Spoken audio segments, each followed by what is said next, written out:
Good afternoon, just about. Good afternoon. Welcome to Savva Talks Football live 24-hour. It sounds scary when I say it like that. 24-hour live charity stream with all the proceeds going to the Syria, Turkey earthquake appeal. Start the show today with Barry, Nick, whatever you want to call him. How are you, mate? You all right? Yeah, I'm good. I thought normally I fall asleep, so this is the perfect opportunity to come on first. So I know I can't fall asleep. You mean you're not going to go right the way through with me through to 12 p.m. tomorrow? No, you're not doing a Cougar. No, unfortunately not. There are no children this weekend, so we're gonna have some adult time. Not like that. Not like that. Oh yeah. Yeah. That's a way to start the show. Yeah. Have some adult time and then obviously I'm going up to Wolves tomorrow, so I can't join you for the full 24 hours. So, but yeah. Well, we'll delve a bit more into adult time a little bit later on. It sounds fun. Is that what you tell the kids? No. Mummy and Daddy are just going for some adult time. Is that what it is? Listen, on a serious note, thank you. I know, listen, we're probably not going to get big numbers until much later on, but hey, 24 hours, we'll have some ups, we'll have some downs. We'll talk lots of football, lots of anything really. There's 24 hours to kill. But listen, for everybody in the chat already, we have we've already raised £368 so far, which is 388. Someone's just donated £20. The link is in the chat. If you want to do it by the Just Giving page, if you want to put in super chats, either way, all of the revenue will be going straight to the charity. I will not take a penny of this. And I'm not paying any of these individuals that join the stream for any of their time. Their payment is seeing my wonderful face. Listen, Barry, Nick, before we get into some football, awful thing that happened in Syria and Turkey. And I don't know about you, I just feel like as YouTubers, we should have some sort of, I don't know, I'm not saying it's our right to do this. I'm not saying that we have to do this, but I think it's something that we can do, right? So I think we should do it. Yeah, look. Different people can do stuff in different ways. People can donate money, they can donate clothes, they can donate time, they can do. It's a terrible thing that's happened, and it's not just 1, 2, and all the aftershocks and everything else. It's you just when we sit here every week and we bemoan the performances on the pitch, we need to remember that there's real things happening in the world and. We just need to, if we can, like you said, it's give up our time to try and raise some money, awareness, help, support, whatever that looks like. I think we should do. Yeah, so that's the right thing to do. Talking about raising awareness and help and doing whatever we can. Here's Kuva. Kuva 99 is in the house. How are you, Kuva? I was all right until I heard the terms and conditions. I think I'm out of here again in a minute. You thought you were being paid, did you? Yeah, having to watch your face for 24 hours. That's sort of, I've had a haircut and everything for you, Kuva. Look, I've just had a nice fresh trim. I was going to have a shave, and then I realised the shaver's low on charge. So I'll do that halfway through the stream. Just anybody asking in the chat, listen, you can donate via Just Giving, or you can put in a super chat. YouTube do take a nominal fee, so it's completely up to you, whichever route you want to take. I will put the link into the chat every couple of minutes for 24 hours. That'll be a lot, but I will do it every sporadically. And it is, if I'm not wrong, somebody will tell me, I have pinned it to the chat, I believe. I think it's pinned at the top. So before we get into talking about Sheffield United versus Tottenham, because that's a nice, cheery place to start, lads. We're doing football as well. Football as well, I know, football as well. But big up to Mia. Hope you're well, Mia. We first met the other day on... what was on Tottenham THFC Till I Die. So big up, thank you for that. Again, very different views on the owners, but it goes to show that charity goes past our opinions on football. Said big up, Savva, great cause you're raising money for. Well done to all those involved. So thank you very much. We really do appreciate that. Talking about great causes, some might say that winning the FA Cup could be a great cause for Tottenham Hotspur, Nick. I mean, talk to me. The dust has settled. I think lots of people got very angry. I don't know you as well as I know Kuva. I think Kuva and I are probably a little bit more like, well, we kind of knew it was coming. How do you feel about it? Are you numb to these types of defeats now, or does it get the blood boiling? Not really. I kind of, like, after the game and everything else, I was just a bit like, it's kind of like it's happened again, right? So, and I think the final nail in the coffin was then the quarterfinal draw with potentially Blackburn at home. Look, it may have come out in a different way. We might have got Manchester City away or Sure. United away or something, some other concoction. But it just goes to show that, yeah, things just happen, and we shouldn't really be surprised when it does happen. That we had a massive opportunity. But kind of going back, I was at the academy yesterday at Hotspur Way, and you kind of get the sense and the feeling that things aren't geared up around winning trophies. It's all about coming in top four, and that's the kind of what it's built for. And there was no mention of winning trophies. There was no mention of winning even. It was just the ethos of the academy is to develop Champions League players, whatever the fuck that means. I'm kind of just a little bit like, it's happened. It's a bit like Leicester. It happened. We're going to see results like this with the squad that we've got. Ultimately, it's not. We're not going to. What's going to happen is we're going to probably put in an abject performance tomorrow. We'll go and beat AC Milan, and then we'll go and lose to Nottingham Forest. I mean, that's the type of roller coaster that we're on. Yeah, absolutely. I mean, Kova, it's the life of a Spurs fan, right? We beat Chelsea. It's the first time we've beaten them in God knows how many years. Everyone's flying high. Everyone's in chipper mood. We go to Sheffield United. We get knocked out to a lot of kids and a Billy Sharp who's just a few years younger than me. And all of a sudden, all is not well at our club again. Is this the yo-yo life of a Tottenham fan, Cooper? No, I don't think the first yo's in the equation anymore. What are the high points the last few years? Nothing. Just yo. Yeah. I'm not expecting us to beat Wolves. I think that's. I'm expecting us to beat Wolves, then throw it away against Milan, because that'll be the complete season over then, won't it? Absolutely nothing to look forward to. Top four grind. That's all we ever do. That's all we're ever aiming to do. It's just stale. It's boring. It's predictable. We know we're going to field weakened teams in trophies, in competitions we know we're capable of winning. But are we capable? Doesn't seem so anyway. I mean, as our argument was on the day, you're saying that the team should be good enough to beat Sheffield United anyway, but clearly it isn't. As soon as you get just one or two in from the sort of B team, as it were, we cannot play football. Harry Kane out of the team, forget it. People say we'd be mid-table with Harry Kane. I think we'd be lower. I think we'd be hovering above that bottom three. Listen, I do get that. I mean, one thing that I was speaking to somebody at work yesterday, Nick, about I think there's a difference between, was that team good enough to beat Sheffield United, or was the application not good enough? Because let's be really honest, when you look at the team, and they had an 18-year-old, a 19-year-old, big up Steve Fuller in the house. When you had an 18, I'll come to you in 1 second, Steve. No worries. I can hear your computer, Steve. I'll come to you in 1 second, Steve. No worries. He's got the stream and the StreamYard on at the same time. You've got StreamYard and the stream going. If you turn off YouTube. There we go. There we go. Look at you breaking. Oh no, still doing it. Still doing it. You've got to turn off YouTube. Yeah, done? Yeah. Tell us my first rodeo, can't you? Perfect.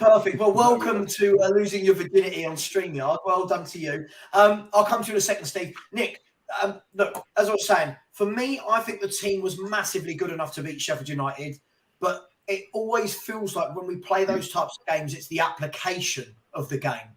It didn't seem like there was any urgency from the off. It didn't seem like there was even a real desire when we were losing with 20 minutes to go to throw the kitchen sink at it, take off a centre half. You got three centre halves playing against a 37-year-old Billy Sharp. Take one off. chuck all your forwards on. Dan Zuma at the same time as Richarlison and Kane and Kulu and Son. But it just doesn't seem like we apply that way. No, so it was. Yeah, I mean, the first surprise is, why is Dan Zuma here? Because Lucas Moura starts and he's leaving, or all roads are pointing to he's leaving. So it's kind of like, well, what was the actual point of Dan Zuma then? Is it just another kind of Brian Hill sits on the bench, doesn't do anything? But yeah, the application from all of them, it was like they thought they were just going to walk up and get a result. And yeah, unfortunately, with the FA Cup, we know that there's results there that can do that, and it was probably no surprise that was going to happen. Like you said, we had, I mean, Davinson Sanchez and Dyer and Davis and Perisic just awful. They just looked like they didn't want it. I mean, they should have gone. We should have gone 2 or 3-0 up. We could have just relaxed and that was it. But we didn't look. We looked toothless. At no point did we look like we almost. It was like roles reversal from the Chelsea game. It looked like we wouldn't have scored even if we were still playing now. There was no real attacking threat. Yeah, Richarlison, everyone was saying, "Oh, give him a chance in his number 9 position." Well, all right. What's the next argument? He hasn't got Neymar and Casemiro behind him, so that's why he played crap. So, I just think that these players that have come in and that had the opportunity to show what they could do, they just didn't take it, and there was no application, and it was just horrendous. It's just horrendous. Yeah, I mean, Cooper, this is one of the things, isn't it? That so look, me and you are quite similar in this in terms of the style of football we like.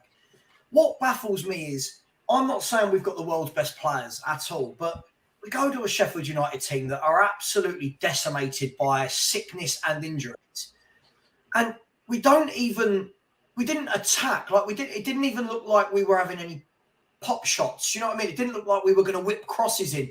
What was the tactic in that game? What is it that we went there to try and do? Same as always, hold shape and hope that tactically that we get it right and take the chances that are created by the machine working rather than a bit of inspiration, bit of magic, bit of endeavour, bit of creativity. That's what we're all saying it. This side really lacks creativity. It's all very mechanical. It's get the ball down the wings, cross in, set pieces, corners. It's like watching Stoke City most of the time. I don't enjoy watching our team. I haven't enjoyed watching us for years now. Dying for some just proper football. Something to get excited about.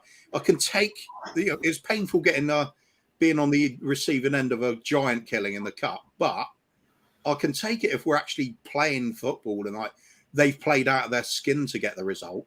But the fact is, they didn't really have to play out of their skin, did they, Sheffield? They just sat back, defended well, were sensible with the ball, battled hard for everything, and just waited to get a chance, a decent chance. As soon as they got that, they took it. That's the key to beat us, because we just don't do enough, do we? It's all stats and glorious figures about how many shots we've had, but you look at the quality of those shots. It's raining and things in from long range and half chances. It's just complete bollocks, isn't it? I can't stand watching us. Pretty much deserved what we got on the night. Yeah, not good. Steve, I'll come to you just before I do. The disabled team with a super chat. Thank you very much. Going to the Syria Turkey earthquake appeal. I said, as a Leeds fan, just want to say thank you for giving up your time for this great cause. We're doing a show on our channel tonight. We'll let our viewers know about this channel and the appeal. Thank you very much. Listen, exactly. Look, YouTube doesn't always have to be this kind of vitriolic place. We can all work together and raise some money for some good.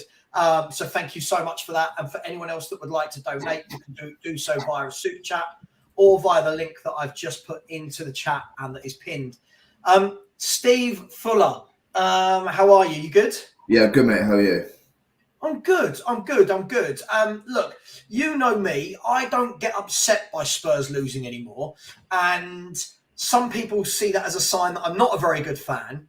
But I think we're just so used to seeing what we saw on on Wednesday night, Steve, that I don't know why anyone's shocked. Are you shocked? No, I think for me, it's just that constant. I don't know, you've got a girlfriend that's constantly cheating you or whatever, and then it comes home on a Sunday morning. She says, so I'll say, and you're not even angry anymore. It's like, just used to it. It's just that constant, just letdown. So it's a case of waiting for the letdown. Who hurt you, Steve? What's her name? What's her name? Who hurt you? Too many. Someone's hurt you. So it's just a case of when they're going to let you down, not if they're going to let you down. Yeah. And I mean, I think after about 40 minutes the other day, I just texted my friends in a group chat and I said, we'll lose this 1-0. They'll score post 75 minutes, and then we'll realise, oh, we're in a game here. We could go out the cup, and then they'll start trying to play.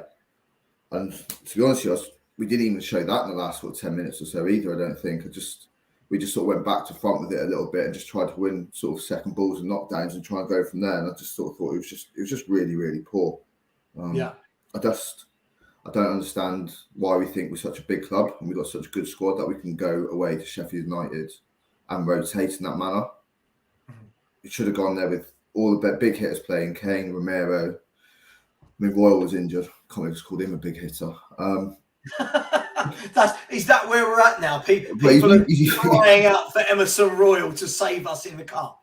So, and then you sort of potentially get 2 or 3 up after 50 minutes, then bring Kane and Romero off. But obviously we've gone the other way, and it's just not what happened, does it? And it's just rinse and repeat. It was the same as Middlesbrough last year. Was it Norwich the year before that at home? Yeah. Penalties. Forest this year as well. Middlesbrough last year. Colchester a couple of years, all those years ago. It's just tired, isn't it? But at least we've got a nice F1 track. We can all go for a lap round on one of them, can't we? And you know it's going to make loads of money. You know people are going to go to it, right? Jason Marquis, how are you, my man? Long time no speak. You good? Hello, mate. Yeah, I'm good, thanks. How are you? You all right? I'm good. So just a bit of background. Jason and I were in the same Twitter Levy out group about 12 years ago. Whatever it was back in the day. We were the OGs. Yeah, we're the original ones. Yeah. Look, Jason, I'm going to ask you, with the team we had out, should we have won?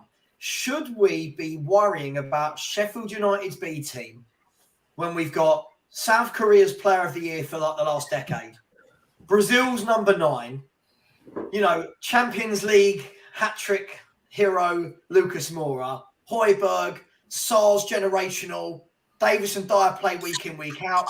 Porro has been our transfer target for 2 windows. Paratici was excellent in the World Cup. Is there any excuse for not beating Sheffield United with that team? No, there's not, is there? The amount of money spent, the amount of players, you think on paper we do look good. Perisic, Richarlison. We've got some quality all over the pitch, but it just is generally every year, isn't it? We're saying the same thing, going out the cup to not even good teams, and we're not even playing well. I don't know where to start. I have nothing good to say. Nothing good to say. It's just the whole club's a mess, isn't it? Literally from top to bottom. And even the fans are pissing me off now, to be honest with you. So I'll leave it there. But yeah, as you say, really, at Sheffield United, it weren't even their first team. It was their eight of their 8 changes, wasn't it? So it's just not acceptable, is it? And all due respect to, Sheffield United, they came, they put up a fight, and they deserve to go through. So fair play to them. But we've got to be better than that. We've just got to be better than that. Yeah, absolutely. I mean, Nick, let me ask you this, right? Again, I'm just trying to find reasoned, balanced debate. I'm not saying what I believe or what I don't before anyone clips this and puts a video of me rolling around in mud or something. Someone's going to do that now. I've said that, aren't they? Someone's going to make a video of me. Kuva, sort it out. It's already plenty sent of him rolling in mud, yeah. Yeah.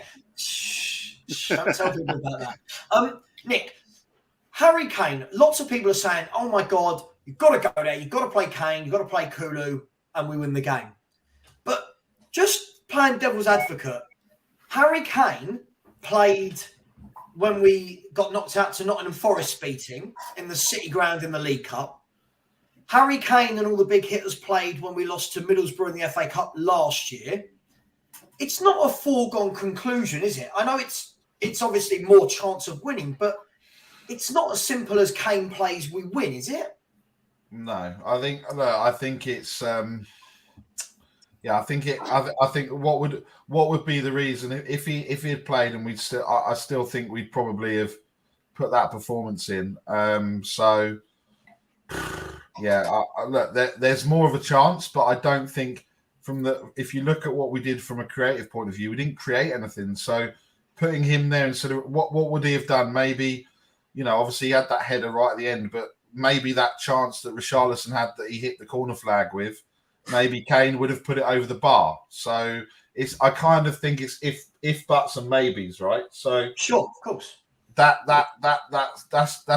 yeah. I mean, that's really it. You'd sit there and say, well, they wouldn't have had that chance. Okay, you could argue, if Emerson Royal was fit, would he have played? And they wouldn't have made that mistake. But it's if buts and maybes, and you can't. We don't win every game that Harry Kane plays, so it can't just be Harry. The reason why we lost was because Harry Kane was rested. They should have had enough. They should have had enough to do something. Yeah, absolutely. Just quickly before I come to you, Kuva, just a few shout outs. People that have sponsored on the Just Giving page in the last couple of hours. So I've got 3 or 4 people from my work, such as Ria and Joes and Gemma. Thank you very much. 2 anonymouses. Thank you very much for their donations. Steve Fuller, who's in the chat. Thank you, mate. Really appreciate that. Nexus put in some money as well, saying it's a great donation. And also in the chat, we have got Elias, big up my man, hope you're well, has said big up to Savva and panel. I might do some healthy trolling for a bit of fun. Fair enough. Too bored the last few days. Your mods won't time me out. Also, Barry, if Emerson played, we could have won. I love this guy is now our saviour, Emerson Royal, who is the worst player going forward I think I've ever seen. But Kuva, I want to talk to you about this point here. Where are we? Here. Reload XXXXX, big up to yourself, says, the system gets less out of the players than the sum of its parts. Now, I know some people will tell us that we're not allowed to criticise Conte, and this sort of thing happens under every manager, which is true. But just for one moment, let's forget the last 100 managers that have failed. Is the system that we play getting less out of the players than the sum of its parts? You'd have to say, looking at it on the eye test, if you like, no, of course not. Well, of course it is. Yeah, we're playing terrible stuff. But then you can point to the league table and say, well, we are in 4th. Right. So something's working, even if we don't like it. But I'd prefer to look at it, the bigger picture. We have lost 8 games so far in the league. That's a third of our games. That's not form for top 4. Right. We're just lucky that teams like Liverpool and Chelsea have completely come off the rails this season. But then again, you look at Liverpool, they've conceded less goals than us and they've lost less games than us. So who's really limping along? We're getting away with a lot of crap this season. When we do play averagely, Kane's the difference, isn't he? He's getting those wins for us. I think you look at the players we have got available. Could we be playing better football out of it? Oh, you bet your ass we could. There's no imagination. Players don't seem allowed to go and express themselves. It's all about holding that formation, making sure defensively solid, which doesn't seem to work, by the way.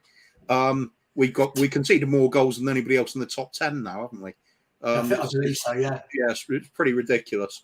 You have to go down to Fulham to find a team that's lost 8 games, and I think they're in 8th or something at the moment. It's not good, is it? I think we should be getting a lot more out of it. Like I said, against Sheffield United, for example, a 37-year-old up front by himself, and we've got 3 bloody centre backs. Right. Why not just chuck a few players on forward? Actually throw a few numbers going forward. So you've got some options when you're passing and trying to pick your way through a team, rather than this constant sort of barrage of long crosses, hopeful balls sprayed out by Dyer to anywhere on the pitch. And hopefully Harry Kane to come on and grab something out of the scraps available in the dying death. But we're way underperforming for me. We were just getting away with murder. I think that league table at the beginning of the season, fans were going crazy, going best league start we've ever had in the Premiership. And I remember us having shows saying this isn't sustainable. No. You look at the way we're playing, that is never going to last. Now it isn't. We see the results of that. A couple of wins recently has again it's sort of papered over the cracks because we were on the descent, and then a couple of teams lose. Looks in a healthy position again. Until you realise what you've been watching over the last few months, it isn't good. We're as Mr. Box Office would say, we are bang average. We're bang average with Harry Kane up front, and that's it. And he's the professor of truth and entertainment, so it's got to be said that that's correct. I mean, Steve, I'll come to you in 1 second. A user, superbly thought out original username. Thank you so much. Always see you in the chat, so big up for that. And said, hey Savva, keep up the good work. Love the shows. Thank you very much. My wife doesn't love me doing this many shows, but as long as you do, that's all that counts in my life. So thank you very much. Thank you for the donation as well. Steve, I want to evolve from what Kuva's just said there. I mean, it's not just when we play Sheffield United, but when we play a lot of these lower teams, and we have 3 centre-backs, 2 defensive midfielders, like against West Ham. All right, we won. But I look at it and I think to myself, they're not playing with any attackers. Why are we sitting back and being so negative? Why do we do that come rain nor shine, Steve? I've got absolutely no idea. The only thing I can think of is potentially the managers are terrified of what we've got at the back. So their perhaps thought process is defence and sort of strength in numbers as opposed to going high and trying to dominate the ball and risk being counter-attacked. And then positions we could potentially be in defensively if we are getting counter-attacked isn't good, especially when you look at Dyer, Davis. They're not exceptionally quick defenders, are they? So if they've got to turn and go back the other way, it's not going to suit their game at all. Whereas I think if the game's in front of them, it's probably easier for them to play. I also think Conte is probably of a different sort of generation, whereas if you don't concede, you don't lose. Yeah. Whereas I think a lot of modern day managers more, if you don't score, you don't win. What do you think about the 3-4-3, Steve? Because it's a topic of conversation, and lots of people will say we can't, we're not allowed to criticise Conte for just sticking to it because he's won titles with it where he's been. But other people, listen, I'm not going to drop anyone else in it. You're all adults. You can all volunteer what you think. But I can't stand it. I think it's the most negative, boring way to line up and play football in a club where you've got crap centre-halves and crap wing-backs. I don't understand why you would pick a formation that revolves around good centre-halves and good wing-backs. I don't understand it. No, I mean, for me, I'd rather us play with a sort of 3-5-2 with the sort of 3 midfielders and 1 behind 2 strikers. Right, okay. And then at least then with the wing-backs, you push them quite high, and then they'd have more space to operate in as well, whereas I find Paratici and Son seem to operate in similar sort of areas. On times, Kulusevski and Emerson, because they're sort of drifting out wide. I think it's sort of overloaded out wide, and we haven't actually got any options sort of centrally. We've got no one on the edge of the box to sort of pass the ball to, then try and push the ball into the box and create things that way. 3-4-3, I don't like it. To be honest with you, I'd rather, if we were going to play with the 3 at the back, I'd rather go with the 3 midfielders. Yeah. But unfortunately, we've gone down this sort of route with Conte and Paratici now, and the players we're buying are the players that play in this sort of 3-4-3 system. So I don't think Conte will be there next summer. But then you sort of wonder, where do we go after that? Because then we've sort of bought players to play this formation. Then another manager's going to come in and we've got to start the cycle all over again. Yeah. And it's just this constant revolving door, isn't it, of different players, different managers, different systems. And it's just a mismatch of absolutely everything. So, yeah, I wouldn't mind seeing Conte go now in the summer. I was always sort of for him and giving him the chance to try and do something, but it's just too hard to watch, isn't it? It's just turgid. Don't worry though, mate. I mean, in the summer we'll have Ndombele and the Celso back. Rodon. Yeah, big up the road. Joe Rogan. Just quickly before I come to you, Jason, people, please keep smashing the likes. Please subscribe if you haven't as well. It helps raise awareness of the show. 62 away from 3,500 now, so we're flying along nicely. And thanks to the Big Six show last night with Turkish, who managed to get me like 50 subscribers in about 2 minutes. So big up, my man. And please, anybody that wants to donate, please do. We're now up to, we've got £460 in the Just Giving account, and in the YouTube account, we are now up to $58, which my transfer skill, about 44 quid. I don't know, I'm making that up, but we're just over 500 quid across the two accounts. Jason, let's move the conversation away from that. Let's talk about one of our best signings the club has ever made in Richarlison. This guy is he a problem now? And what I mean by that is I'm not talking about attitude. I'm not talking about him. I'm talking about the fact that he's at the club, never going to get the run of games that he wants or needs, as some say, at centre forward, and can't seem to operate in any of the front three positions. Is this a 60 million problem? Well, I mean, last summer, I think I probably had the chat with you that he was never, why are we buying? Well, maybe punt 30, 40 million max on him, but 60 million on him. When you put him and Ndombele, that's 120 million. That's just painful, isn't it? It's just, And yeah, he's just, I don't know. I've never seen what the fuss is. He's got a lot of flair and potential about him, but he blows so hot and cold. He's not consistent enough to be a world-class player, is he? They're saying he's left wing, and then he's your number 9. He doesn't get the numbers. His best ever season, I think he's got 13 goals.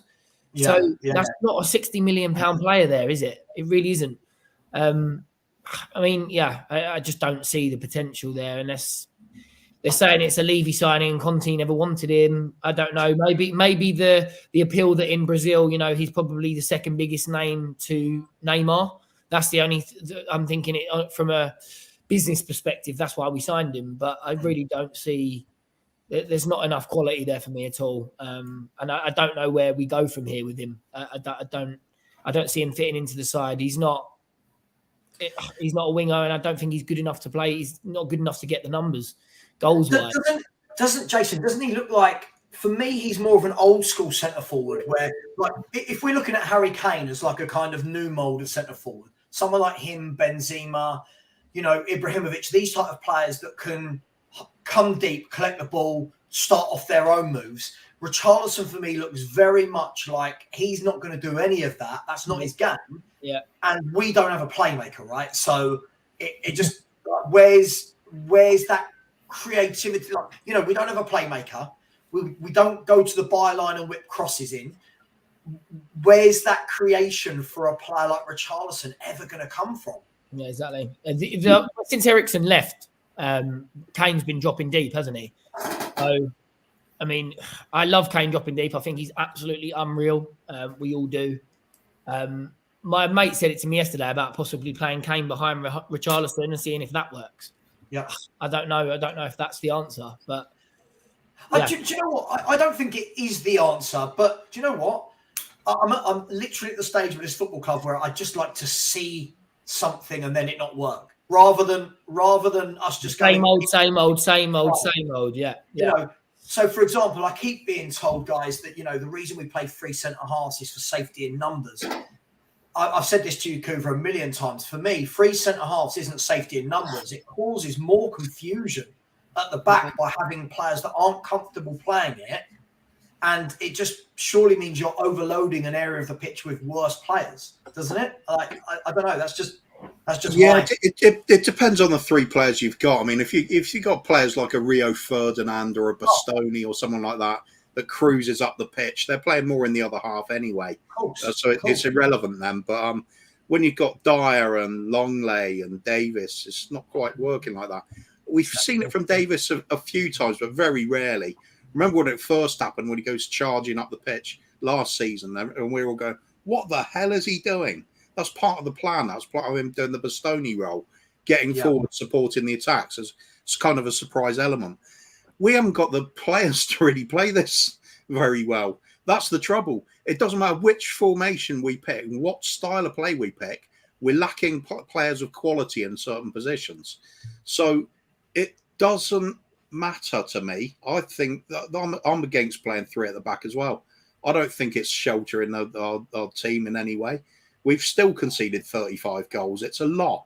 Compared to everybody else, it's a lot of goals. I'd much prefer to see the extra man in midfield. We're dying out for a number 10, especially. Just somebody that's up there. I mean, why we're all saying it, weren't we? Why we didn't go for someone like a James Maddison, I don't know. Just somebody can get on the ball, make things happen. He's got a killer pass, chips in with goals, always available, always wants the ball. That's a key bit as well. 100%. We got players that go hiding in games. He wants to influence games. He wants to look like he's the best player on the pitch. I'm all for that. I think we're sort of locked into this. It's not even a. I don't even really see it's negative. It's like a fear of playing. It's like if we venture too far forward, we're going to lose. We're going to concede. The last time I saw stuff like this was pretty much under AVB. We'd take some really heavy beatings at times. We'd look good against the smaller teams, come up against a City or a Liverpool, and they'd smack 5 or 6 past us, and we look scared to play. I've got those sort of vibes going at the moment. I don't see any need for it. It's just the style of play that's favoured by this manager and management team. Either commit to it or don't bother. I mean, we're literally putting the. It's like that YouTube video of everybody, the bloke putting the different shaped pegs all going through the square hole. That seems like what we're trying to do with a football team.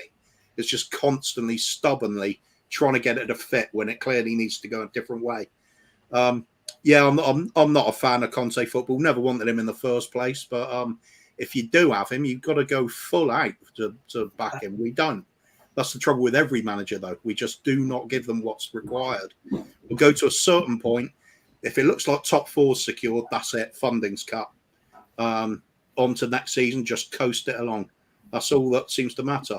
So the problems are recurring, and this is just the latest one. It's pick and choose which style you want to see. It doesn't make any difference in terms of success. I'll just find this style boring. Nuno was crap. I didn't like Mourinho either. For me, some of the best football I ever saw was under Posh. In fact, in my lifetime, that was the best football we've ever played. But see, I was a Harry man. I loved Harry was great as well. Even Martin Yole. I love the football. He rescued the team as well when he came in. Started playing football again. Hoover, I loved it. Right when we started games, listen, the football and the tactics under Poch when they were good were very good. What I loved about Redknapp, it just felt like it was old school, right? It felt like he wasn't one of these managers that went, so all these people who are coaches now and everyone's going well over the top. Harry Redknapp he's a man-to-man manager, put his arm around you in the changing room and go, right, all I want from you today, Aaron Lennon, beat your fullback, keep taking him on. And we'd start games with Bale and Lennon flying down the wings. We'd go at teams, right? It didn't matter if we were crap at the back at times. It was exciting. Now we start games. It was the polar opposite, wasn't it? Polar opposite to Conte. It's all about tactics board, positioning, holding defensive shape. Redknapp doesn't know what a tactic board is. It's just a guy out there. That was one of his team talks at one point, wasn't it? Go out there, run around a bit. That was the solution to something.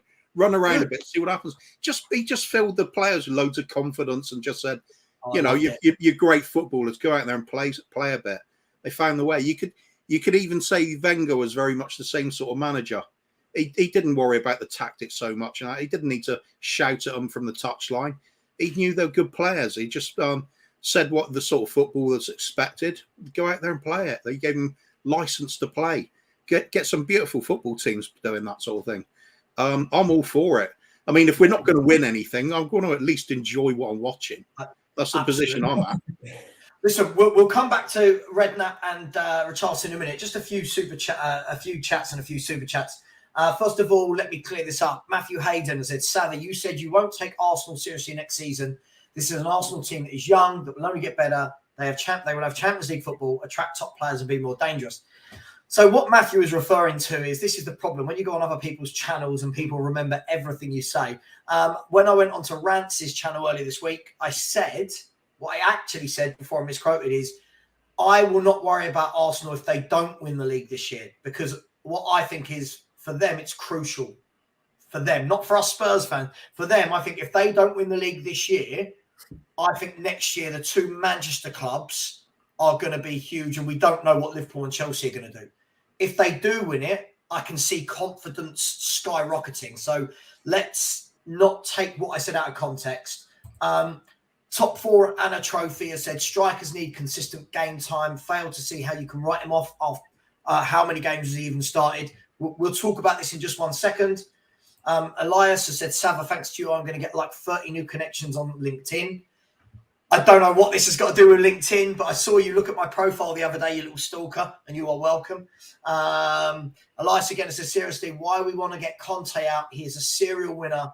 Do you guys want Ndombele as our next manager? We'll talk about the first part in a minute.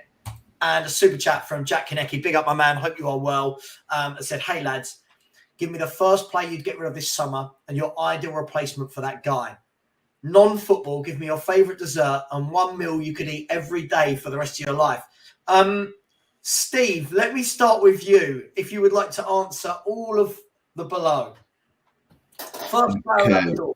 My first player out the door. Jesus, where do you start? Big up, Perchi. First player out the door. Come on. I've got one name that is just rolling off my tongue all day I'm long. bursting. Eric Shall we Dyer. all say it at once? Dyer for me. Eric Dyer for me. Oh, I was going to go with Ndombele still. Yeah, I would have said Ndombele. Yeah, I mean, his attitude. At least Dyer's got a good attitude. I know he's crap, but yeah, Dyer or Sanchez for me. They kill me. They just twist the knife. But we'll get rid of Ndombele anyway. He'll go out on loan again somewhere. As Dyer will still be lurking around the club. It's a problem that they go out on loan though. Stops us getting new players in. Yep. Yeah, that is true. That is true. Least The enough to watch problem him. with this question, Jack, there's like 16 of them. Yeah. Out the door. And that's been polite. Guys, okay, let's just an ideal replacement. I think we've all gone centre backs kind of there. Ideal replacement, a centre half. Who are we looking at that's realistic this summer? Centre half. I like Kim Min-jae, is it, from Napoli? I think it's a realistic one. I think the absolute. Is it really? Would you say Is it realistic? though? I He's don't about- know. I mean, he's at he's Napoli, about isn't to it? I mean, look, you'd think with the wealth that Premier League clubs do have over Serie A clubs that we should be able to prize him out of there if we wanted to. We'd have to pay for it, but I don't think it'd be an unrealistic transfer. Even if they've won the Italian league, they're then in the Champions League. And what if we're not in the Champions League? Do you think he's realistic? Possibly if we don't get the Champions League. However, you'd hope he's big mates with Sonny, and maybe Sonny could get into him a little bit and perhaps try and convince him. I don't know how much that would make of a difference. But I think my dream would be Guardiola at Leipzig. But I think after his World Cup, I think he's going to be going to the big boys, isn't he? After the World Cup. As I said to my wife the other day, my dream is to go on a date with Margot Robbie, but I'll settle for a meal down the Harvester with her. You know, it's just like kind of what we do. Kuva, Perchi, what the ideal player to come in? And Nick, here he is. He's back. He's just had some adult time. The ideal player to come in? Ideal? Well, that is going to be the sort of Guardiola type, isn't it? It's going to be a Bastoni. It's going to be a Wayne. I'm not sure if ideal's even worth going for. We're just not going to get it. It's going to be a big, expensive signing. I'd be happy with somebody like Lewis Dunk. Yep. I think he's a rock solid player. Knows how to pass the ball. It's just doesn't get done under pressure. Just defensive. Yeah. Palace as well. Yeah, just a rock. Yeah, just a defensive rock. He's good enough. They'll just do us for 2 or 3 seasons while we're shopping around looking for the next big thing, sort of thing. But it's better than what we got. What about so if I was to chuck some names out there, what like Guehi, Anderson, Yeah. Milenkovic maybe at Fiorentina. I mean, Go for Premiership centre back and then filter out Tottenham and just pick anyone. Literally, I'd even take Harry Maguire at this stage. It's that bad. Honestly, Soyuncu at Leicester. Can he be any worse than what we've got at the moment defensively? In a free, this is the strange Yeah, thing. sometimes. In a free, Harry Maguire in the middle of a free. Is he the one? I'm just putting it out there. By the way, we've gone off on massive tangents, but I've got so many hours to kill. I just don't care. Is Harry Maguire, right, just a yes or no from everyone, thumbs up, thumbs down, or indifferent? Oh, Jesus, Cooper didn't even let me get there. Would you take Maguire in a back three as your central centre-back over Eric Dyer? Oh, over Eric Dyer, yes. Wait, I would say yes. Depending on how we got him. If we got him like for 10 million quid, then yeah, because it's like kind of you can't lose on that. If it's crap, you just get rid of him, don't you? Like you just get rid of it. Like, but if you're going to be spending north of 30, 40 million quid, then no, obviously, if that makes sense. Plus 200 grand a week at least wages, won't it? Yeah. So by the way, people keep getting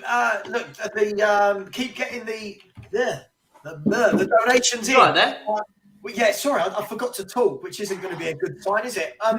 Please keep getting the donations in. We're stuck on 460 in the Just Giving. Even if people can just donate £1, I've just put the link in the chat, or you can do it via Super Chat. Please subscribe as well, and please like the show so that this can fly around YouTube as much as possible. Okay, Harry Maguire seems to get a pass there. What about Anderson of Crystal Palace? Yes. Yeah. But is he the leader, though? I think the biggest... I agree. I think he's an amazing defender. He'd be perfect. I think we need a proper leader at centre-half. I don't know. I haven't seen enough of him to say he's one that you put in the middle of it and go, you're in charge. Does that make sense? Yeah. Yeah. No, I get you. But again, doesn't this come down to, guys, who's the manager next year? Yeah. And are we going to go for a back three next year? Or are we just going to say, right, let's buy one top centre-half, play him alongside Romero in a 4? Yeah. I think you said it earlier, Savva, as well. Like when you put 3 there, it changes it completely from a 2. And I think when you got 3 at the back, the formation we play with wing backs, 3 in the middle, 2 holding midfielders, and a goalkeeper. Essentially, you're playing with 8 defenders. You're inviting pressure, and you're making players look bad, where they're just constantly attacks on us. When we played Arsenal earlier on in the year, we lost 3-1. We had 2 in midfield, and our midfield was being overrun, and it made our defence look shocking. So I think the formation don't work. If you go out out attacking, or a lot more attacking than what we are, maybe it will take pressure off the likes of Davies and Dyer and Sanchez and make them look a bit better. I still do not rate these players whatsoever. But it might make them look less bad because there's less pressure on them and we're more attacking. So I think, it affects the whole team dynamic if you change the formation. I think it's just a negative formation. By the way, Harry Redknapp may have just said go out there and run around a bit, but Jesus, did I enjoy watching them just running around a little bit. It was great than what we're watching now. Big up to Ben Kaufman in the house. If you're here, who's the power-hungry mod looking after all my chat? This guy. I can be in 2 places at once. I'm that power hungry. I've transcended existence because I can be in 2 places at once. Guys, any other centre halves from the Premiership that are gettable? I.e., would anyone take Fayez from Leicester City? Rofas. I saw him as comparable to Romero at one point. He's just had a few wobbly games, but I think when he settles, he's going to be quite something. He's really aggressive, reads the game pretty well, gets stuck in, and he's fearless as well. Both fearless on and off the ball. I think he's got great potential. It's just he gets highlighted because he made a couple of cock-ups in a game. One of them wasn't really his fault anyway. It was just that the 2 own goals against Liverpool. Really unfortunate for that. But I think he's good. He's got potential, but I don't think he's a priority because we got Romero. For me, he's just a sort of backup for him. I think we do need that. We missed out so badly with Botman. He would have been absolutely ideal for us. So looking for somebody that Premiership, I don't think Wout Faz is quite up to that yet, or he's a different style. Chuck some names then. People, chuck some names. We're just the Premiership for the moment. Premiership centre halves. There's no point giving me Diaz and Laporte. They're not going to join Tottenham. maybe from a Fulham or from a Brentford or a Southampton, I don't know, where someone good up and coming that we could get, maybe like a couple of years ago, there was Bella Soyuncu. contract. Nah, Who was that? Soyuncu, we can't A have couple two. of years ago, I thought Soyuncu was really, really decent, but I think I just don't ever see him. Can't have two crazy people in defence in Soyuncu and Romero. The team wouldn't walk off the pitch. You can't really look further than Joachim Anderson and Gay. You can't look further than them. They're two quality centre backs. Anderson would be brilliant for us because he's sort of that mixture between a Romero of having that bit of shithousery about something about him, but he's a classy player on the ball. And he wouldn't cost a lot of money as well. We need to talk about that because remember, this is Tottenham. We only We're not going to spend lots of money. We're not going to give Brighton top dollar for Lewis Dunk because we don't do that. And we're going to have. Ben, you've seen how Brighton sell their players. Brighton, you've got to take your hats off to them. Yeah. People say, right, hello, Brighton. No, literally take your hat off. Yeah, we'd like to buy Lewis Dunk. And they go, yeah, okay, 75 million. Clubs go. They would because they won't deal with us because of how we've lowballed them, especially with Basuma in particular. They're going to want top dollar from us. They're going to say, right, this time you've got a deal off of us for Basuma. Now you're giving us proper money. Sort it out. Give us money or forget it. There's a few we missed out on as well. That I mean. James Tarkowski, I think, is a great centre back, really good stopper. I said it was an absolute no-brainer to get him on a free transfer, and I don't understand why we didn't. Also, for Fulham, he's getting on a bit now, but what a season he's having Tim Ring. He's been outstanding. He's really outstanding. On loan from West Ham, he's had not a bad season either, has he? Mm. I mean, it's incredible. There's a few out there. We just put up with this shit we got because we're already paying them. Kilman or Collins from Wolves.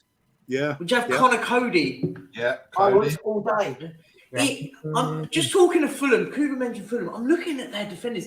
How have they got such a good This is genuine. I'm looking at their list of defenders this season.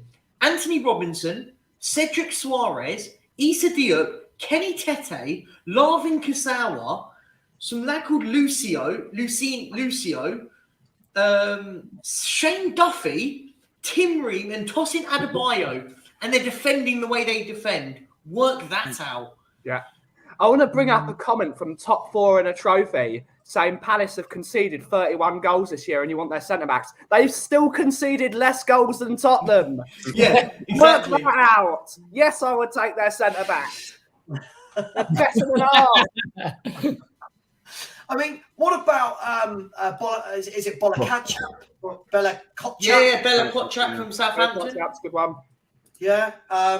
They're going down as well. So Kurt Zuma. Oh, what the old feline friendly centre back? Oh, I'm not sure. I don't know. I was talking about his football ability, not his pet keeping. I know. I don't know.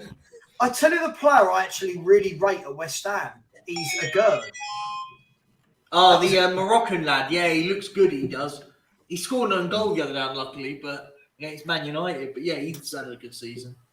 But let me ask you then, Jason, let you, why is it then, when you look at all the names we've just reeled off there, we haven't mentioned anyone there that was an absolute, game changer in terms of price. We haven't mentioned anyone that went for like 50, 60 million pounds to a club. They're all at lower clubs in the league than us. Why can't we get these players? Why are we incapable of this? But that's completely, 100% hit the nail on the head. Why? Look, Levy doesn't like spending money. We all know that. We spent a lot since the new stadium opened, 100%. I think it's 580 million. If he wants to go down that route of not spending money, why doesn't he go? My dad said this the other day. He said, why doesn't he start going to the likes of Ajax and watching what they're doing with their academies? Why doesn't he go down the route of recruitment and getting players for cheap? Look at Brighton. The way that I'd love to know what they've bought in and what they're selling, because the money that they must have conjured over the last few years is absolutely astronomical. It's brilliant. Oh, sure. We did this on the stream recently. It's insane when you look at their incomings and their outgoings. Moise Caicedo is a great example. There was touted to go for 80 million quid to Arsenal or Chelsea in the window. They paid 3 million quid from 2 years ago. Yeah. It says absolutely everything. And they go, because what they have is they've got scouting networks in air quotes, not I say in air quotes, not like big name countries. They go to the likes of Ecuador. Yeah. They go to the likes of Venezuela. Yep. They go to these South American teams that aren't Brazil and Argentina, and they go around it and find these little gems everywhere and go, do you know what, we'll have them. And what they do is what no other club else does is they, until they can get their work permits, they keep them at those clubs. They'll buy them, but they're in the process to play them in 3 years' time. But they'll loan them there for 2 years so they get a work permit. Yep. And it's, what about Nathan Ake, everyone? I think he's a good player, not a top player. I think he's good. We're not going to get top players, though, are we? We're not going to get top players because we're not a top team. No. So we're going to have to look at that next notch down. So Ake would be an all right signing, I think. Yeah. Oh, he's an upgrade on what we've got, 100%. Yeah, 100%. I think he's a very good player, really underrated, even though he's at City. And also he plays at City, doesn't he? So he doesn't look as good compared to like Laporte, Diaz, Kanji, etc. So he's compared to those players. I never really see Ake. I never see, and I don't watch them as much as our defenders, but he's not one that I see constantly making loads and loads of howlers. It looks like he's just one of those defenders, like an old school defender, that gets the job done without getting plaudits. And for me, I think that's what we need. We keep talking about we want a Vardy, we want a Bastoni. I don't think that's what we need. I think we need some. He quite often turns up with some important goals as well. Certainly did at Bournemouth. I think when the chips are down, he's one of those ones that's there to the death, giving you a chance. I think he's got a really good attitude, applies himself well. I'm quite a fan of his. It's like I said, he's not that world class element that perhaps you'd see with some other players, but he's at that level where he's dependable, and that means a lot when you're at centre back. I was going to say, can we get 2 in 1 and we get Vincent Kompany as player manager? Yeah, nice. I'd take Vincent Kompany as manager, let alone player manager. Honestly, he can fill in the centre half and he can manage the team. We're sorted. Honestly, with that desperate, that's the sort of thing we'd actually go and do as well. It wouldn't shock me. Anyway, to skimp on buying players. It's strange, isn't it? Because we've just spent the last 20 minutes talking about centre halves purely, and the strange thing with this is there's just so much more that needs to be bought than just centre halves, right? And I'm a believer that getting 2 centre halves in will really help us as a team. I still don't think it helps us going forward, if I'm really honest. So can I ask one of the I've got about 40 different subjects down on my list, and we're an hour in. Well done. We've got 23 hours to go for all of you staying with me. Almost there. Almost there. Yeah, just nearly there. I want to talk about playmakers, because since Christian Eriksen left this club in 2019, someone will tell me whatever year he left. 2020, wasn't it? 2020, okay. The year after the Champions League. Yeah, 6 months after Champions League. Okay. January, wasn't it? Since he left, and probably some might say even the year before, because he didn't have a great last year, this club has absolutely lacked in anybody with the ability to put their foot on a ball, find a pass, and like you were saying earlier, Kuva, want the ball. Do you know what I mean? Not, people that aren't scared to receive the ball when they're surrounded by players. They know how to find the pockets of space and they create. Odegaard. I was about to say, Jason, right? When you look at what an Odegaard does for Arsenal, everything we have not got in our football club. And I remember in the summer being told that Odegaard was crap and no one would have wanted him at Spurs. When are we going to buy a player like this? And does Conte want a player like this? Anyone can go. I don't think he does. Does he? No, He wants those holding midfielders, and then 2 or 3, whatever, and he wants the wing backs to be the creativity. We won't get a playmaker. How many manager wants to play with one? Unfortunately, I think the only player that can do that role in a Conte system is Brozovic, and we're not a good enough team to have a Brozovic. And there aren't many players like Brozovic around who not only want the ball, but can dictate a place of a game. Bentancur is a very good player, but he's not that sort of player you want conducting the ball. He's a player that goes forward and then passes it. But what we need is a James Maddison, someone that can play in that sort of 3-4-3 system, 3-5-2. And move about and be that glue in midfield and create a triangle. That's what we're missing. We're missing a player that glides over the turf. And we haven't had one of those since Eriksen. And it goes to show that United lost Christian Eriksen and replaced him before us. So that's incredible, isn't it? I said that. They did it the next day. Next day, But it just sums up that this is exactly why, like, I'm at the stage where I'm really not that bothered anymore, because I genuinely don't expect anything in the summer. Anything we do, Gabe, for me is a positive and a bonus, really, because I'm at the stage where I'm more concerned about getting the players out than getting the players in. We've got so much rubbish, and the thing is we've built it up so much now that it's not going to be able to be done in one window. That's going to take two years to get rid of a lot of these players. And by that time, Percy, on that, right? The thing is, I'm pretty sure, even back in the day, Jace, when we were in the Twitter group, the Levy Out Twitter group 12 whatever years ago, this is the on-running. I'm not disagreeing with you, Percy. This has been the ongoing sentence every window is, well, it's going to take more than one window, but it's every bloody window. Every window we're sitting here saying it's going to take windows to get players out. Next summer, this summer coming, which is 2 months away. Jesus Christ. This summer coming, we'll get rid of 3 or 4 of them, and it'll be, can't do everything in one window. And then he needs 3 windows. We've had 3 windows. Savva, and again, I agree with you, because we don't act like a proper football club. Because what a proper football club will do in the summer, going, and Ndombele, your contract's written. The Celso, you're gone. See you later. We'll pay you off, and we're going to start again. We're going to bring in 3, 4, 5, 6 players to replace you straight away. Bring in some young lads through the academy that are good enough. If a proper football club operates like that, we're not. As I said, the reason why I say it's going to take at least 3 windows is because we are more worried about retaining value. I've just heard we're offering Hugo Lloris a new contract today. What's that about? It's like, come on, what is the point? A real club might also do what Newcastle do with their transfer policy. Actually take the time to do background research on the players, make sure they fit in with the attitude and the ethos of the other players. It's they don't rock the boat. You don't end up with an Ndombele that's cast out. You end up with a really solid core of players, even if they are still missing players in certain positions. I mean, they are making do with some scraps left over from last season still, let's face it. But what they have added, sheer quality and fits. We don't do anything like that.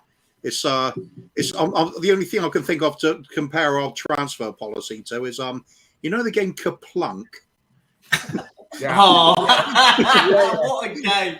That's a great analogy. Draw the straw out and just hope it doesn't all go tits up.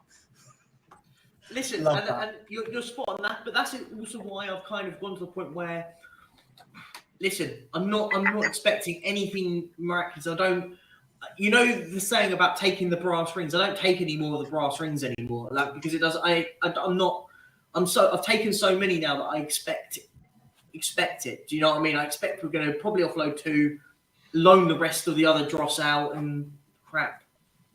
Yeah, do you know what? I counted. I think including the players we got out on loan, we got 31 in our squad. This is not an exaggeration. I think there was 15 of them that I'd sell, and that's like generous. I think that's very generous. I honestly think on probably one hand, maybe 2 hands, I could say who I want to keep at this club. Yeah. Romero, Bentancur, Basuma, Kane, Kulusevski.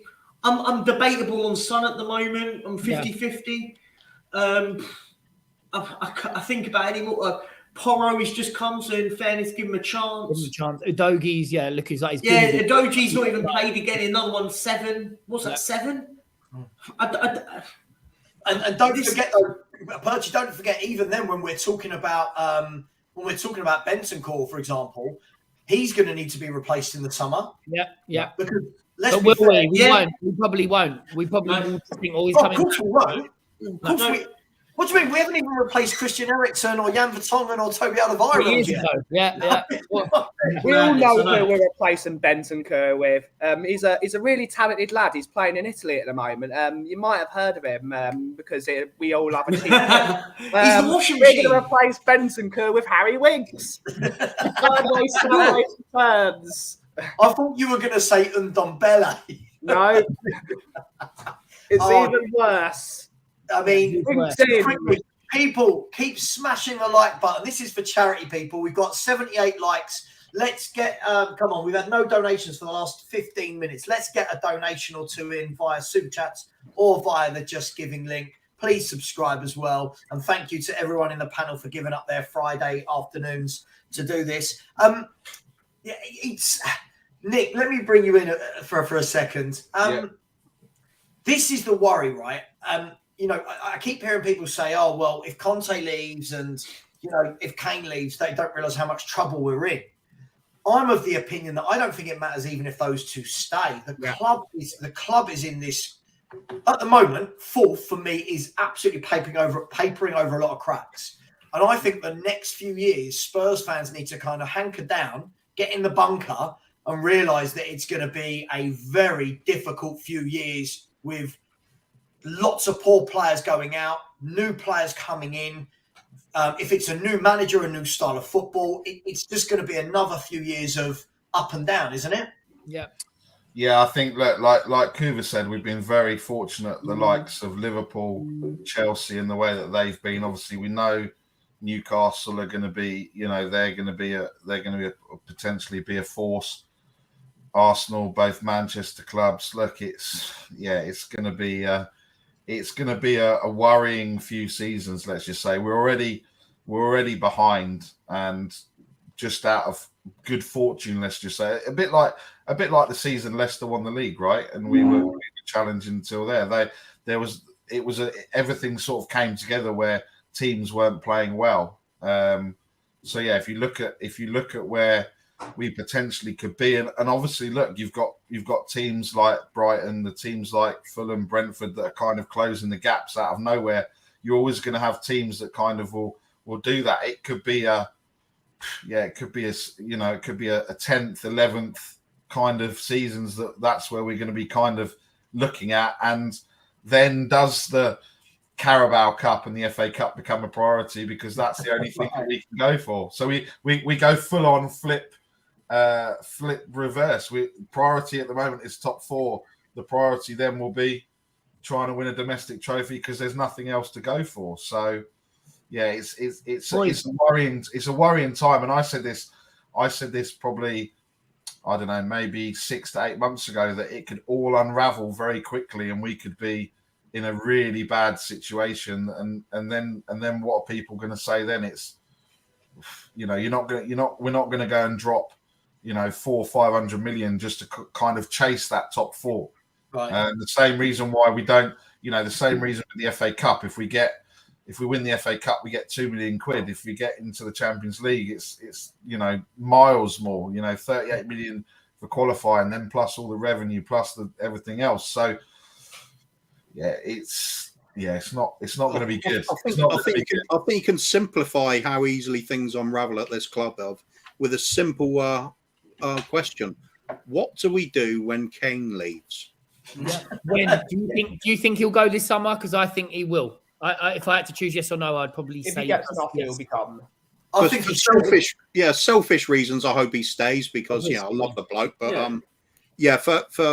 I think he does. I think he deserves to have some trophies in his. Boy, do you not kind of want him to go? I kind of feel embarrassed that we've got him. I feel sorry for him now. I do genuinely feel sorry for him, because he's stuck his neck on the line to stay with us, and we've completely, as a football club, completely let an individual like him down completely, because we should have won something under him, and the fact that he's been here and he hasn't. And I can argue why people we say, oh, but he didn't do it and this and that and the other. Let's be frank and honest. Harry Kane's dragged us to Champions League football half the time. Where's Mr. Box Office when you need him? Oh, don't. Harry Kane FC. Harry Kane's a loser. I loved it. Oh, Yeah, when but he he's says that- it's Harry Kane FC, but then he's a loser, and then I Well, think technically, he's right though, isn't he? He hasn't won anything, so he's not. Well, I mean, the conversation we had the other day, which really got Oh yeah, it was weird. Yeah, really got some fans upset. So for any of you that weren't in the chat, we're having a conversation about who's had the better career and who's more decorated out of Jamie Vardy and Harry Kane. Now, this went, honestly, I woke up the next morning and the abuse in my YouTube comments, which I thrive on now, was you don't know football, Jamie Vardy's crap. I was like, whoa, I just asked the question. But let's discuss that now. Let's, for anyone that wasn't here we go. Right? Jamie Vardy, right, is a striker that came from Stalybridge Celtic in the Conference North. Yeah, maybe? But I think it was further down than that. It was one Further below down that. There we go. So what? 5, 6, 7, 8, 9, 10 divisions out of the Premier League. Has worked his way to Fleetwood, joined Leicester City in the Championship, helped get them promoted. Then scores 168 goals for the club, winning Premier League Player of the Year, winning the Premier League, winning an FA Cup. Harry Kane always played for a Premier League club, scored 260 odd goals for the club, but's won nothing other than the personal accolades. So I ask you, gentlemen, I'm not asking, please note, I'm not asking who the better footballer is. Yeah? Before anyone in the chat has a go at me. Who's had a better career to date, Harry Kane or Jamie Vardy? Any one of you can take it away. It's not even a question, is it? It's the question. What is the point of elite sport? What do you say? But To I think, win. yeah, To agreed. win, and he has won more. When he Yeah. retires at the end of his career, Jamie Vardy, which is not long because he's run himself ragged with all the Red Bulls he drinks, he's going to say, I've won a Premier League title with Leicester City And an FA Cup with FA Leicester Cup. City. and he's I going think- to say, I did something unbelievable. My name is in their history books. People will talk about this in 100 years. That is what Exactly. he's done. The only Exactly. people talking about Harry Kane scoring 268 goals are us, Tottenham fans. We're the only people that's going to be talking about it. In 100 years, when you say, oh, Harry Kane scored 268 goals, they're going to be, what? And? No, Ben, mate, you're spot on. And sorry, just to jump in, I didn't mean to jump in. But the bit that I said on that stream was, the one thing I said was, would Harry Kane swap everything that he's got with what Jamie Vardy's got, and he would do it in a heartbeat? He would swap scoring the topmost goals for Spurs. He would swap all of his golden boots and all that crap to win the FA Cup and the Premier League. And that tells me that Vardy's had a better career than Harry Kane. However much it pains me, that's unfortunately the truth. Well, it doesn't even pain me. It's just that is just the facts. any player with ambition is going to want trophies, aren't they? The only thing that I think, and I think I'm sure you lot probably realise this, is I think he's got a very happy life at Tottenham within his kids. He's got 3 kids now, hasn't he, and a wife, and that's the only thing that I could see stopping a move away. But other than that, I don't think he does. Chelsea. Chelsea's the one he ends up going to, and it's going to fucking be horrible. Honestly, I think That's that's it's terrifying. It won't be terrible because he's earned it. He's earned the right to be. Because do you know what? He's had to deal with us for the majority of his life. I agree. He deserves to be going to a club like Chelsea, earning 500 grand a week and winning shit. He deserves it for having to put up with having to play with Eric Dyer, Darrington Sanchez, Harry Winks, Benjamin Stambouli, what a player! What a name anymore? There's a few. Vlad Chiriches, Enzo Fernandez, Thiago Silva, Fazio. Oh, yeah. He's going to be Fazio. Do you truly believe? Does anyone truly believe that Kane would jump to? Listen, for me, I've said it all along. Right? People hate me for saying this, and when Bob Spur comes on later, I know he'll ruin me for this. Yeah. I think Kane has no ambition if he stays at Tottenham Hotspur. I can't believe he's been here this long, but I cannot see it being Chelsea, Ben. I cannot see. Why not?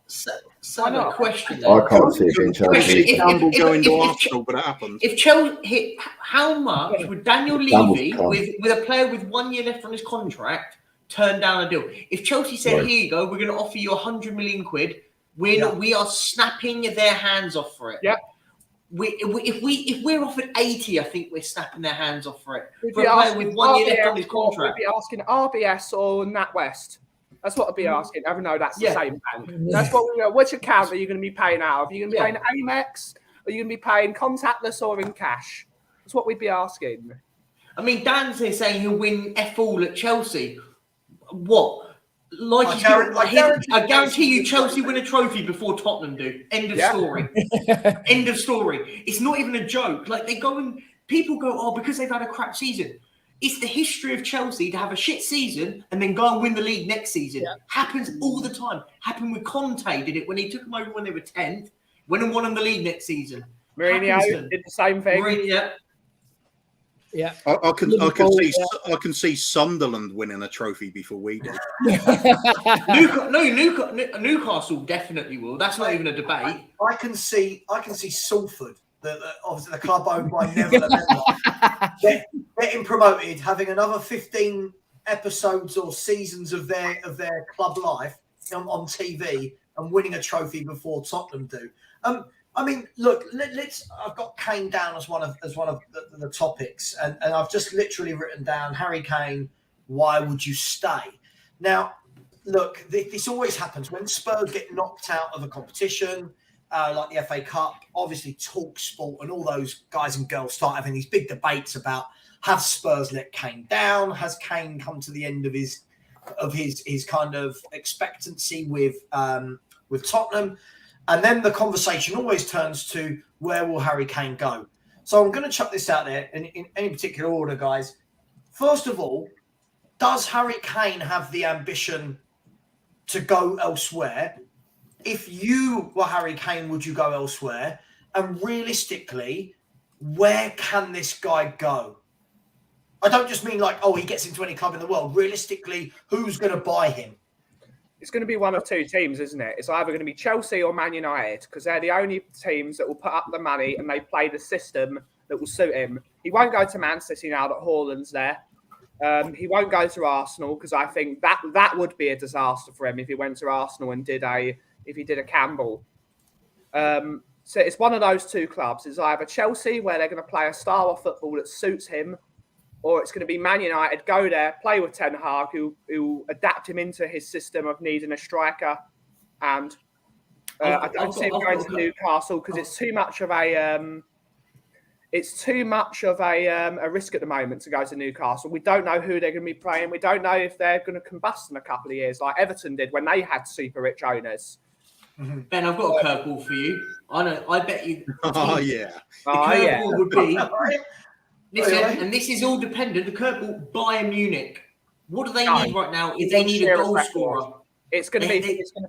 He wants Shearer's record. That's what he wants. Yeah, but listen, if Bayern Munich come knocking tomorrow, and they go, here, we're going to offer you 80 million quid. We're going to offer you 80 million quid for Harry Kane. 1 year left on his contract. I think we consider that, and he would consider it. We would consider honestly. It. Kane would not accept it. I think Kane's got too much respect for the club to go to a Chelsea or an Arsenal. I think the two Manchester clubs, I don't think we will even go abroad. Kane doesn't owe us any respect. He won't go abroad. He wants Shearer's record. Do you not think he will? Do you not think Kane will? I think if somebody offers a contract of $500,000 a week, that's the kind of money that even if you're on 200 a week, it's going to turn your head, surely. We know that Kane wants to move his kids. He doesn't want to move his kids. He is a family man. He does not want to move his kids out of the UK. So he would. But do you think? But if the offer was on the table, would it be a thing? I think it's easy to say that now. But if something was on the table, I think people say he wants to break Shearer's record. Yeah, but I tell you what, he wants to win a league title more than breaking Shearer's record. I think from my point of view, from people I have spoken to, he wants those personal accolades. What? I mean, He turned into Danny Kiriakou. No, not Danny Kiriakou, not Ati Kiriakou. I've not spoken to him. He never rings me back. So the problem with Danny Kiriakou is he tells me he's going to ring me in 10 minutes, and then that doesn't call at all. He stands me up. Danny, you're out of order wherever you are. You're out of yeah, order. wherever you are. Danny. I mean, guys, I'm looking at some of the spin stats this. as well. Let's spin this, right? Sorry, these are great biscuits, by the way. Great biscuits. Yeah, liveness. Let's spin this. If Harry Kane was to end his career, Spurs' all-time top goal scorer, which is already in the bag, England's all-time top goal scorer, which he is, right? Yeah. Is that in the Always, bag? mate. There's one more. One more in Okay, right. So it's in the bag. He'll get free against some nation that just got invented. And Alan Shearer's Premier League record. If he ended his career with those 3 individual accolades, is that a successful career versus winning a Premier League and Champions Leagues and FA Cups? No. On a personal level, it's very successful, isn't it? It's bittersweet, isn't it? He's phenomenal. Yeah. It's sort of. I'm gonna about quote really. Eric Ten Hag here. I suppose Eric Ten Hag said in his interview the other day, success means trophies. If you have not done that, you've got lots of achievements, achievements in relative term. But success is saying, look what I won. I'll remember that. That's a physical thing that they cannot take away from you, a trophy. That is success. It's little achievements on the way. There's no point having 1 million goals if you've never won anything. There's no point. There's no point. Do you think someone like a nobody at Manchester United, like say John O'Shea, who's won the titles, he won the title? I think he won the title, didn't he? Yeah. Do you reckon he'll won a few, mustn't he? Yeah. So he'll look back at his career. Do you think he'll look back at his career more satisfied than Kane will look back at his career? Do you think? I think Kane will look back and regret that he's not won trophies. Yeah, he should have gone ages ago. I don't mind why he's hung around. And I think he shot himself in the foot signing that 6-year contract, didn't he? Yeah, he should have gone. He should have gone in 2000. Well, no, but at that time when he signed the contract, he was clearly poorly advised. But at the time, we were on a trajectory going up, and what we done is we went, you know what, we've got him now. We don't have to do anything. Here we go, guys. Look at this. Can you see that? John O'Shea has won 5 Premier Leagues. Yeah, that's what I mean. Cup, 3 League Cups. Yeah. Is that right? 4 League Cups, 4 Community Shields, a Champions League, and a FIFA World Club Cup. Well, he was there for the Champions League. Yeah. And he scored that banger of a chip against Arsenal, which was great. Okay. John O'Shea. Look at that season. Yeah. Can you imagine, right? It's not a bad career, really, is it? No. If John O'Shea is telling his grandkids in 20, 30 years' time, whatever, oh, good biscuit that, Ben. Good big. Not biscuit. Chocolate bar filled with biscuit. The biscuit. We'll have this debate later. Well, we're going to get some biscuits out. By the way, guys, I'll tell you what I've got as a cheeky little snack. Look at that. Oh, you're such a... That is... You've gone proper tapas. I love it. Yeah, man. Look, if you were John O'Shea and in 20, 30 years' time, he's telling his grandkids are going, how good were you at football? You go, well, I wasn't the best player, but I've won 15 or 16 major honours. And on top of that, let's just have a look, right? Before we can say he was a bit part player. He's the Ireland's most cut player as well. I'll tell you what, how many games do you think he played in all competitions for Man United? Have a guess. 350. 300. 4. 4 games, 15 major honours. Yeah. That's impressive. He has played 393 games for Manchester United. That is, I mean, again, I'm not saying he's a better footballer than Harry Kane, but that's a career, isn't it? That's a career you look back and go, I did everything I wanted to do. Did Harry Kane grow up thinking, I just want to win personal goal-scoring accolades? Or would he have dreamt of lifting FA Cups, lifting Champions League, lifting leagues? That is the thing for me. What's his mindset? I think Harry Kane has always been about self-improvement, right? That's why he's always improved himself. So it's one of Kane's thing, getting better every season. So maybe he does want personal honours. Maybe. No, but do you know what I think it is? And this is genuinely my thought process on it. I think Harry Kane is sticking around at Tottenham because he kind of wants to prove it to himself he can win something at Tottenham, which unfortunately what it's doing is it's becoming a detriment to himself because he hasn't got enough time left. Does that make sense? Yeah. But for him, I think in his mindset, if he wins something at Spurs, that's for him meaning he's done his part for the football club. And I think unfortunately what's happening is the timeline's not enough now. Whereas 5 years ago he could say that because he knew he had a long career going on. Now he's at a stage where he's got to make a serious decision at the end of the season, really.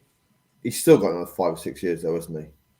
I think right at the top because he's never been 29. Yeah, he's got. I think he's never been overly quick. He's so got he's never 4 years relied left on as a striker, then he can drop deeper as a centre. He's got such good football brain on him as well. He'll be okay playing. He's never needed pace, has he? He's never needed it. He can go on to 37, 38, I reckon. If he stays fit, it's the only thing he does. Like Teddy did. Yeah. I don't know. I think when he was at his goal scoring best, he did have he had a little bit of pace about him compared to how he started off as a pretty sluggish player. But he'd use it just to get a yard in front of somebody and use his strength to just keep shrugging them off. I'm thinking of like one of his goals against Chelsea in the 5-3. I think it was the first one where he basically bulldozed his way through and hit him from long range. I think that when the years go by, he's not going to be shrugging the players off so easily as he did there. I think that level of peak fitness has been a big part of his game. But if we're looking to play him more as an out-and-out number 9 at the moment, somebody else can do some running for him. And if he's looking to drop back in later years to become that number 10, then perhaps he's just looking more to little bursts of energy, get in the little pockets, as they say, and find a bit of space and then use the ball. Could work, but as the all-rounder, he's going to be going to be dropping off a bit, I think. Someone just said it here. 100 million for him for the next 4 or 5 years is a no-brainer. If I was Man United, I would be all over that. If I was Man United, I think he's the perfect fit. It's perfect fit for a lot of teams. Well, yeah, who wouldn't he get in? Even Real Madrid, Benzema's what, 35, is he? Even the scum, it'd fit in there lovely as well. Yeah, that's exactly what they need, isn't it? What's the point, FC? Sorry, has no one else been talking? Has it just been me? Sorry, I'm really confused. Don't bring that negative energy to a charity stream, please. It's not what we're here for. Talking of charity streams, the donations have dried up completely. Let's get some donations in, people. Even if it's £1, even if it's 50p, just get some donations in. Let's raise as much money as we can for charity. Guys, I want to bring up this comment here. Well, this is an interesting one. He's played in 6 finals to lift the cup, Sav. Just a shame he's never turned up in any of them. How many finals has he been fit for? Hang on. Before we all jump to Harry Kane's defence, I look at this in 2 different ways, right? I look at that in, obviously it's a team game, it's not just on him, but I also look at it that in the massive games, that's where your big players throughout history do make the difference. That's where your Drogba's made a difference. That's where, I'm not putting him in this level, but if you watch the World Cup final, Messi and Mbappe decided to take 2 very average teams and make the World Cup final certainly the best World Cup final I've ever seen. Loads of players like that throughout history. Has Kane, it's difficult because like you said, Ben, he wasn't fit for the Champions League final, but there's been multiple finals, semi-finals. The League Cup final when we lost. Wasn't fit for when he came back against Man United. But Ben, for Spurs and England in massive finals, semi-finals. England one is true. The England one was fit for that. Has there been that one moment in any of those games, even the semis, where you've gone, that is why you're a world-class striker? No. I know it's difficult. I'm just asking the question. Yeah, just if we get an offer in for a tenner, let's just bin him off, mate. Agreed. Yeah. And then donate it to this stream. Yeah. The problem is, football is a team game, and the teams he's played with have all been rubbish, really. They've also not turned up because Harry Kane is the starlight of the team. All the spotlight goes on him for not turning up.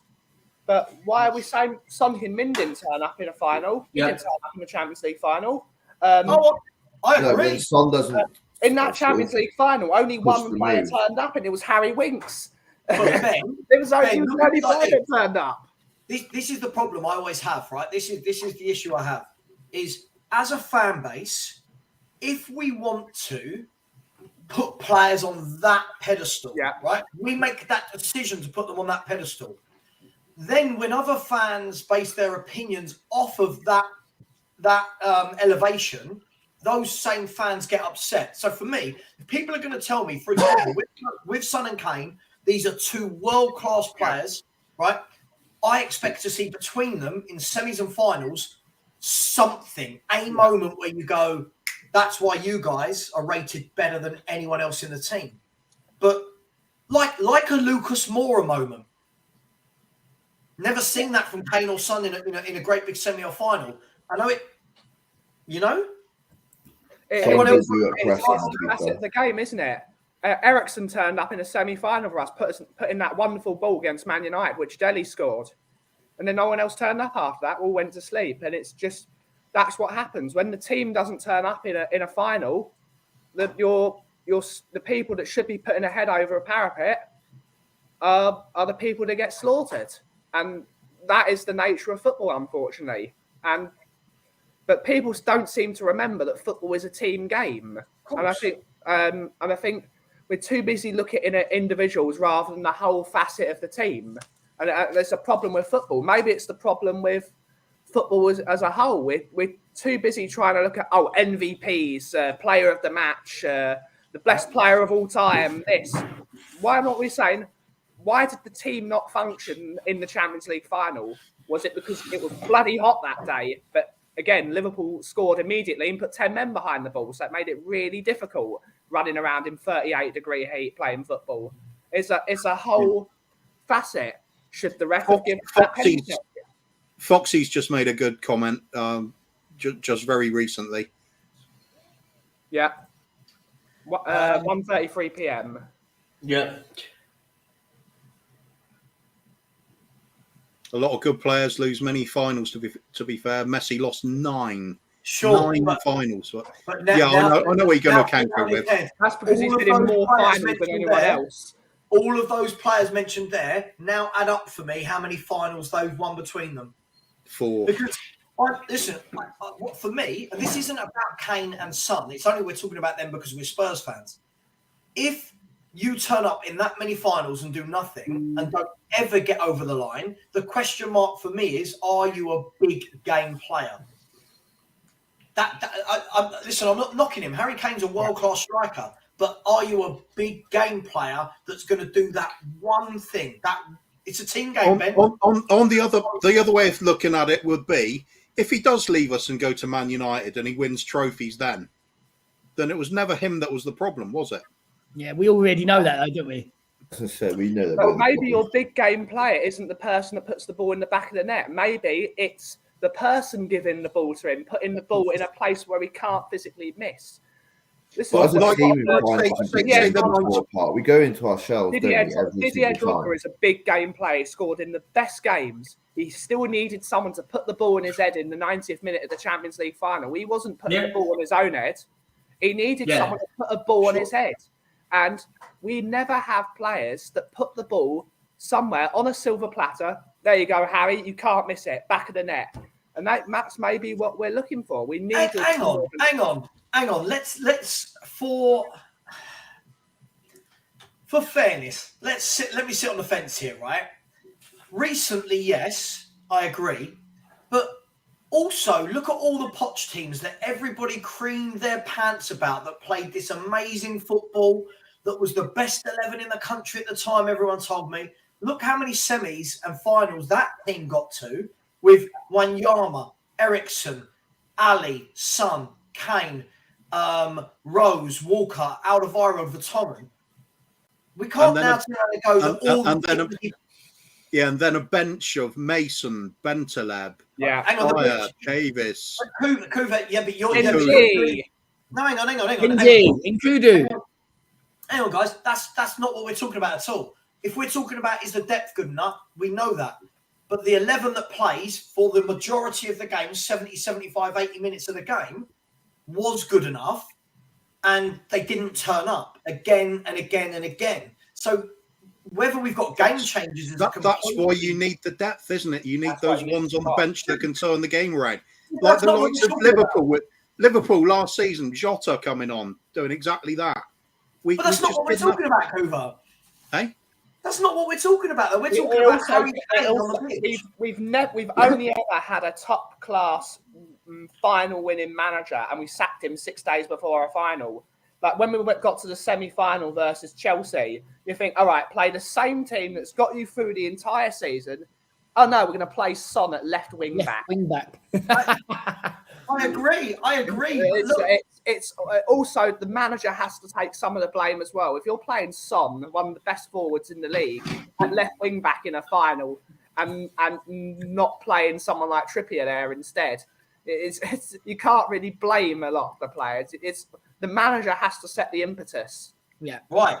Okay. Funny that, because whenever we play badly this season, and I'm told it's nothing to do with Antonio Conte, it's always the player. Oh, it's a mixture of both of them. It's a mixture of both of them. I'm just checking because Conte seems like he's ineligible to take any form of blame ever throughout the season for however we play. Do you know what that is down to, Savva, though? Because he's been successful everywhere he's been. Yeah. But Of Tottenham. course. And It's because it's the thing. So many managers have failed under this amount of directors of football who have failed, but there's only one constant, and it's the hierarchy in the board that runs the football club. Frank Arneson was a top director of football, won nothing at Tottenham. Paul Mitchell is a top director of football, won nothing at Tottenham. Franco Baldini, one of the most celebrated names in Italian football, won nothing at Tottenham. There's all seems to be a correlation. As soon as they come to Tottenham, they lose all ability. It's like Space Jam when the aliens all their talent. They lose all their facet of their talent. They then leave and then they win because there's always that little that common denominator, whereas the hierarchy does not let people do their own job, which they've been employed to do. Yeah. I totally agree with that. I think. Sorry, go on, Savva. No, go on. I was going to say, I think I've said this to you before, Savva. Conte has gone in there and he said, I'm playing this formation and you've got to give me the players to do it. I'm not budging. I'm not going to 4 at the back. I'm not doing it. I'm sticking with my formation. I'm going 3-5, whatever you call it, 5-2. I would disagree with that because I think Paratici wants to play 3 at the back. Because he is a director of football from Italy. That's the system. They were both all. Yeah, I agree because they're Italian. Conte is going to leave this year. As much as I like the guy, he's going to leave. I mean, we're going to go with another manager that plays 3 at the back, and I want that as well. I don't want to suddenly go. You know what? Let's go start playing 4 at the back because that's the problem with Tottenham. You go 3 at the back, 4 at the back, 3 at the back, 3 in midfield, 3 in midfield. Every 18 months, it's a new scattergun. Yeah. So, all right, we've had Conte playing 3-4-3. Let's go for another manager that plays that style of football, like a Gasperini, even though Gasperini's in the later days of his. Let's have a manager that plays a similar system. You know what? I agree in principle, and I've been the biggest advocate of, and Kruger, I think you've agreed with this in the past before, a whole reset where new owners, new manager, new director of football, new head of academy, new scouts that all play the same way.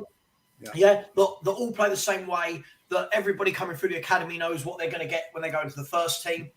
The problem for me, and this is just me selfishly, is I don't want to see that start with the commencement of 3-4-3, if I'm being brutally honest. No. You get your a beautiful football manager and you get your you get somebody who bases their game on total football, the old basis, isn't it? Yeah, that's the starting point.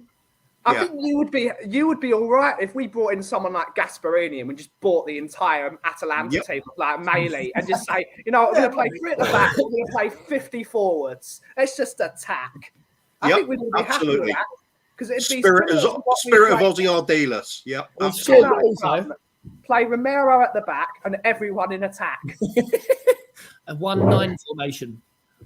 Like Aussie Ardelas. You know, it sounds so crazy. That's what it used to be when football started out. Yeah, wasn't it? one at the back, everyone in attack. Yeah. Yeah, look, I get it. I mean, Jace, what do you make of all this? Because look, it looks like Conte's not going to be here next year, and that does then mean that we start again. But are we going to be starting again, like Ben was saying there? Are we starting again fresh, or are we literally starting again with Paratici's vision of football, as opposed to? I mean, I'll just let me pluck a manager out the air, as opposed to bringing in. I'm just saying, please don't everyone go mad in the comments. Marco Silva at Fulham that plays 4 at the back. Are we literally going to see Paratici handpick a manager that's going to go with this god awful 3-4-3 again? Well, yeah. Is he going to stay? And what's the deal with his whole ban thing? Is he staying? Is he allowed to stay? Paratici? I don't think anyone knows. I mean, that's a big factor, though, isn't it? If he stays, then surely it's going to be another Italian coming in. It seems like we only buy from Italy anyway. Not anymore. God knows. No.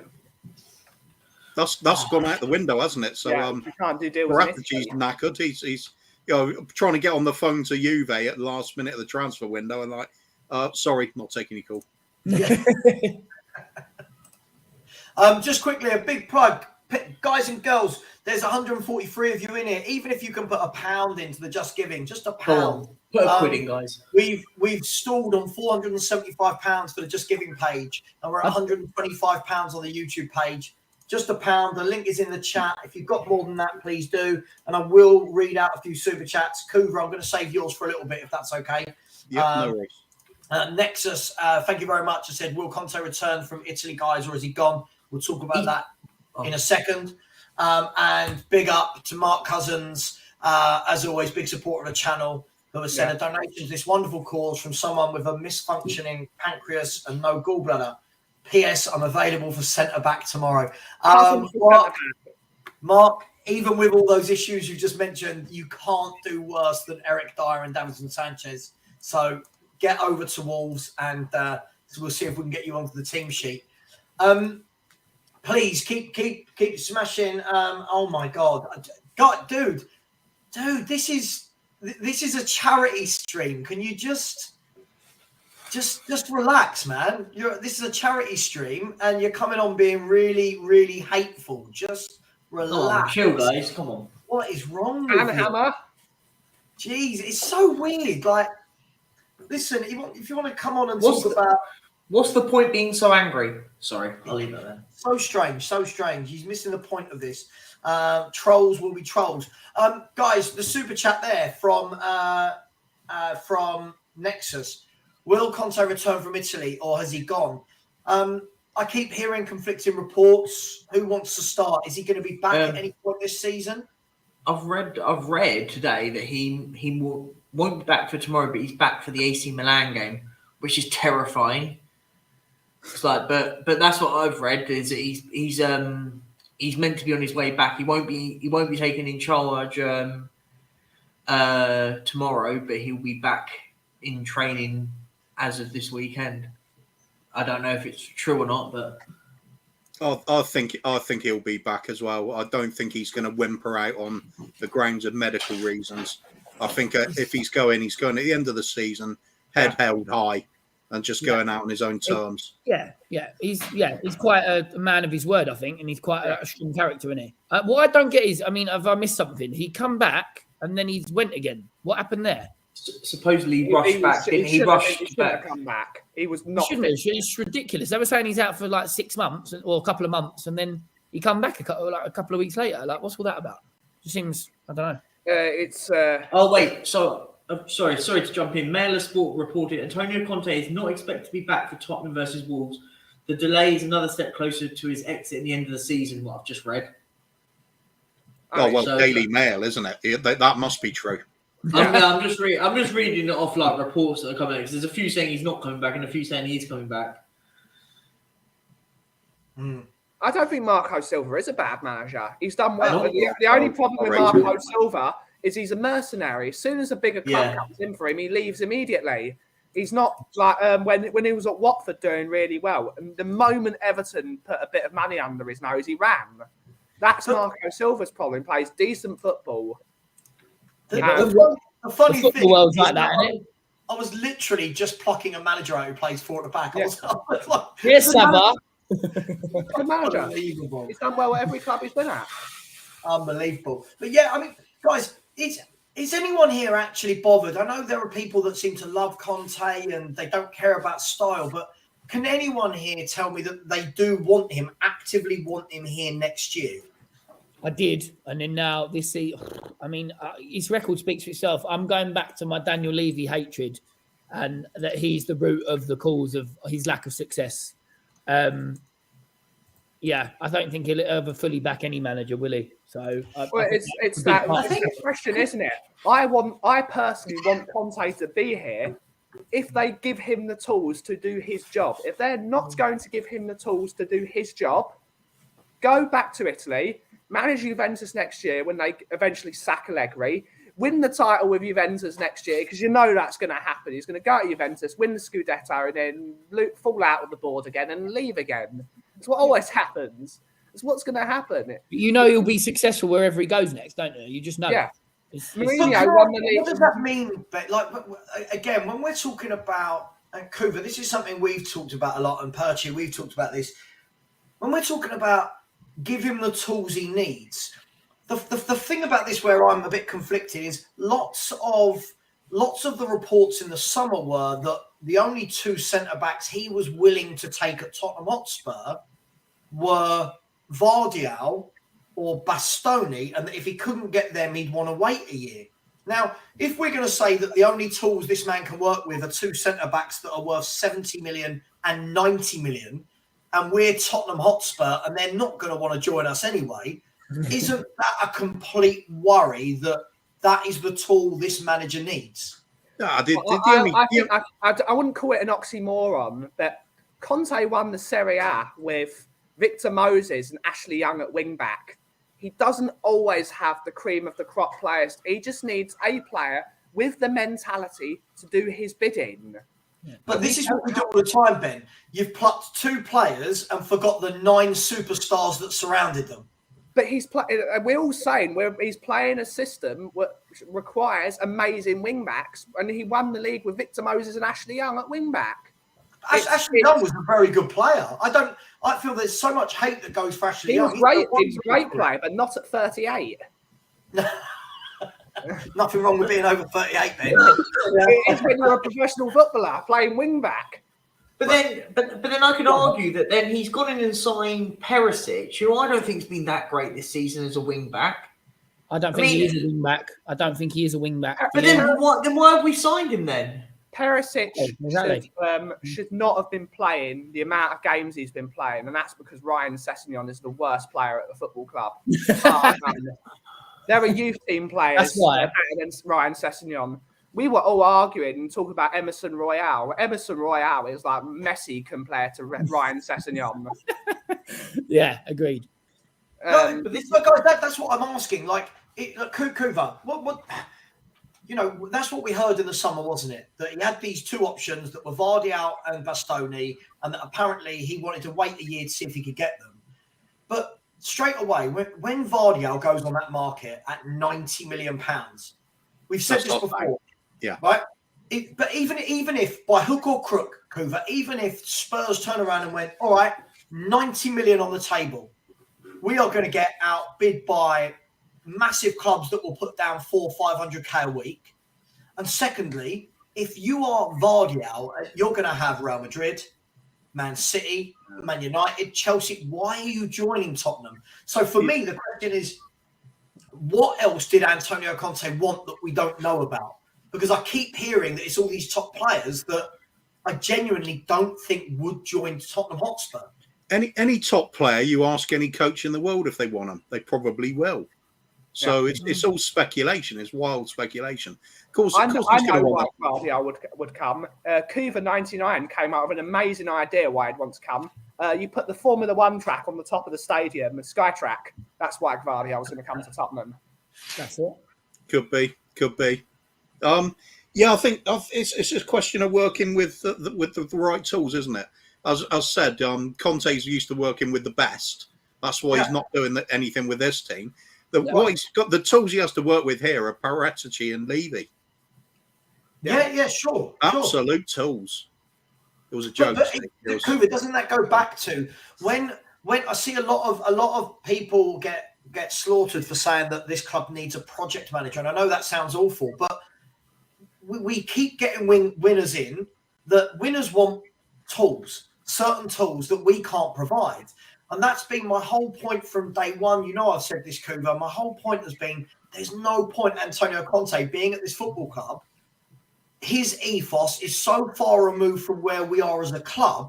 I just couldn't see how it was ever going to kind of. There's just too many barriers in the way stopping him succeed here. Yeah. Well, absolutely spot on. It's stagnant FC, isn't it? I look at our defence the other night. Forget Romero. I love Romero. I think he's amazing. I know he's not perfect and he's a lunatic, but I also like that a little bit about him as well. I look at our back three: Dyer, 9 years; Davies, 8 years; Davinson Sanchez, 6 years. At what point do we realise that they're shocking players? Yeah. And they're going to let you down. They're going to let the next manager down. Guess what? They're going to let the next manager down. Guess what? They're going to let the next manager down. They're terrible. They're championship level max. They could be even League One or League Two. I don't think they'd stand out there. It's the players that it's just, as we said earlier, there's going to take 3 or 4 windows to get rid of all of this crap. I'm saying they needed 3 or 4 years to get rid of Dyer and Davis 8 years ago. Yeah, exactly. But the problem is, we're offering them new contracts, so they're not going anywhere. But why? We offered Ben Davis. Ben Davis has already signed a new contract, and Eric Dyer is about to get a new contract. Hugo Lloris is about to get a new contract. So the point is this is why I'm at the point where I don't care anymore, because it's like, well, what's the point? Because we're gonna, regardless what happens, is we can all sit here and say, well, we don't think these players are good enough. Blah blah blah blah. Means nothing. It absolutely, in the grand scheme, means nothing if us 6 see that they're crap defenders. If we're signing them up to a new deal, because they'll be here for another 5 years, 3 years, 4 years. But look at Rob Holding, for example, last year at Arsenal. Now you could all tell he was a weak link at Arsenal. So what have Arsenal done? They've gone out.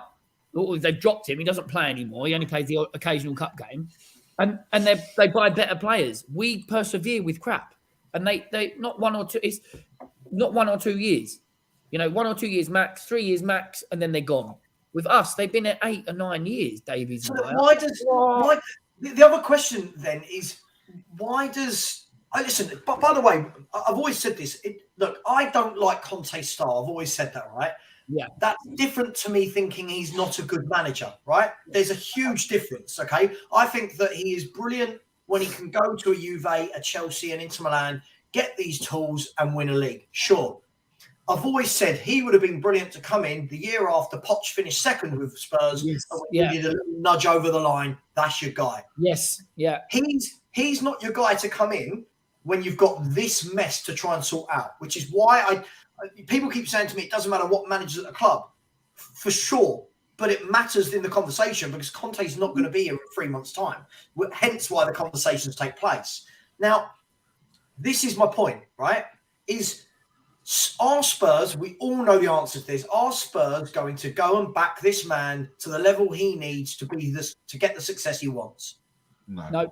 And I could have told you that before he signed. Yeah. Right. And he himself has already come out and said, Spurs, the club, have a vision that want to buy younger players on lower salaries.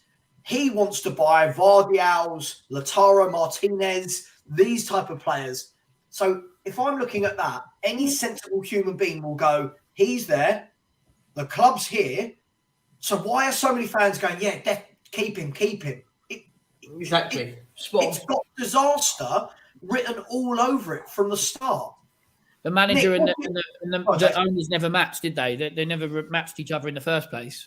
I don't get it. Nick, what do you make of this? Because I feel like when I talk about Conte, a lot of people just go, he's the best manager you've ever had. You don't understand football. But I understand Tottenham, right? Yeah.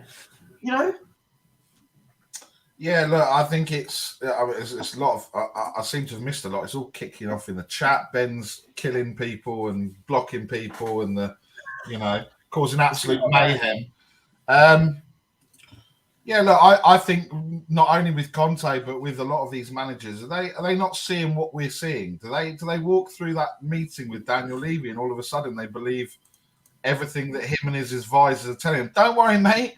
You want a war chest? We'll give you a war chest. You want this player? We're going to go and get this player. I don't understand. Look, basically, Poch said what he said, and we've spent probably £500 million since Poch said what he said. Whether that's on transfers, managers, severances, payments, we didn't have to spend 500 million. We could have spent half of that and had a decent side that Poch wanted, and it just seems like it's a massive waste of time. But all of these people have got to come in and take responsibility, and they come. This is the vision. This is this. Yeah. What vision is going on in the office compared to what we can see on the pitch for the last God knows how long? And how can they, like the next manager? If any of us was going into Tottenham tomorrow and they were interviewing for the manager's job, are we going to sit there and we're going to go, okay, that's fine. I believe exactly what you're going to tell me because I've seen. I don't get it. I don't understand it. That's what I don't get. When me and Ramsey are going to be the co-managers of Tottenham, we're playing Emerson up front. But breaking news, he's fit. To start, he's fit to start tomorrow. So come on, boys. If Emerson Royal's back tomorrow. So mate, hopefully he's proved me so wrong and he's going to turn into a decent player because lately he has played really well. You've got to hand it to him. And I think he's all great. It's been one of our better players. He's still defends. Now imagine him at right back. I can't believe I'm saying this about Royal. If he is going to turn the corner, Royal at right back, Romero at right centre back, and get a proper left back, a Doji, and a left-sided centre back. Now you've got a back four to go and play for a few years. Yeah, no, 100%. Look. I know everyone laughs at me, and I'm like Emerson Royal's like fan club, and I'll bang the drum for him. Happy Clapper as well. Don't forget Happy Clapper. Happy Clapper, flip flop, whatever. But they tried to get me right. They tried to get me. They went back on the We Are Tottenham TV group. They tried to get me to see if I'd slagged Emerson Royal since the moment that he came. The moment that he came, they could find no message on there. They were trying their hardest to call me out as a flip flop. But they couldn't. And look, look for me. I would try, and this is what I would try because we're not gonna lose anything. I'd put Porro in Kulusevski's position and have Emerson Royal at right wing back because Porro's better at attacking than Emerson is, and Emerson's better than Porro at defending. And Kulu is not doing anything at the moment anyway, so we're not going to lose anything by trying it. So, Here's a question. If Emerson turns the corner and becomes a really top player for us, are we all going to be celebrating Paratici for being an absolute genius for buying Emerson Royal? Oh, look how terrible he is. He bought Emerson Royal. He bought this player. And then it looks like, Emerson looks all right now. What's happened? The thing is, this is football fans for you, right? Not you, but this is football We're all hypocrites. We're all hypocrites. Flip-flops. Emerson Royal has had a few decent games, and yet I've seen him play for 2 years now. And the few decent games for me don't outweigh the shockers I've seen. For me, I say this every stream I'm on, Ben, right? Consistency for me is everything. As a player, as a club, as everything, consistency. Even a director of football, consistent good signings. Not this one's brilliant, the next four are crap. And Emerson Royal for me is... I said the other day, he set the benchmark so low for me, guys, that now he's just doing his job, which is what we brought him in to do. We're all going, oh my God, he's amazing. He's doing the job of a right back, right? Before he was doing the job of a kid that's won a Be a Footballer for the Day award, and that's how I see it. But are you a big fan, Nick? Are you have you got an Emerson Royal shirt or? I've got a man crush on Emerson Royal. I'm the only one that will literally I said, right, if we get top four, I'm getting the full on Emerson shepherd's pie, head, haircut, everything, right?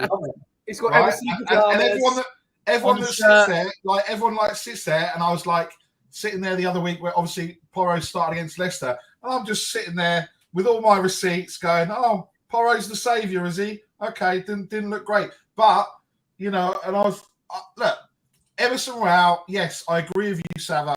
The bar was set so low, but, you know, and now he's doing what he's doing. But I think, do you know what? Actually, the guy gives a shit. He wants to, even though, okay, we laugh and he spent £1 million to try and improve his game or whatever he did, oxygen chambers and everything else. But at least he's fucking doing something. At least he's trying. Yeah, mate, exactly. Yeah. They give shit. They don't care. And that's why I love him. Not only because he's kind of, you know, all right, it's been a month, he's played well for a month. If he can then go on and play like this for the rest of the season, turns it into next season, then we can start having a different conversation. But at least he tries, and at least, you know, you'll see him, okay, he does his Instagram posts and TikToks and all of that. But you know what? It makes you laugh because he's actually enjoying himself. And that's what you want. You want some of these other players to actually start doing, to actually caring about wearing that shirt. Yeah, I think he cares more about the people supporting the club than players like Dyer and Sanchez do. Right? Whenever he celebrates, he's always like banging on the badge. He's like always going towards the fact. He definitely gives a shit about the people that are supporting, whether that's because he's come from the background he's come from, of being Brazilian, and they've got the problems there in Brazil at the moment. Loads of Brazilian players come from the poorest of life. He gives a shit. Cares. He literally gives a shit. And that is the minimum we ask for as football fans. That's all you ever want to see in it. Remember, like Scotty Parker and like Wilson Palacios, they were never that great quality, but like they used to come off the pitch knowing they've literally died for the badge. And that's all you want to see, isn't it? That means everything to the fans. That's all you want.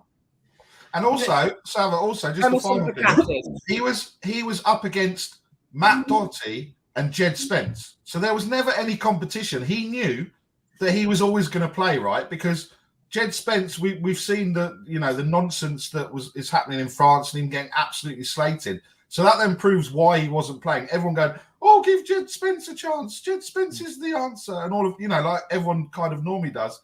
Obviously, Matt Doherty's gone. Now he's actually got some real competition. We've seen him actually knuckle down and go, do you know what? Actually, I'm not going to start every week if I don't pull my finger out. So, listen, kudos for that. It's just, for me, I need to see more than 2 or 3 games I agree. before I start going crazy about a player. And for me, I still think if he's going to play, he is definitely not a right wing back. He's a right back, yeah. Which is why what we should have done against Leicester is he should have played at right centre back, because the transition from right back to right centre back would have been better than playing Tanganga or whoever we played there. Just quickly, I've got a few super chats to go through. So thank you very much, Ms528. Thank you very much for the super chat. Much appreciated. All the money does go to charity. Q7 as well. Big up. Always a big supporter. Has said, just for the sake of a donation, no one trusts Billy Savva Sharp. Apparently, I look like Billy Sharp. He was up front for Sheffield United just the other night. Good stream, lads. Thank you very much. And Spurs 72 with a lovely donation. Thank you very much, Spurs 72, saying you're doing a good thing here. Savva, big up to all the panel. Yeah, listen, it's not me. It's everyone's giving up their time. I've just facilitated on my YouTube channel. That's all I've done here. Please, before we welcome Sean, please keep donating on the Just Giving page as well. We've now just reached over £510 on the Just Giving page. Since I spoke last, we've had donations from Jason, who's on this channel, so big up Mr. Marquise, Trussay, Andy Fenny, Wayne Holland with a donation, Chem1962. So please keep donating, and remember that as much as we like talking about football, this is very much about raising money for Jason, did you sticking around? I'm literally going in a minute. The last thing I wanted to say, we were talking about it a minute ago before we started talking about our Emerson Royal. I think, look at how much I wanted to say this about 10, 20 minutes ago when we were talking. I can't remember what we were talking about, but the painful rebuild and like content and things like that. If since we've moved into our new stadium, we've spent about £580 million, including the Porro 38 million, whatever it is for him. Yeah. Now, I think I've said this to you before, Savva. We've spent about £580 million on about 25 players. I think it is 26 players, something like that. Yeah. Now, if we'd spent that money on 10, 15 max and bought a bit better quality players, we could have had our painful rebuild that Poch wanted. That's the last thing I want to say. So rather than quantity, buy quality, buy the 50, 60 million pound players. Don't buy 2 or 3, 30, 20 million pound players that are no good. But listen, we can have that conversation now. It's a shame you're leaving us because we can have that conversation now. That's all I wanted to say is just the common sense at the club. But yeah, and also the 237 million pounds worth of players that are out on loan. What's all that about? Like, really? Can't sell them. Yeah, well, yeah. I mean, No money in Europe. How much money is that? Wow, it's such a waste. Yeah, I suppose there's two ways of looking at it. I mean, first of all, who on earth signed them? And secondly, like Sean said, it is that we can't sell them. And unless we're going to sell. I mean, look, let's have that conversation then, guys. Let's pivot into that conversation. And obviously, Jay, if you need to drop at any point. I've got 5 minutes left, but I'm all here. I'm all in.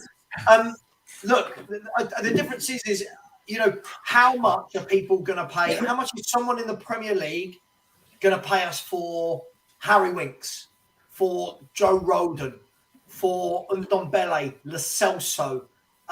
Who else is out on loan? Can't even think now. There's loads of them. Reguilon's the other one, yeah. I mean, how much are Premier League clubs going to pay us? Where all the money is? Do Premier League clubs want them? Do those players want to stay in the Premier League? I'm sure there's a lot of moving parts to this, Sean, right? That it's not as simple as just get rid. No, definitely not from a financial perspective. And afternoon, everybody. Hope everyone's well. Good show, Savva. Good effort, mate. Just before I answer that, I do just want to say, because look, Barry presented himself a little bit a minute ago as someone that's unflip-floppable, uncall-outable on the flip-flop. Here we go. Here we go. I'm bringing the energy. I was commander in chief of the archive searching on that particular day. I was in charge. I was going through everyone's, and everyone else was going through it. It was amazing. You could literally envision there was a little bit of silence. There was minutes of silence between all the messages, and then all of a sudden you'd see like 4 people typing at once when they've gone through and searched and found something.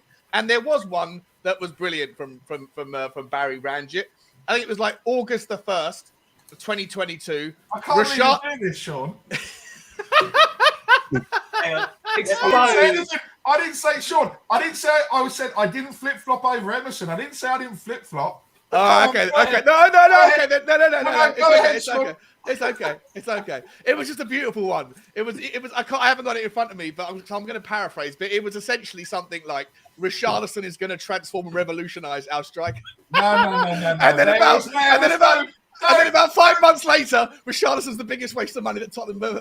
No. I'm finding that now, Sean. I'm not having that. I didn't say that. You're misquoting and misdirecting. It was from pillar to post. It was from one extreme to the other, and I haven't got Barry, it in front of me. But it was flip flop. It was from. He's going to be. Don't flip flop. Surely, to be fair, isn't that just changing your mind? It's only a flip flop if you go one way, then change it back again. Yeah. Of course, I think the idea of being a flip flop. It's a flip. If you're open-minded, you're allowed to change your opinion. You're allowed to let new information shape your mind. But apparently not in the Tottenham community. Kit Kats are not a fucking biscuit. They just are though. They are. They're not. Kit Kats are not a biscuit. No chance. No chance of their biscuit. Anything that's entirely enveloped by chocolate is a chocolate bar. Thank you, Shawnee. Really? Is that the category? Is that the official like? Oh, we're doing this. This is like an iconic 24-hour stream moment. So is a Malteser a biscuit? Ooh, That's a honeycomb. Does it fall in the chocolate category or the biscuit category? Where do you find them in the co-op? You find them in the Chocolate-covered confectionery. Yeah, that's a biscuit. That's a biscuit. That's a biscuit. It's a biscuit, Savva. It has biscuit on the outside. No, but it's not entirely. It's not entirely. So, if this side was covered with chocolate as well, this would now be a chocolate bar. Yes. Yeah. Oh no, you can't see it. It is What's it say? milk chocolate with a honeycomb centre.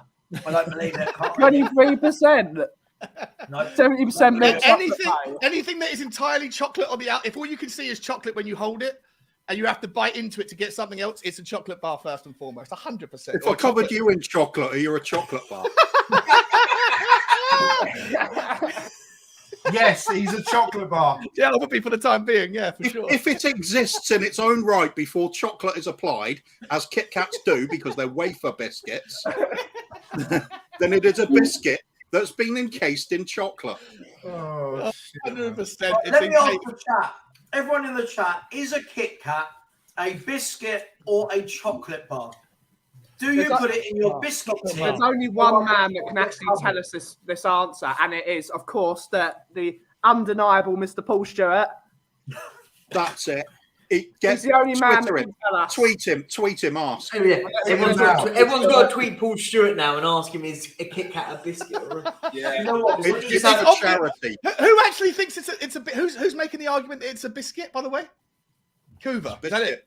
No, And Savva. I don't care. I don't care. I don't either. I'm just trying to. Don't sit on the fence, Savva. Stop Flip-flop, flip-flop, flip-flop. Is this meat or is it antipasti? No, antipasti is starter. Yeah, antipasti. Well, which one is it? Is it a starter or is it meat? I mean, yeah, but that doesn't work. If you put it on a plate and served it before, it's on a platter. It's an antipasti. Let's get Apparently, back if to you food pour in a minute. chocolate all over it, it's a chocolate bar.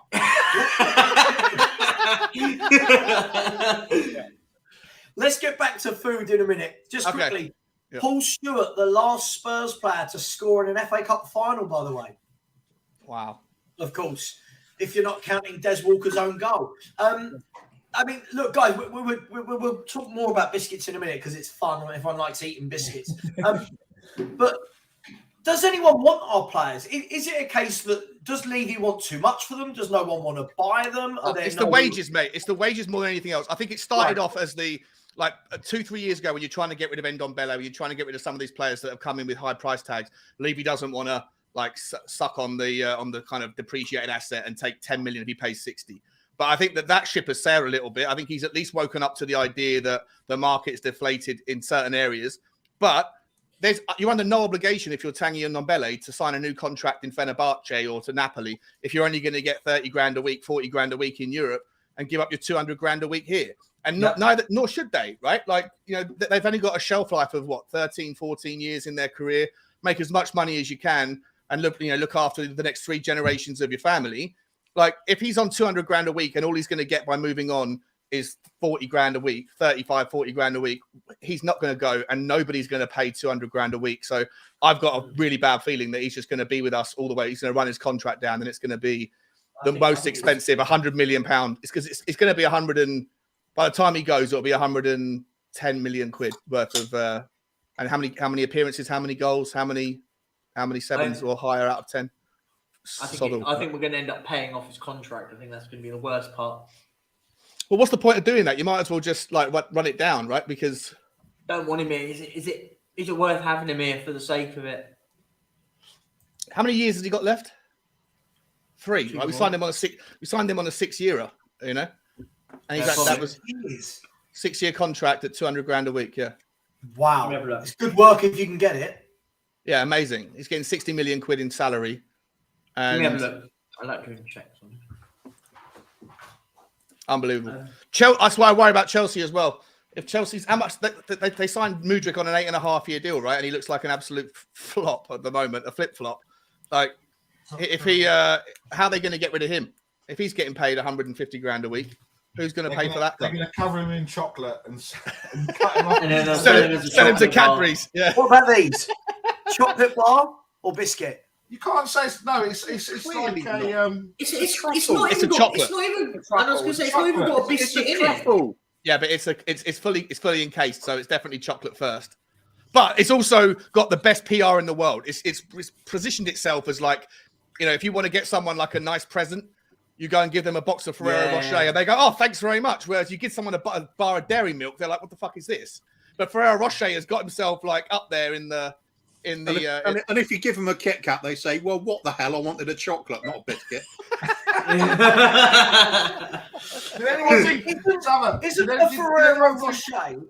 Isn't a Ferrero Rocher a really selfish present? Because you know when you buy that present, you're going to have loads of them yourself, right? Yeah. Yeah, it's standard. Yeah, just checking. Sharing is caring. Yeah, but it's also they're also they're the worst chocolate of all the chocolate. They taste horrible. They're really expensive.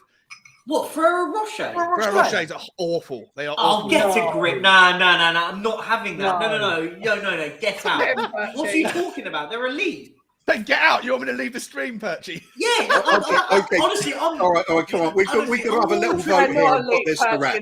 I'm more triggered by that than anything else. Anything's been said now. Come on, be sensible now. Let's have a little quick vote. Show of hands. Is a Snickers bar better than Ferrero Rocher? 100%. Oh, get out. 100%. No way. It's a tie. It's a tie. Yeah, It's the reason why you lot were talking. So, question asker's prerogative it is. Yeah, there you go. Yeah. Remember, my wife has voted Ferrero Rocher. Great taste. Yeah. My word is fact. Savva, no offense to your wife, but she also wants to go on a date with Ronan Keating. So, you know, let's just say her taste isn't great, right? That's the best line ever. Barry said, no offence to you, but you did once say you wanted to go on a date with Ronan Keating. Tell Barry. She said she was 11 at the time.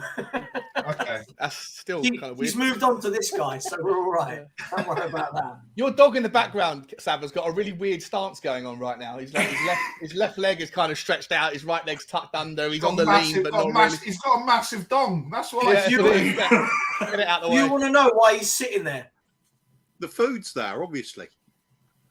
What is it? What's that? Yeah. The pork pie. So what do we classify a pork pie as? A snack? It's a chocolate bar that the chocolate's been eaten. It's a biscuit. It's a biscuit. Clearly a biscuit. For God's sake. I've got to be honest. Toblerone. Someone's mentioning Toblerones. Now that is horrible. That is a high Horrible. cut. What? Toblerone are the most horrendous things in the Get world. off. Oh, come get out. Time out. No, Get out. time Time out. out. That's Time out. ridiculous.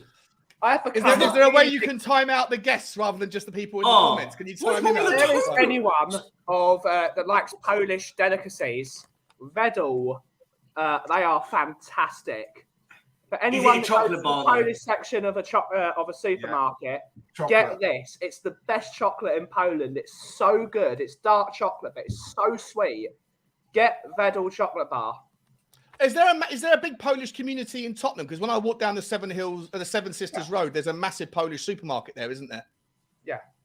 Yeah, I didn't know there was a huge Polish. Most areas, to be fair. Yeah, Should none around here.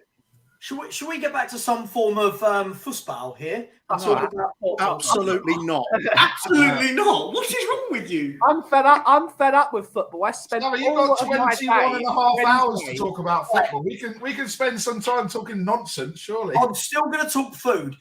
This is a question to everyone in the chat and everybody in the show.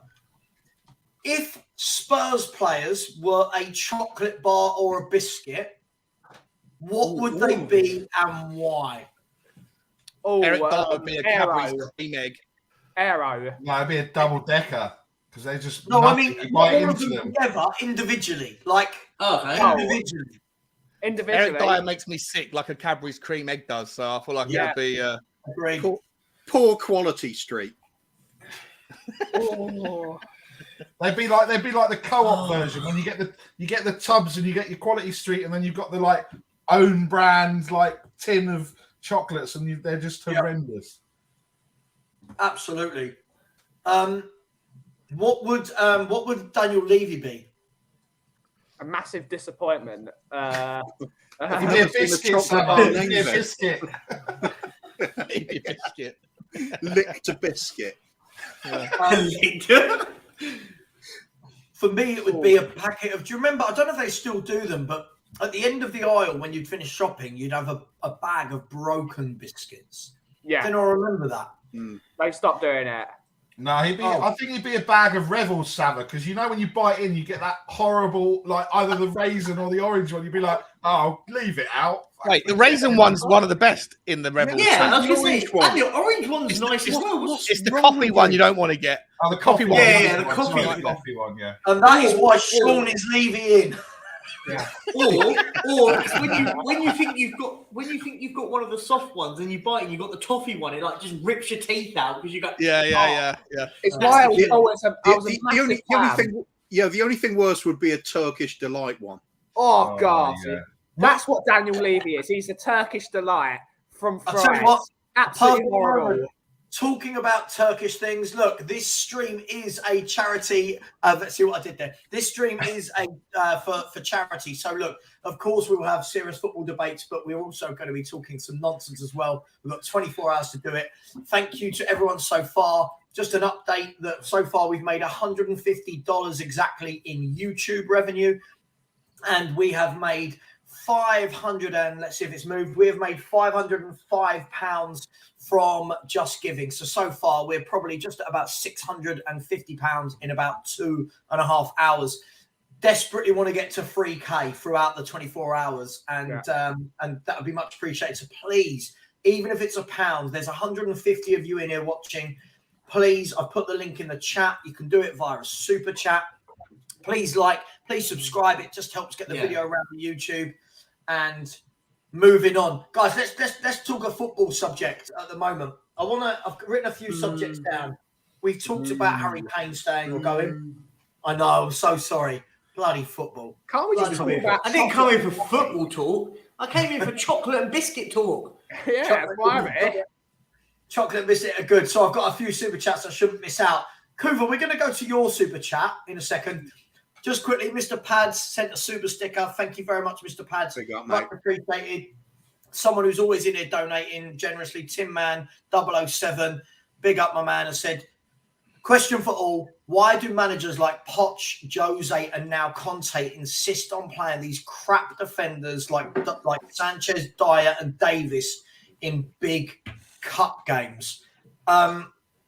Just before we come to that to answer, big up Phil P, who said, what's he missed? You've missed me being abused by someone in the channel. Someone said I had my period. I don't know what that means. Okay. Barry's a massive flip-flop. Sean likes biscuits that are like Daniel Levy. Other than that, you haven't missed anything, Phil, but big up. Guys, why? There you go. Why do all these managers insist on playing these defenders in the big cup games, I suppose, rather than when Poch had Jan and Toby, when Conte's got Romero? Why do we keep doing this? It's only Romero, though, isn't it? It's only Romero. Like Davies and Dyer play every week anyway, so the only difference is Romero, right? I agree. Easy answer for me. It's always pressure from the board to make sure they got the top team out for the Premier League matches, because league position is the defining thing for the club. It's making sure we get Champions League each time. So it's down to the individual manager how they're best going to field their strongest teams for the Premier League. And if they decide they need to rotate to be able to do that, I think then they'll do it. I think it's easier for a manager to say, we went out to a lower division cup side because we're doing a weaker side, than it is to go to the chairman and say, sorry, we just lost out on league points there because the players are a bit tired from a midweek cup game. I think that's just basically the pressure. And it's not just us that do that. It's lots of teams do it. But the very biggest teams in the country can get away with it because they've got more quality in the depth in their squad. When we do it, we have the likes of Sanchez on the pitch, and it shows. Mm-hmm. Can I just caveat that? But then I do actually agree with what you're saying. But then the caveat would be we don't do it in the Champions League, and we have a game on the weekend after that, and never seems to be an excuse for the Champions League. But it does when it's a domestic cup. Does that make sense? I think the goal's to get out of the group stages on the Champions League, though, isn't it? It's just a. Listen.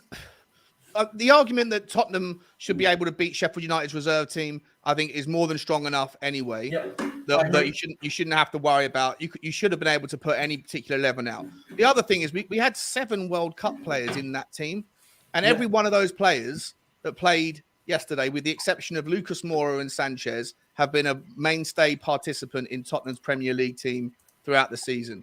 Richarlison, Sonny, Perisic, obviously Pedro Porro's brand new.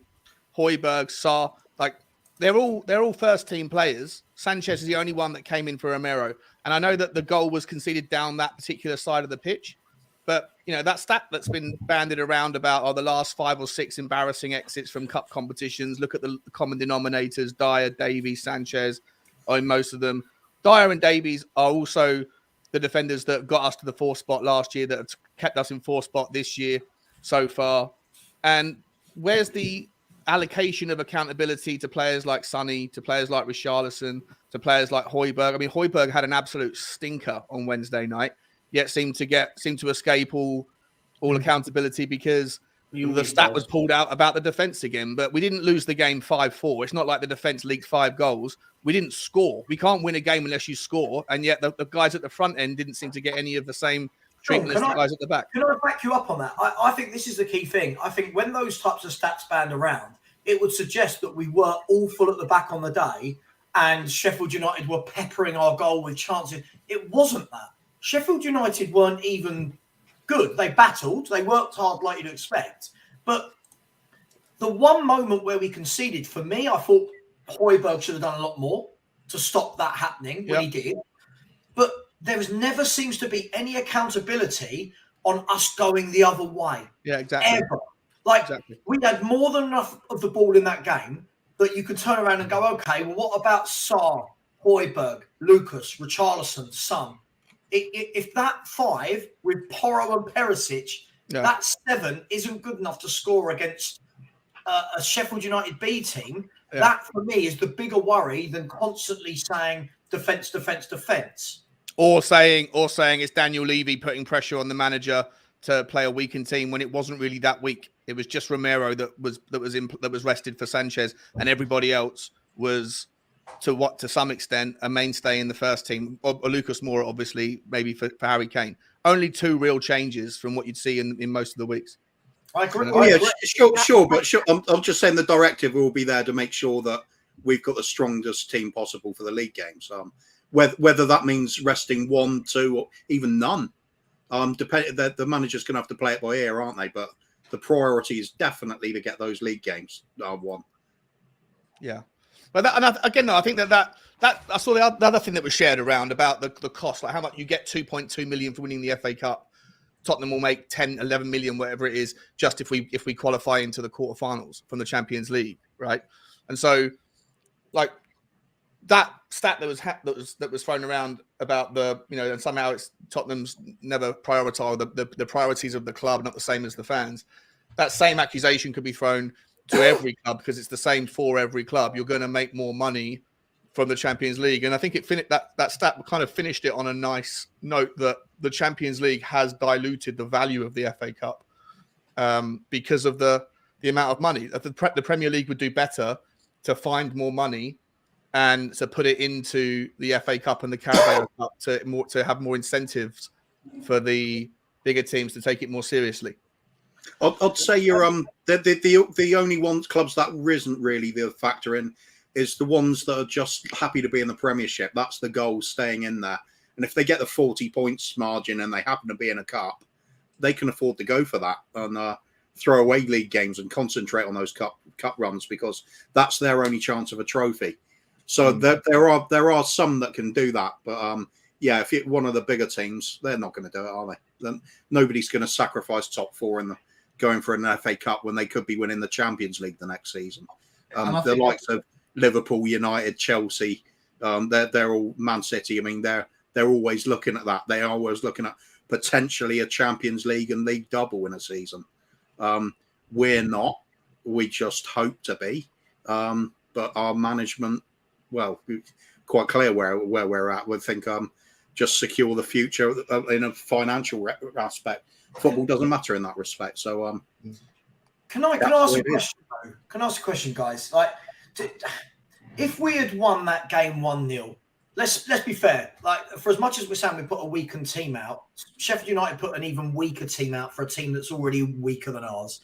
Yeah. They then bring on a sub who comes on and makes a difference. We bring on the players that everyone wanted to see start in Kulu and Kane, who did the square root of nothing, right? Let's just say that hadn't have happened and we had won the game 1-0. Is everyone then having this massive meltdown, blaming the fans, saying it's a weakened team? or are we just saying we went there, got the job done? Because all I'm seeing now is fans deserve this that said we should possibly entertain the idea of putting in Brazil's number 9 against Sheffield United. How are the fans at fault for any of this? And two, how is it that when we beat Chelsea, all of the videos and all of the comments I'm seeing across all of social media are that we're brilliant and Conte's a masterful tactician and it's brilliant and everyone's in the mud. Then we lose 3 days later. No blame seems to go onto the manager, but it's now just ENIC and Levy. Bearing in mind this is from an ENIC and Levy out person, but fair is fair.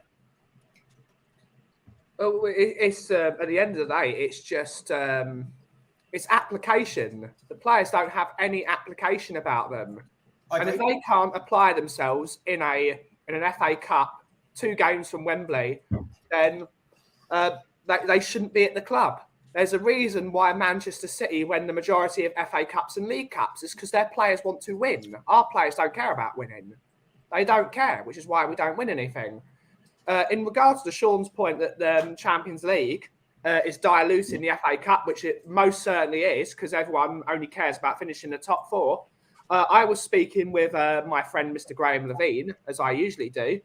He gave me a good idea. He said, what should happen? If you want to get this, why don't you have top 4 versus the winners of the FA Cup in a playoff?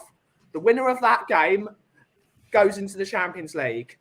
It's the only way. You need to make the FA Cup important again. And the only way you're going to do that is by giving them a spot in the Champions League. I agree.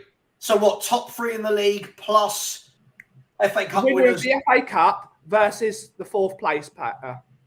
But why not, if we're saying 4 teams go through, why not, to stop this whole top 4 nonsense, why not say the top 3 in the league get it and the FA Cup winners, then everybody, every man and their dog is going to go hell for leather for the FA Cup, aren't they? Absolutely.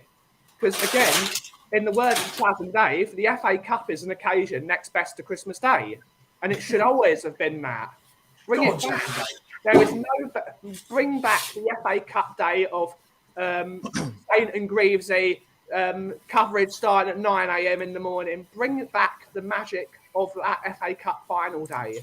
Make it what it always was and bring it back. It's the curtain closer for the British football season or the English football season, even though you've got teams from Wales in the Football League. Bring it back.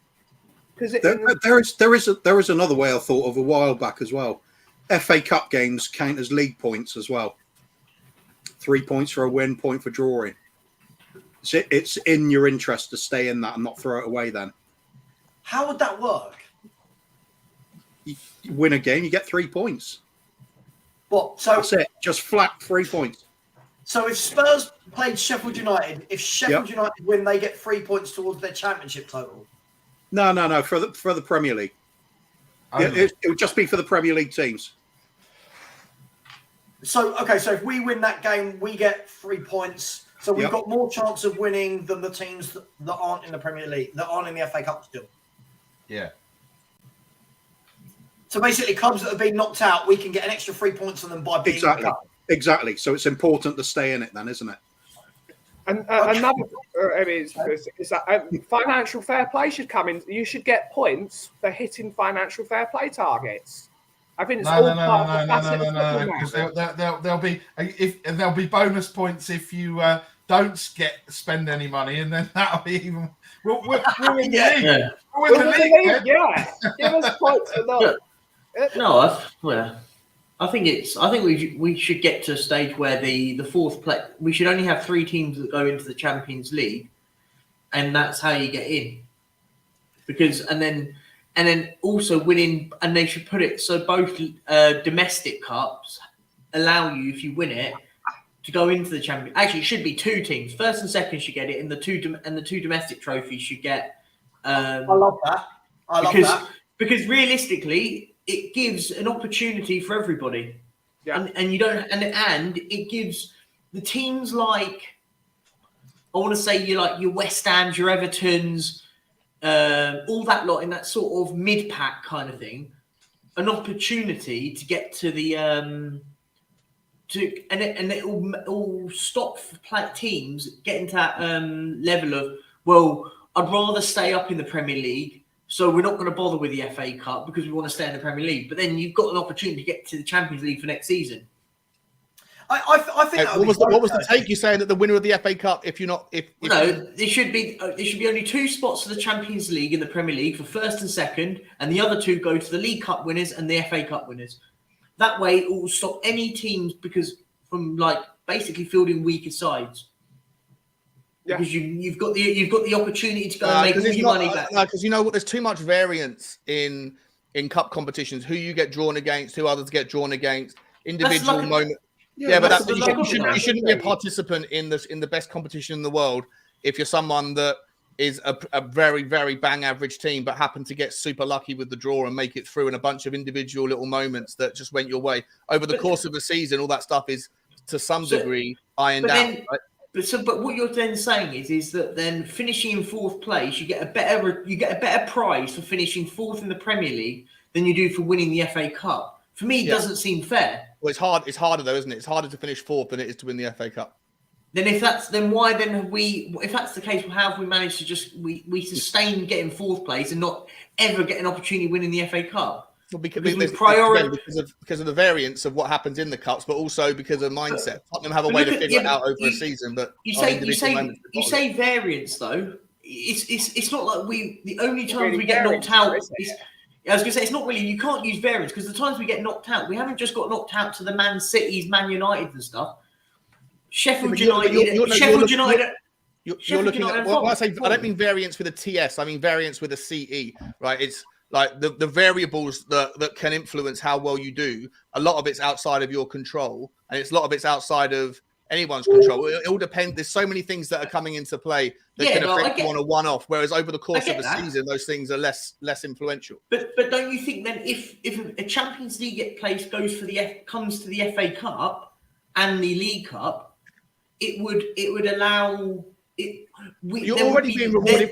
Is the Europa League not a decent reward for winning the FA Cup? And the reason being no necessarily, because actually the teams that end up winning it don't even get that spot. Does that make sense? It's always Man City, Chelsea, Arsenal, United. Because that's why there's no variance in it, because the same teams always win it. Yeah, because Man City the variance I'm talking about are like injuries or the cup draw. Who you're seeing it this season right now.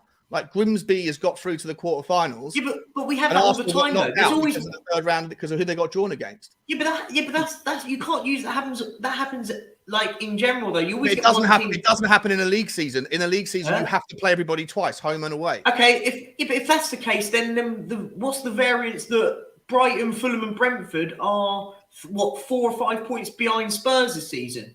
Yeah. Do you know what I mean? So like, my point being is it's not. I wouldn't say it's that at all because Grimsby, you always see a little team flying through. Grimsby haven't just been playing minnows in this tournament, by the way. They're not at Southampton, by the way. Yeah. It's Southampton away, by the way. So, like, this is the point where I'm saying, like, you say variables and all that lot, like, but that's only because they're going through in that sense. I'm trying to work it out. The point I'm trying to make is the best teams should be in the Champions League, right? The best teams, not the ones. Not the ones who got lucky on a rare occasion. But when was the rare occasion? Very rarely. Of course, you're absolutely right.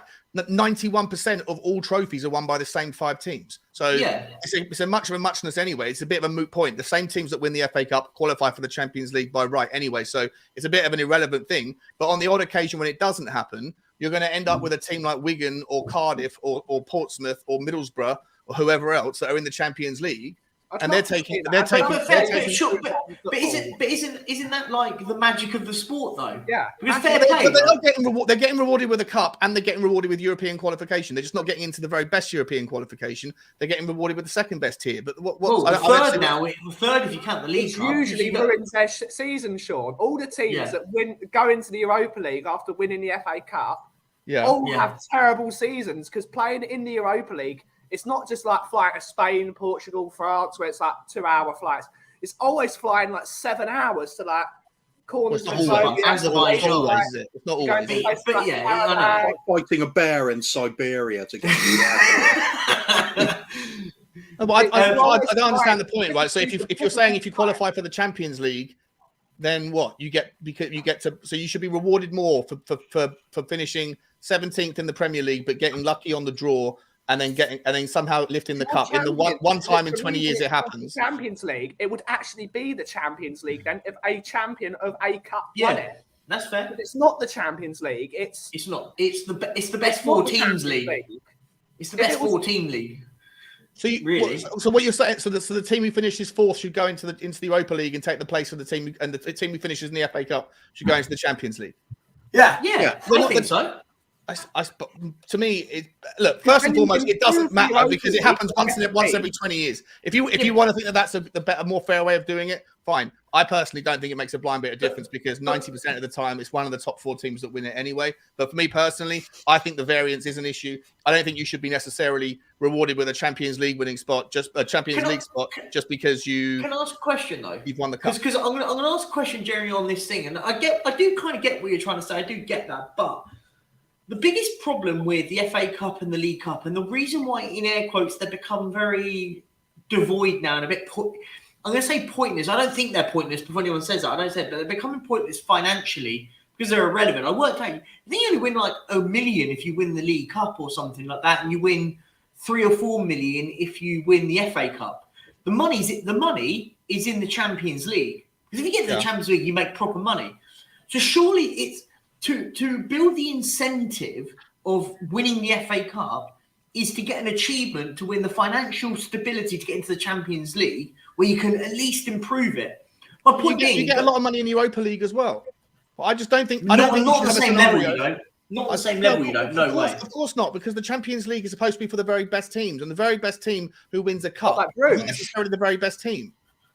No knacking to Bruges, but it's not the Bruges are not on the great. You've got teams like Genk in it that have been in it.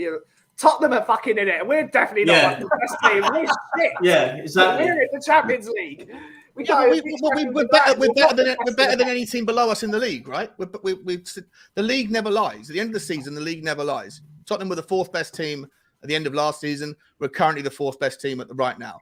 To me, if Grimsby goes on and wins the FA Cup, to have them in the Champions League ahead of the 4th best team or the 3rd best team in your argument, I think it undermines and dilutes the quality of the Champions League. But then they should change the name back to the European Cup then, because it's it should be called the European Cup. I don't care about that. That's fine. That's fine. If it's called the Champions League, there should at least be a couple of champions in there.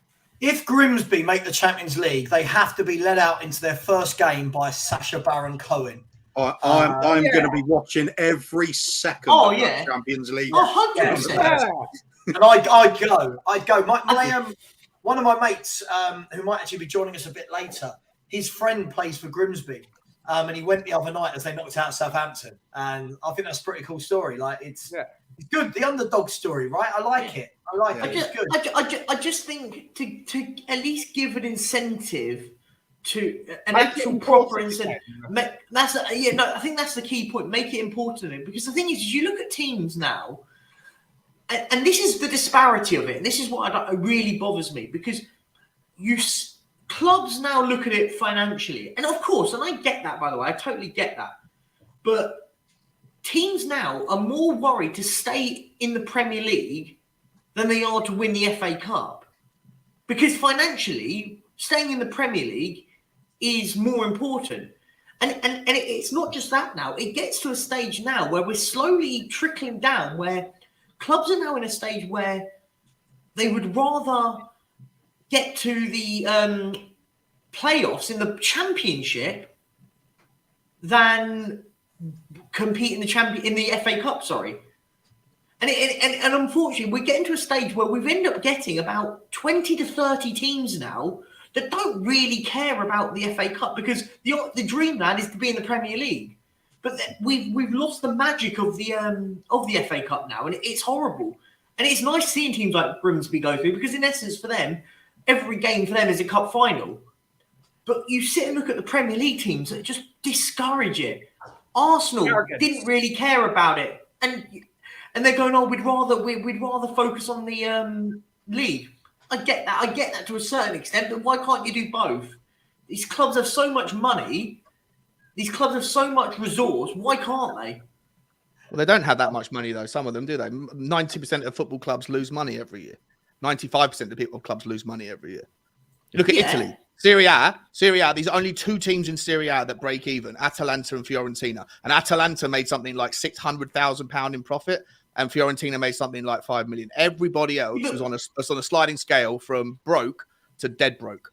Yeah, but that's a lot of it in Europe is like that, though. In the Premier League, it's not. It's very wealthy in the Premier League. Money is flowing out of everyone's ears. Tottenham lost 50 million quid. Liverpool, and that was on the back of their Europa League. The season before, when we were in the Conference League. Liverpool, on the back of their insanely successful year last year, reported that they only just broke. They made £7 million profit.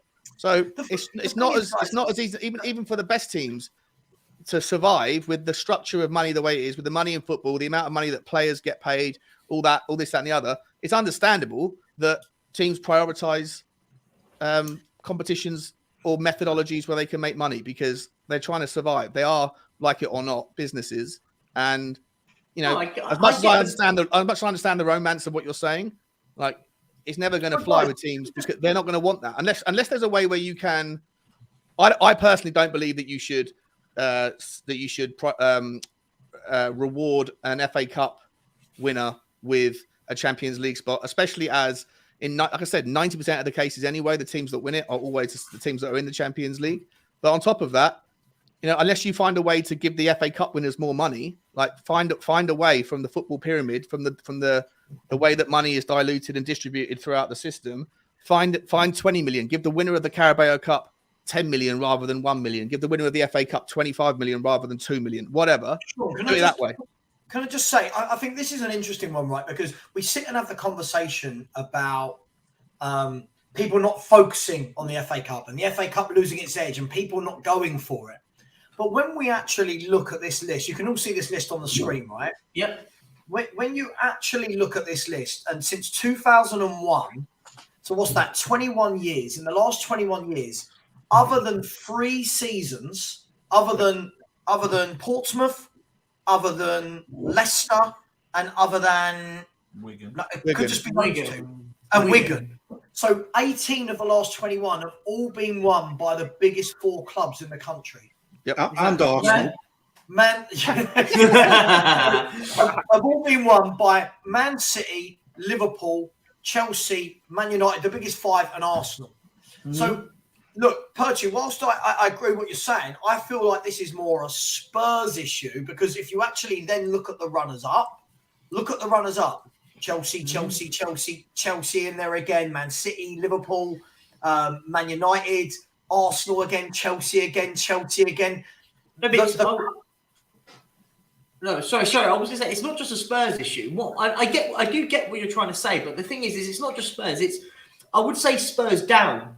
My point being is and it was the point I alluded to earlier. Staying in the Premier League is a bigger trophy financially than it is winning the FA Cup.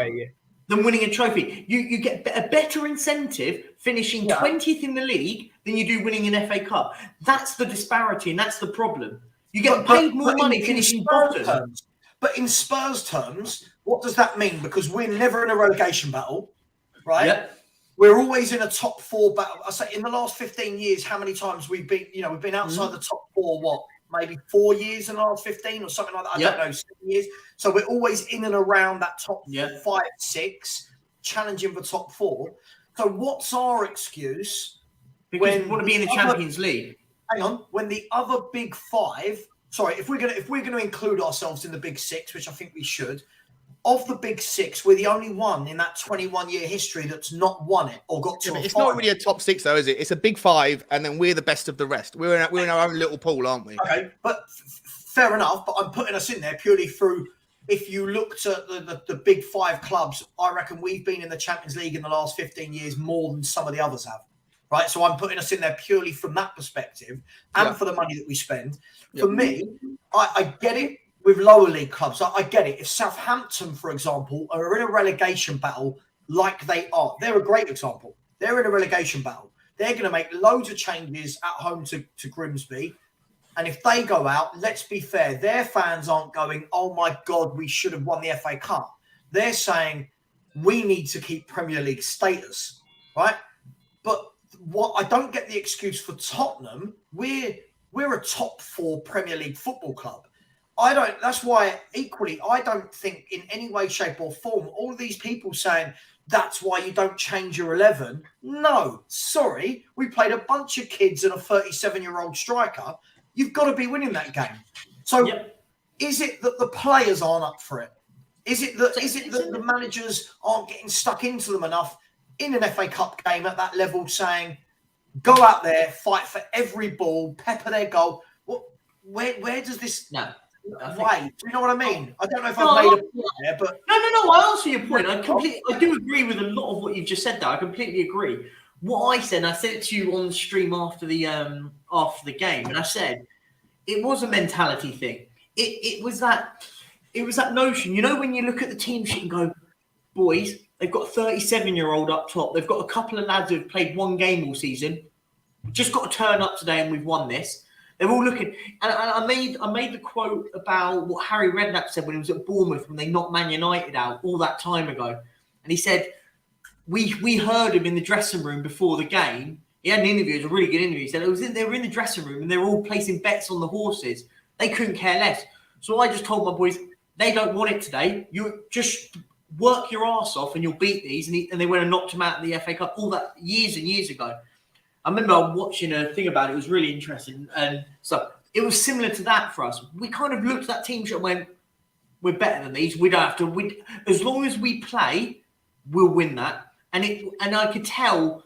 And I think I said it to you in our group chat thing. And I said to you, you said, you went, I have a funny feeling about this. And we just didn't look up for it. Cold Wednesday night in Sheffield, and we absolutely crumbled like a terrible rich tea biscuit, just to throw a biscuit pun. So it's application, not quality. Is that what we're saying? 100%. Our 11, and this is what I say when everyone goes on about our players. Yes, I think our players are crap. I think we've got a lot of very average football players. But that 11 that played their 11 was better. I don't want anyone arguing. People say Richarlison's crap and all that lot. Brazil's number 9 against... They had a 37-year-old Billy Sharp up front. We wouldn't even think about playing a 37-year-old Billy Sharp. We'd all be laughing if we had him up top. Do you see my balance here? Yeah, I see. I mean, I certainly applied myself Wednesday night drinking Guinness in the freezing cold in the middle of Sheffield. It was great. I like seeing you on some videos after the game.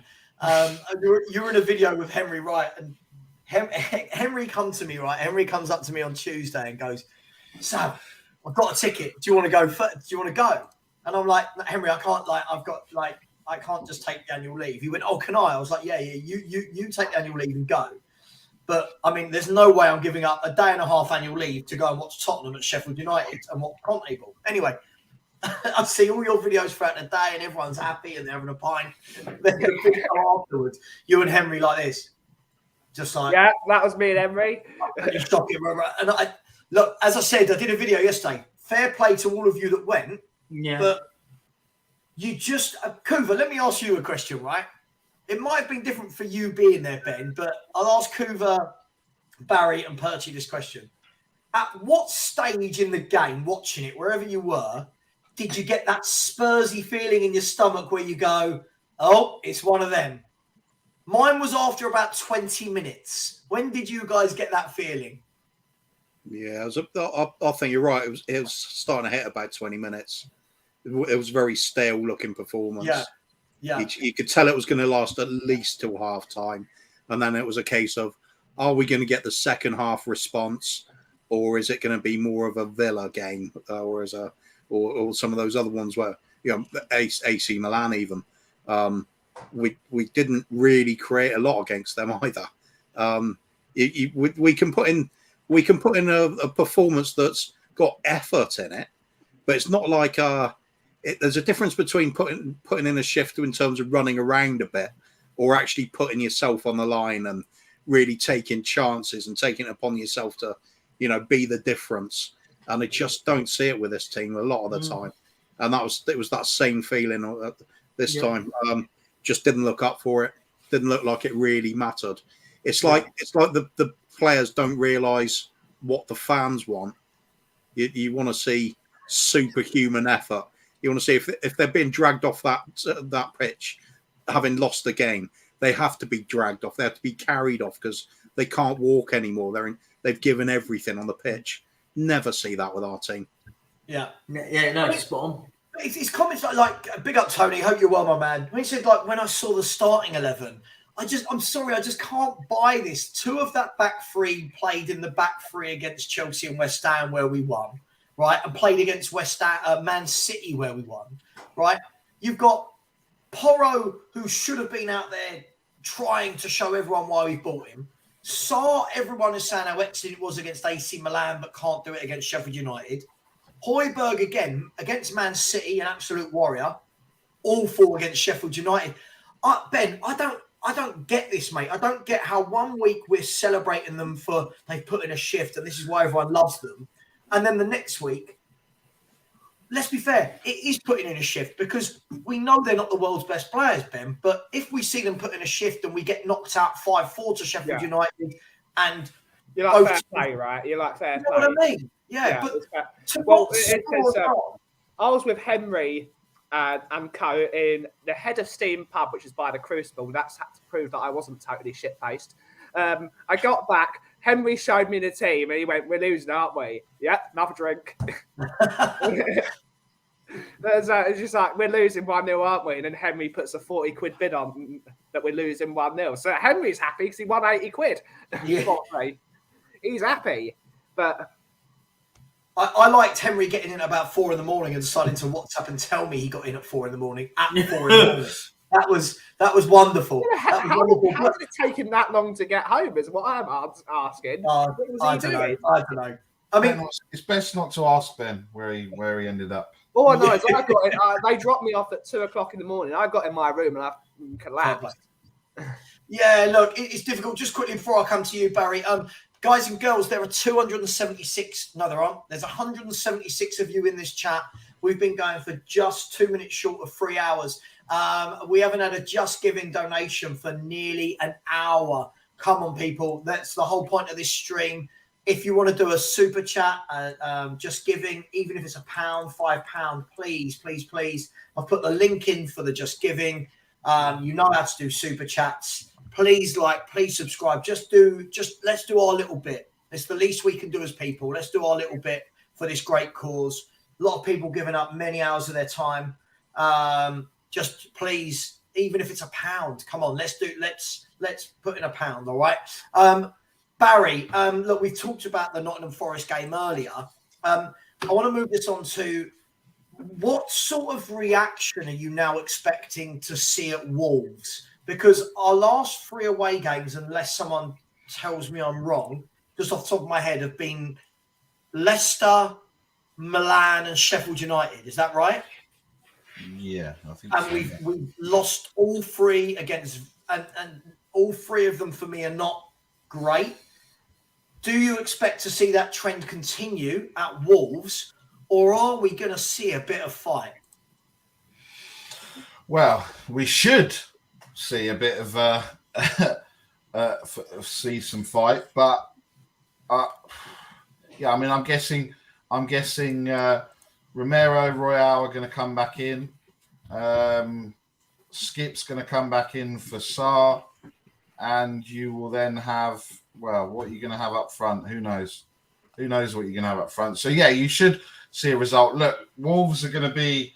You've seen the way that they're playing football and everything else. They're not going to be easy. But based on the last 3 results, we seem to have a problem playing away from home, and that is it's probably going to be. Well, it's either going to go one way. It's either going to be a boring 0-0 draw, or considering us and Wolves have conceded near enough the same amount of goals, it could be a goal fest. Right. But yeah, I want to see a reaction, but I'm not convinced. I'm going tomorrow, but yeah, I'm kind of thinking, do I want to go? Because obviously, like with Ben, I was there at United when that performance at United was just horrendous. I couldn't do another 3.5 hours, 4.5 hours up to Sheffield because I'd just be absolutely drained like everyone else. But yeah, I suppose Wolves is only a couple of hours, so whatever happens, it doesn't really matter. I can kind of get over it. It's only a couple of hours. Yeah, it's a tough one. I mean, what are we just quickly a super chat here from ex Chala has said, shout out to the most informed team in the league on the brink of collapse. And this is the crazy thing, guys, isn't it? That we are like, we've won 4 of our last 5 at the same time as losing 3 of our last 3 away. How are we in form but terribly out of form all at the same time? It's as Spursy as it gets, isn't it? Yeah. Like, flip-flop team. The Tottenham are the sort of team that would lose to Sheffield United and beat AC Milan and then lose to Nottingham Forest. We are that team. Yeah. We always do it. I can see that. It's almost a prediction. I almost want to put money on it that we're going to absolutely play AC Milan off the park, beat them, and then lose 4-0 at home to Nottingham Forest. We just do it all the time. Chris Wood hat-trick. Wood hat-trick, and we lose. It's just, it's mind-numbing. It's been like this for years. I feel it's going to be the other way around this time. I think we'll do well against Wolves, and I think AC Milan are going to beat us in cruise control. Do you think? Yeah. They're not that great a team, though, are they? No, they're not. They're But we well threw nothing at them. Yeah, but they don't do well. They don't do well in England. That Iggy was saying they don't. I don't know what their results are in England, but it's not great. So yeah, it changes when they play us, though, doesn't it? It's Tottenham, right? Yeah. Yeah, it's a strange one. But the thing is, as well, what we've got to remember is, what we can't do is we can't see all of this. We're amazing. Conte's brilliant because we beat Wolves. But then 3 days before, we were all moaning that the club was absolutely terrible and we should go into administration because we got knocked out to Sheffield United. And there has to, at some point, just be some calm at this football club, doesn't there, Kuva? Where it's just a bit, no. No. Every meal is a banquet. And every lack of a meal is a famine. Yeah, absolutely. Roller coaster ride that Spurs, except for the roller coaster's broken at the moment. We're on the replacement bus service. Yeah, this will be interesting. I've just listed both my Brighton and my Bournemouth ticket on the ticket exchange. Let's see how long it takes before it's sold. Because my Nottingham Forest one went in less than 10 minutes. Is it sold yet? I don't know. Let me have a look. Oh, drum roll, please. Just quickly, whilst you do that, Barry, just quickly, just to give out a few shouts to people on Just Giving. You've got Barry Ambrose, who has just given some money and said, good luck on your target. It is most probably easier to stay awake for 24 hours than staying awake for 90 minutes watching our beloved Spurs. And Goni has also said, keep the great work, Savva. Been a great stream so far. So we're now on 520 on Just Giving, and we're on $160 on YouTube. So if my maths works out, we're just shy of £700 altogether, and we want to get to £300. And just to add a little bit of excitement to the show, we're going to add a Gooner. We are going to bring in Dan Potts. Oh my Dan God. Potts, how are you, mate? You good? Yeah, I'm good, man. I don't want to come in here and rub it in too much, mate, but, it's all good. Why not? You should. Yes, looking, you do. Yes, you do. He's going to come on and just give it the old salt bay, isn't he? Yeah. Listen, man. Well, first of all, big up and good to meet you all. And big up, Savva, what you're doing, bro. Absolute legend. And I know it's hard coming on here onto a Spurs channel. And well, to be fair, you're a football channel. To be fair, I see you as, but you know what I'm saying. But listen, it's good to be on, man. Good to chat to you all. And I've been looking forward to talking about how great we are and how shit you guys are. Do you know what I'm saying? So it's all good. There it is. All the pleasantries, and then he just dropped it in. Let me ask you then, Dan. Look, obviously we talk on WhatsApp, so I kind of know where you're at with this. But let's annoy some Spurs fans in the chat. What do you make of us from an Arsenal? I know you're a level-headed Arsenal fan as well, which is good because some of your fans are same as ours, awful. Deluded. Yeah. What do you make of Spurs at the moment? Because we're the most informed team in the league. whilst losing 3 away games and looking absolutely terrible at actually playing football. What do you make of us as a club? What I've always made of you, really. It's just honestly, man. I do understand where a lot of Spurs fans are coming from, but I do hear a lot of delusion. I really do. I think sometimes there are the Spurs fans that are realistic. There's sometimes the Spurs fans that do believe that this huge club that should be up there with the Man City challenging for titles. There's nothing wrong with ambition. Trust me. I've always been about that as an Arsenal fan, but there needs to be manage some form of expectation. Having said that, I think there's a lot of good things that your owners and Daniel Levy have done that deserve a mention in terms of a positive light. But my God, there's so many problems at the top, mate. It's an absolute circus, in my opinion. It feels to me, Savva, like this was Tottenham's last chance to try something. Because if the Conte thing don't work, I don't know where you go. I don't know where Tottenham go from here if this Conte thing don't work. And it looks now like most of the Tottenham fans I speak to want him gone. They're done. They've had enough of him, and it's now time to get rid of him. I don't know why Pochettino went. I really don't get that one at all. I said it at the time. I thought that was a huge mistake. I understood that at the time, Poch's last season wasn't amazing, right? I get that. But in my time of 35 years, I've never seen Tottenham in a title race. I've never seen Tottenham with an unbelievable stadium. I've never seen him in a Champions League, let alone a Champions League final, all under Pochettino. So I understand why people say Daniel Levy deserves credit for what he's done there. Yep, I've never seen you in an unbelievable stadium. Never seen you in a title race. Never seen you in a Champions League. Who was in charge while all those things happened? Daniel Levy. I get it. But my question is, what now? Now you've done that, what? Do you just stop and say, we've done it, give up, done? I don't get that. Where's the next? Hopefully that's what they think and move on. Well, exactly that. And we're going to see what happens with that. I think you're stuck with the ownership and Daniel Levy for now. I don't know what's going on there. I guess it's going to be, you all want them out. You're going to have to protest and make that clear if you want it to happen.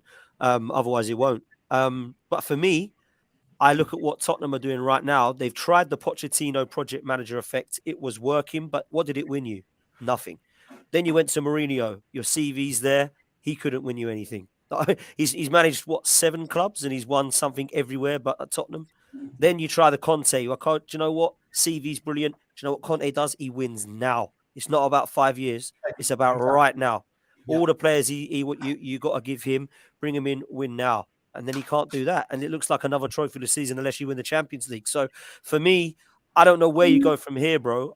If I was a Tottenham fan, I'd want the owners gone. I'd want Daniel Levy to go. And I'd want us to see some ambition. And I don't see that with Tottenham.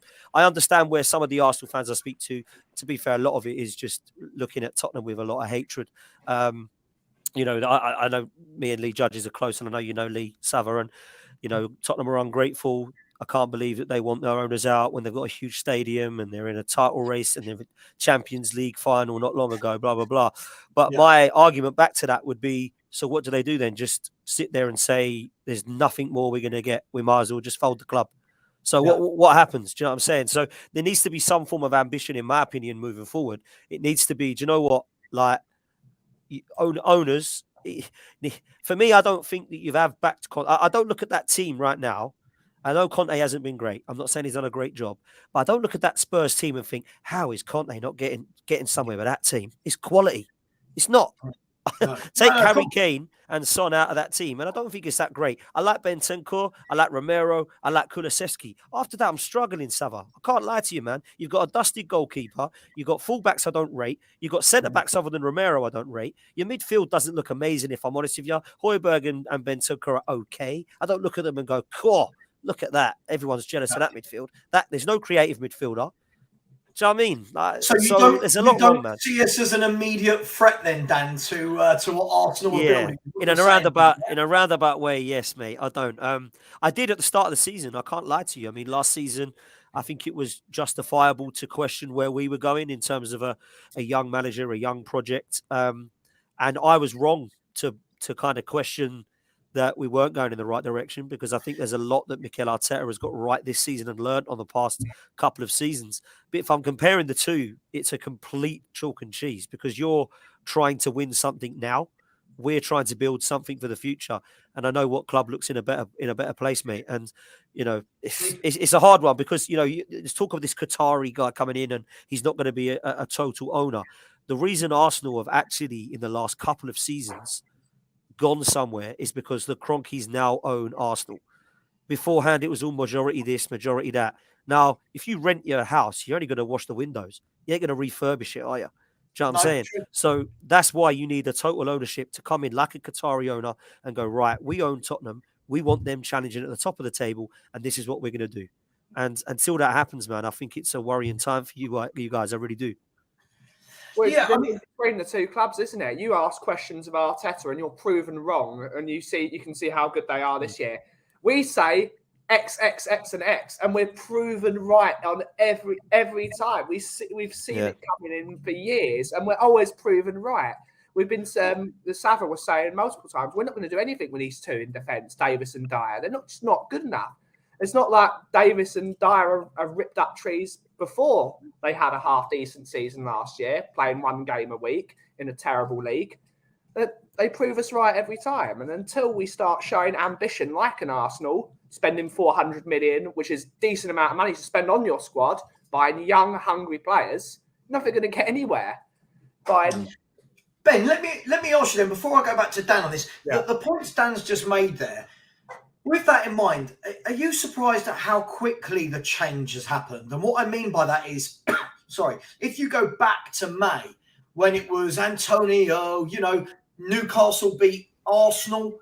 Yeah. We're all celebrating. Arsenal fans are in despair because we picked them to Champions League. You now fast forward 8-9 months. They've gone that way. We've gone either that way or stood still. Are you amazed at how quickly that has happened? In the words of Chiellini, it's the history to Tottenham. We always get into the Champions League, look like we're about to kick on, and we take our foot off the gas. We do it every single time. We've done it every single time. The moment we get Champions League, we've got that money rolling in, and we're done and dusted. That's our job done. We're not doing an Arsenal one saying, all right, this is where we failed last year. Let's improve, because they've got a winning mentality throughout that football club, and we don't, and we never have, and we probably never will until we have a massive change at the club, whether it's owners, whether it's director of football, whether it's just the players in general. If we, let's say we bought a Casemiro of that, not saying get Casemiro in, as much as I'd loved him, get a player that's won it and actually can lead the football club on the pitch. It needs to happen. Tobes, let me come to you. Welcome to the stream. I thought it was about time we brought on someone who's got like a million subscribers or whatever you're on now, Tobes. Very small. Not quite. Nearly there. Just quickly before I come to you, people in the chat. There's 200 of you in the chat. Let's get some donations in, even if it's £1. You can either do it via the super chat or through the Just Giving link that I'm putting in. Every penny goes to the charity. None of it comes to me. I promise you, I will put it all in. I did last time. I will this time. Tobes, Dan was just saying about, Spurs gave a very honest assessment of where he feels we are. Ben's obviously saying that, from where we were to where Arsenal were just back in May, it's amazing how they've kicked on and we haven't. Are you surprised by just how far ahead of us they are in such a short space of time, considering we made Champions League football and they didn't? I am. I definitely am. But I must admit, I didn't expect Arsenal to be as good as they have been this season. I knew they would be competitive. I knew they would be whatever we did in the summer. I knew they would be. I imagined that we would be neck and neck again this season. But I didn't expect them to sort of fly as high as they've flown this season. But I feel like Arsenal have set a standard that is very, very that most teams will struggle to have set over recent years outside of Man City and Liverpool. So you can say, okay, cool, that's a bit of an anomaly, right? Not many teams perform to this standard. But I feel like what has exacerbated the issue is that Spurs have been really, really poor this season, like really, really poor. People look at the surface level and say, "Oh no, they're still in the Champions League. Oh, they're in fourth place now." But when you actually look at the underlying metrics in terms of goals we conceded versus goals scored, when you look at the number of losses that we've accumulated at this point in the season, when you look at the brand of football, when you look at the lack of player development this season, when you look at the stagnation, like even if you take away the Arsenal element, Spurs have actually been really poor this season. I mean, they have. I mean, Sean, let me bring you in quickly. I mean, the funny thing for me was I remember back in the summer, and Spurs fans were going absolutely mental with the transfer window. I mean, so many people saying, "Oh, we've left Arsenal in our rearview mirror. They've got a crap manager. We've got a world-class manager. We've had a great window. They've had a really crap window. We've got Champions League. They haven't." How is this? I mean, I don't even know what the point swing is right now. But how is the point swing as big as it is when, in essence, what Arsenal have added from last year is Jesus, who's played hardly at all, right? Zinchenko, who I see coming in and out, and then Saliba brought back from loan. How has that swing been able to go from here to there in less than a year? I don't know, mate. It's the $1 million question, isn't it? I think I'd imagine for me, it's more down to the continuity of the football club with regards whatever Arteta is getting into sort of generating. You know, we all ridiculed Arteta as Tottenham fans listening to the All or Nothing or watching the All or Nothing documentary. Some of the cheesiness that was going on with playing like You'll Never Walk Alone in the and you know all that stuff that we thought was hilarious because you know it didn't work out last season. It didn't work when they finished fifth and they bottled it at the end, but. Maybe there's something to that kind of thing, that kind of team ethos where, because I don't necessarily think Arsenal's squad are, you know, on paper at least, miles ahead of Tottenham's. I think that their squad is nowhere near as strong as like Manchester City's, and yet they're getting all of the juice from the squeeze that they can. And in comparison, Tottenham this year clearly, you know, as Tobes was saying, has moved backwards. We're playing so poorly, so I feel like it's really about the yield that. Both of the managers are getting net from what they have. And I think that Arteta, for as much as I can't stand the guy, he's the most, for me personally, I can't stand him with the passion of 1,000 suns. But I feel like he's getting the best yield out of any manager, out of the quality of the squad that they have, and fair play to him. And I think that the opposite could be said for Antonio Conte. For whatever reason, he hasn't got the best out of our players, our good players and our bad players. Last year, he managed to get a really good season from Eric Dyer, from Ben Davies, from the players that we didn't look to and thought that we had too much, you know, in the tank from. And then on top of that, you had our best players playing well, suddenly getting the Golden Boot. This year, it's the complete opposite, isn't it? The average players have gone backwards and our best players have gone backwards, and that's not the same for Arsenal. So I think the difference, in a nutshell, is the ability for the manager to get blood from a stone. Let me ask all of you then. I mean, that's an interesting point. Is Arsenal's squad that much better than Spurs' squad? I mean, they've definitely got one thing we have, which is a playmaker. But are they that? Is their squad that much better, guys, than ours? I think, but I feel like Arsenal have gone through the painful process that Spurs are yet to go through. And what I mean by that is cutting your losses on players that are just an anchor on your team, right? Because when you look at it on paper, there are certain areas where Spurs are stronger than Arsenal. Like I still think, as faulty as our attack has been this season, I still think on paper our attack is quite clearly better than Arsenal's overall, right? But when you look at the midfield, the foundation in the midfield, right, we got no one who can do what Thomas Partey can do, in my opinion. Yeah. When you look at the most important part, the defense, in the last 2 or 3 seasons, Arsenal have bought 4 new centre backs. 3 of them are starting. Gabriel is a starter. Saliba is a starter. Ben White is a starter at right back. They even bought another centre back in January. This Kiwi guy or whatever it's called, and in that period as well, they bought in a new left back in Zinchenko. They bought in a new right back in Tomiyasu, right? The Arsenal defense now even the goalkeeper, who I can't stand, I hate his guts. I absolutely hate his guts. But he's actually come in there, and they bought a keeper who fits into their system. So, in addition to the midfield and attack, they've refreshed their defense. So with Spurs, if you compare Arsenal's defense now to what it looked like 3.5 years ago, it's night and day.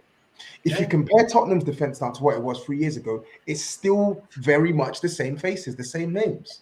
Yeah. And that's and ultimately that is the crucial difference between Spurs and Arsenal right now. Arsenal have the second best defense in the league. Ramsdale's got like the second most clean sheets in the league, right? They've always had something going forward, even though they boasted it. They had Thomas Partey 2.5 years ago. They had Odegaard last season or the season before on loan. But I feel like even though those players have stepped up, what has been a pivotal difference for Arsenal this season is the defense. Yeah, no, absolutely. I mean, Kuva, let me come to you on that. Would you agree with that? I mean, I agree with Tobes that on paper, when Kulu, Son, and Kane are flying, I would take those three, and I'm sure Dan might have a different say to this. I'm not too sure. I would take those three over Arsenal's three. Maybe I might look at Saka because I actually really like Saka. But do you agree with that? Is it the defence and that centre mid that are the key pivotal areas where Arsenal are what Spurs aren't?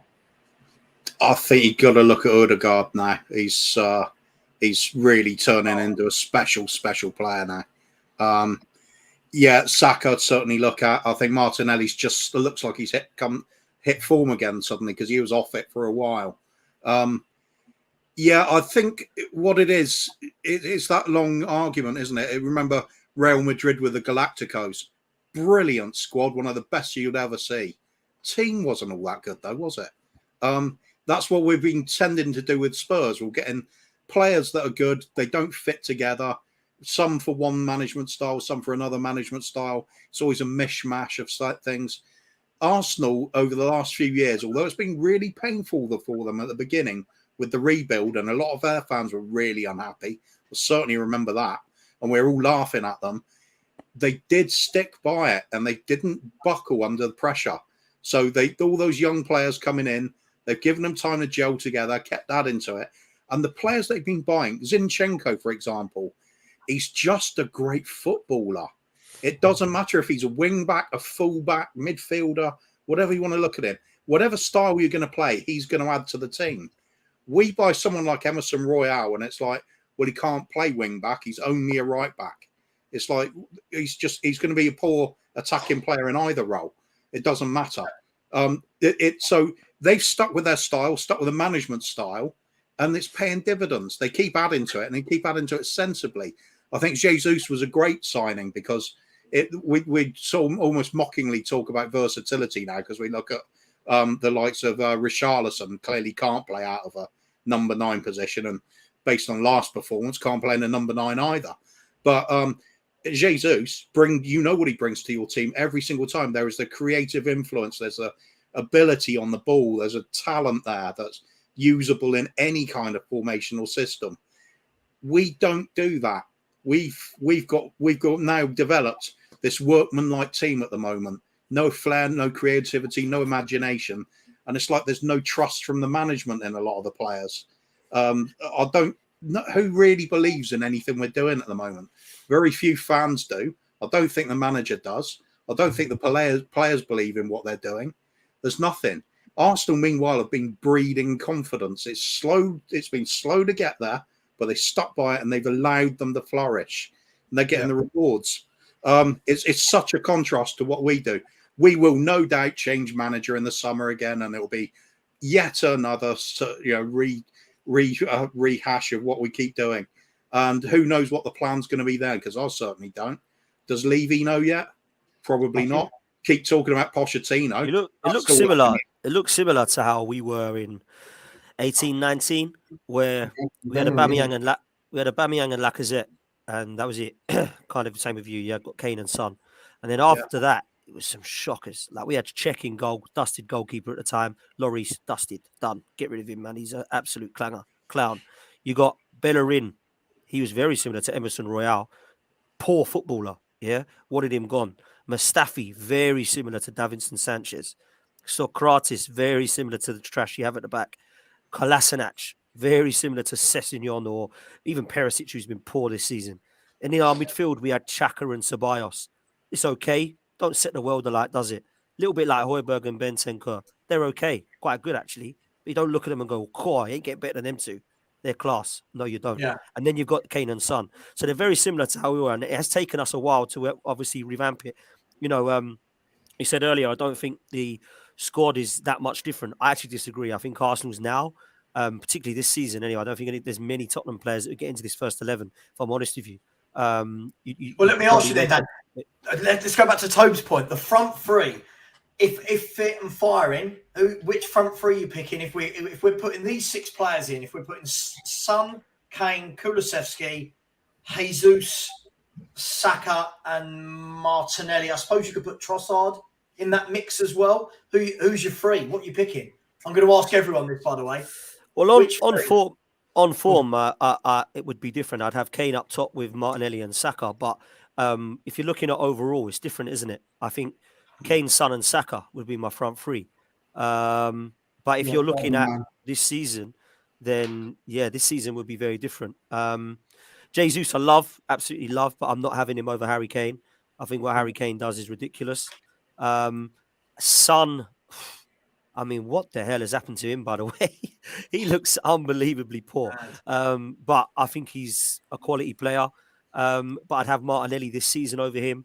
And Tobes knows how much I rate Kulusevski. I think that guy is going to be ridiculously good. And for your sake, you want to hope you keep hold of that guy.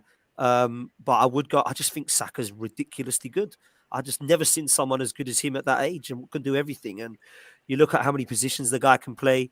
You look at how he's carried that Arsenal side in the last couple of seasons, and you look at what he's doing now on and off the pitch. I don't think anybody can say a bad word about him. So I'm having him in there definitely. But I think it's hard overall to put anybody ahead of Kane and Son because they've consistently been ridiculously good for the best part of 5 or 6 seasons. So if I had to, I'd go Saka, Kane, and Son. But for me, Martinelli on form out of the 2 this season. I mean, just quickly before I come over to you, Tobes, everyone in the chat, let me know, out of those 6-7 players, the forward players, who are you picking on form? On form. I know, because I know otherwise I'm just going to get loads of Spurs fans to say Kane, Son, and Kulusevski. On form, who are you picking? Tobes, let me ask the question then. Why isn't Conte, Stellini, whoever, Mason, I don't know who's our manager at the moment, why isn't anyone getting the best out of Kane, Son, and Kulusevski? Why is that partnership that those 3 had that was so devastating for the second half of last season? It feels like it's non-existent now. What has happened?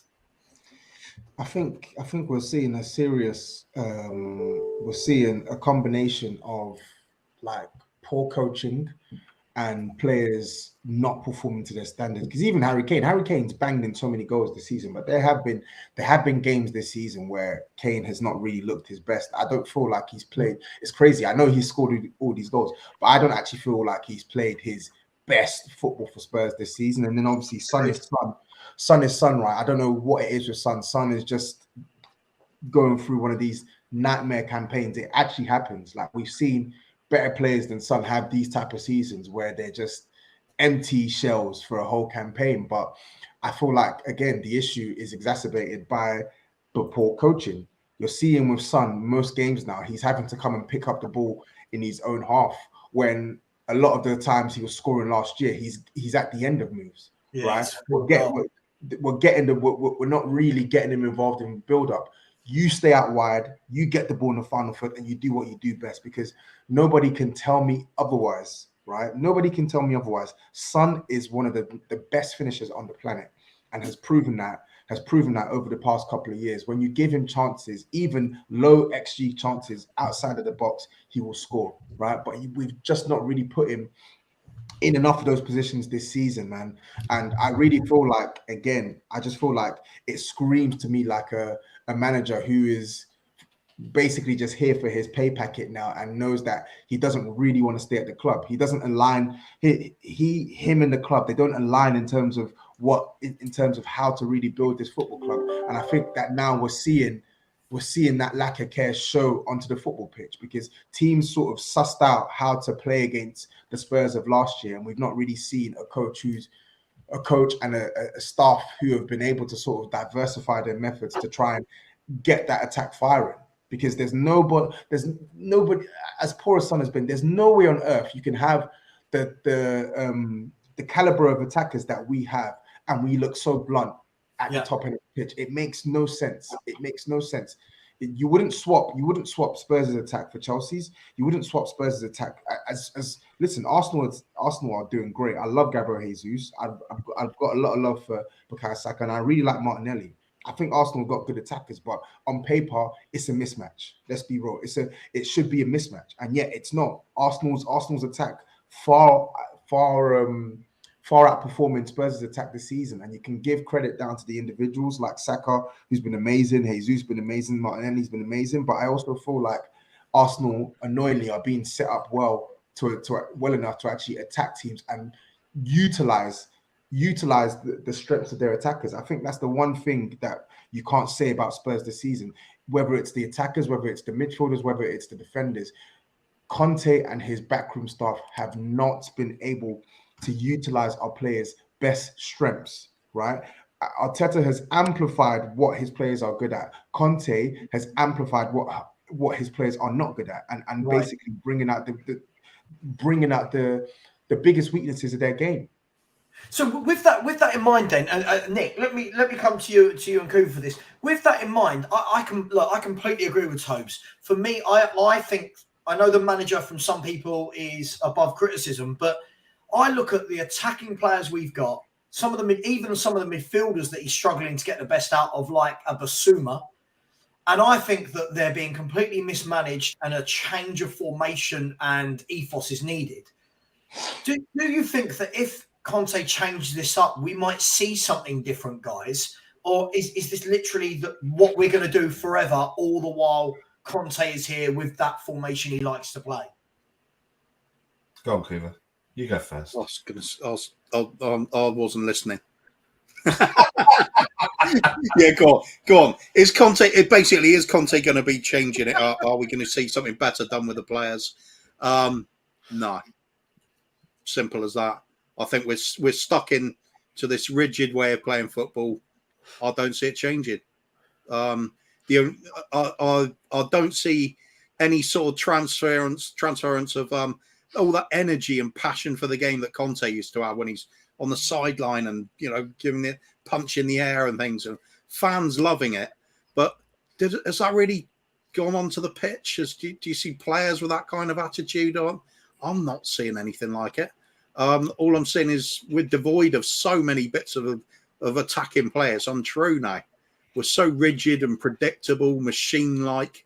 It's are we going to change? Is Conte going to change it up? I really don't think so. I think it's a question of only buying world-class players to fit this style of play is going to make any difference. And that's just because they'll have that extra layer of quality when needed. Are we going to see Son find his form again? I honestly don't think so now. I think things have evolved now. It's Kane's getting more into the box more than he had been. I think that was a plan of Conte's. I understand why he'd want to do that. If Kane's your main man, the goal-scoring legend, you want him to get in that box as much as possible. So the link-up play with Sonny has gone. That old tactic of ball played into Kane's feet and flipped over the top for Sonny to run onto, that's all but gone. Sonny, if anything, he's doing more defensive work than ever. I think the freedom to express himself's gone. I think he looks miserable while he's playing. It's partly his own form, but it's partly what's being done with this team. Kulusevski, way off form at the moment, probably brought back too early from injury. Looks barely match fit. At least in the last games, he was, looking like he was able to shove players around a little bit again rather than getting pushed over. But his form's gone, his touch is gone. He doesn't look. There's no spark anymore. We look stale as hell, and I don't see any sign of this changing. Not for the rest of the season. It's going to take wholesale changes. Savva, do you think? Could I just ask that, Savva? Like, in seriousness, like, obviously, I get the FA Cup disappointment. But if Spurs get top 4, which I still think you will, by the way, I've said you will from the start of the season, and I still think Spurs will get top 4. Do you sit there and like slit your wrist time, or what happens? Is that an all right season still? You've been in the Champions League again. You go again. Like, what happens? I won't listen. I'll give a really short answer and then pass that to Nick and Sean. Just quickly before I do, I just want to listen, Roger. First of all, charity starts at home. I don't know if you know, we did one of these just a month ago where we raised £4,500 for the British Heart Foundation. British. So cut me a break, my man. I'm trying to raise money for people left, right, and centre, and you're still having a dig at me. Just that's the internet.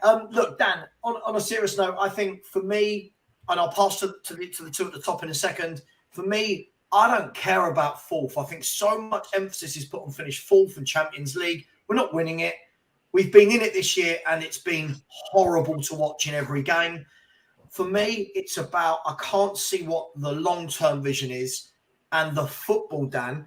If I watch Arsenal play and watch Spurs play right now, I'm tempted, if we were playing at the same time, to keep your game on over ours. Right? That's just me being honest. You guys play football. We play, I don't even want to call it Conte, but I don't know what we do. We just play this style of football where Kane scores a goal, drags us out of being crap, and then fans go, there you go, we're doing well. And it's not for me. But Nick, I'll come to you then, Sean. What do you think? Is it slit your wrist time? Where do you sit with all of that?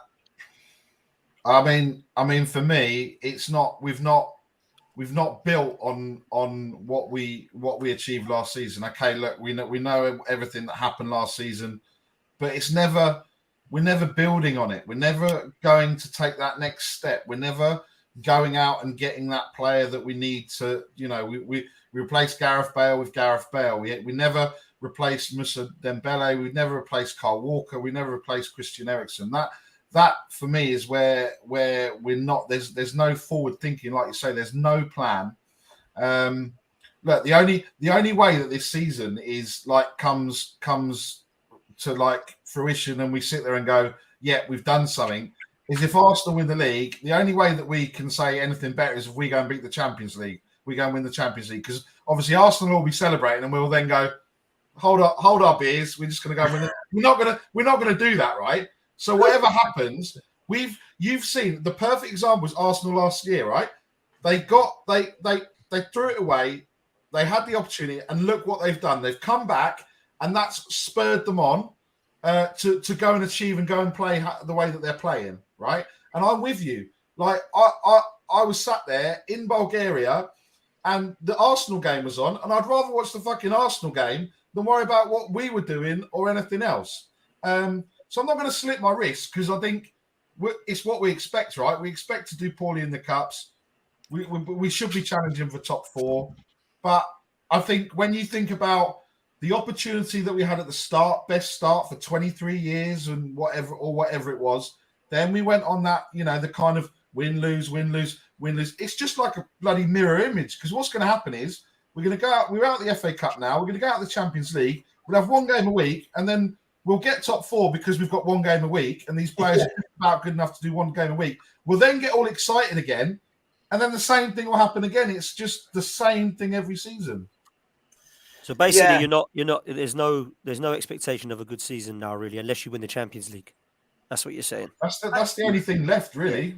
Yeah, I'm not saying I agree or disagree. I'm just asking. Yeah. No, because there's which we're not going to do. There's not. Look, I think for the players that we've got in, I think there's no plan. The scouting is wrong. If you look at, you can't sit there and say, let's get a Højbjerg, Skip, Sarr, Bentancur to a thing. They're all the same similar players. 4 into 2 positions. They're not changing games. Okay, Højbjerg was scoring. Bentancur started to score, but they're not then going to go and do what Odegaard's doing. They're not going to go into that midfield and change games. Yeah. They're just kind of comfortable, and they do their job. And sometimes when they don't, it's horrendous. Like if Odegaard doesn't have a great game, you're not really shouting about it, right? But you can see the difference when Højbjerg doesn't have a good game. You can see the difference when Sarr or Skip or Bentancur or whoever, or, you know, Basuma, not give him the chance because maybe he plays better in a 3, but we don't play a 3 in midfield. So why are we then trying to change Basuma to, I don't know. I just think that we're devoid of any plans. We just think, you know, for the last however many years, it's finishing above Arsenal. That's all the plan's been. Let's finish above Arsenal. Let's banter them. Thank you. I'm so glad you said that. There's so many Tottenham fans that are like, we've done it. Hey, we've got 5 years above Arsenal. Yeah, 3 other teams did that as well. Well done. Finish above Arsenal. We've been shit for how long? And you finish above us and you start celebrating. You guys used to have a name, or you still have a name for the day. We haven't gone that sad, but we actually have a name for the day. That is how deluded some of our fan base are, mate. But that's how deluded some of our fan base are. It's true. I remember back 8 years back, I was saying this. I never wanted to finish above Arsenal because they've dropped to our level. I wanted to finish above Arsenal because they've won the league, and I want to be the one that goes above them. Yeah. It's a bad way to look at it. It's a losing mentality. It's like a runner-up medal at the end of a season. They've just finished above some of your rivals. It's that top 4 as well. It's like that. Yeah. 4th, yes, get in there. 3 teams finished above you, man. Doesn't matter. We come 4th in the Champions League. You've seen this Wenger, mate. Wenger said it was a trophy and everyone believed him. It's so weird. I don't get it. 4th is I used to come out of Highbury in mourning because we come 2nd to Man United. Why am I going to start popping champagne because we come 4th? No, thank you. This is what I wanted. I wanted a title challenge, and I've now got one. I suppose in a way, it's more true now than it was when he said it, because now as soon as Liverpool, Chelsea are back on course, and assuming Newcastle are going to keep pushing forward, the competition for top 4 is stronger than it's ever been. So in a way, it's almost becoming that trophy. But still, I know what you mean. At the end of the day, if I give you 2 scenarios, which one would you take? I've done this with Tobes before. If I give you, like, let's just say this season, let's say start of this season, I can give you qualification for the Champions League for finishing 4th, or I can give you qualification for Europe by finishing 6th, but you win an FA Cup. Which one would you take? FA Cup. FA Cup all day long, innit? Right? Easily FA Cup. Easily. So it's got to be. I'll take 17th and a League Cup, mate. Guys, let me quickly go for a few super chats. Elias has said, I'm stuck on a work retreat in some rainforest with bad network, and this stream is helping me a lot to be joyful somehow. Well, I'm glad your internet is strong enough to stream YouTube at least. So thank you for that, Elias. Phil Pierce said Tobes is Spurs' best defender this season.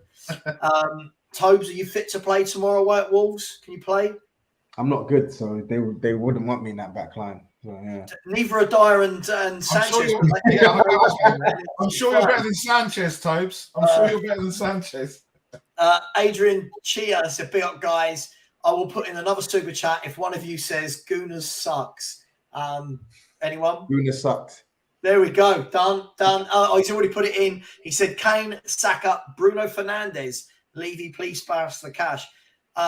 Fair enough. And H. Shah has said, big up, chaps. Fantastic show. Come on, peeps. Let's get these numbers up. It's for a great cause. Big up, Dan. One of the 2 gunners who talk sense. The other is Lee Gunner. Spurs are the gift that keeps giving. Agree with him on all of that. Got a couple of other gooners coming on later who are not deluded, should we say, as well. I know a few nice gooners, so it's all good fun. Please, people, I know I keep saying it, please stick in it, even if you can, stick in £1. That's all we're asking for, stick in £1. We're here to make money, and we haven't had a donation in the Just Giving page for 1 hour and 12 minutes now. So please, a lot of people giving up their time and energy, and 24 hours is nothing to be sniffed at. That's a long time at my age to stay awake. Sean, haven't been over to you for a bit. Sorry. Just before going to Sean, very quickly, I was just going to point out that there's a number of gooners I've been on streams with now that we've got the same things in common. We're able to appreciate what's going on at each other's clubs and seeing the similarities and just the difference in time. That's all the difference, really. For sure. I think we've followed, just before I go to Sean, I think we've almost followed the same path apart from the trophies in the last kind of decade. I agree with that. Moving stadium. Obviously we've taken they've had a few events at their stadium, but nowhere near the level of events that we're trying to ramp up. But They've won. We don't have a go-kart track underneath our stadium, so that's about the only difference, I think. You're missing out. That's all we care about. We don't want trophies. Sean, where are you at with all of this? Because look, football now is seen, isn't it? That you finished fourth, good season, and everyone goes, "Oh, brilliant! Conte's achieved his objective," and to an extent, that's correct. But is there more to it than just finishing fourth? Is it the fact that we don't kick on? Is it style of football? What is it that we're all not really that happy with? I like finishing fourth. I like playing against Barcelona or Real Madrid, or the chance of playing against the best teams in Europe. I do. And I come back to the same argument that I said it a million times. 90% of all of the trophies that have been won in the last 23 years have been won by 5 teams anyway.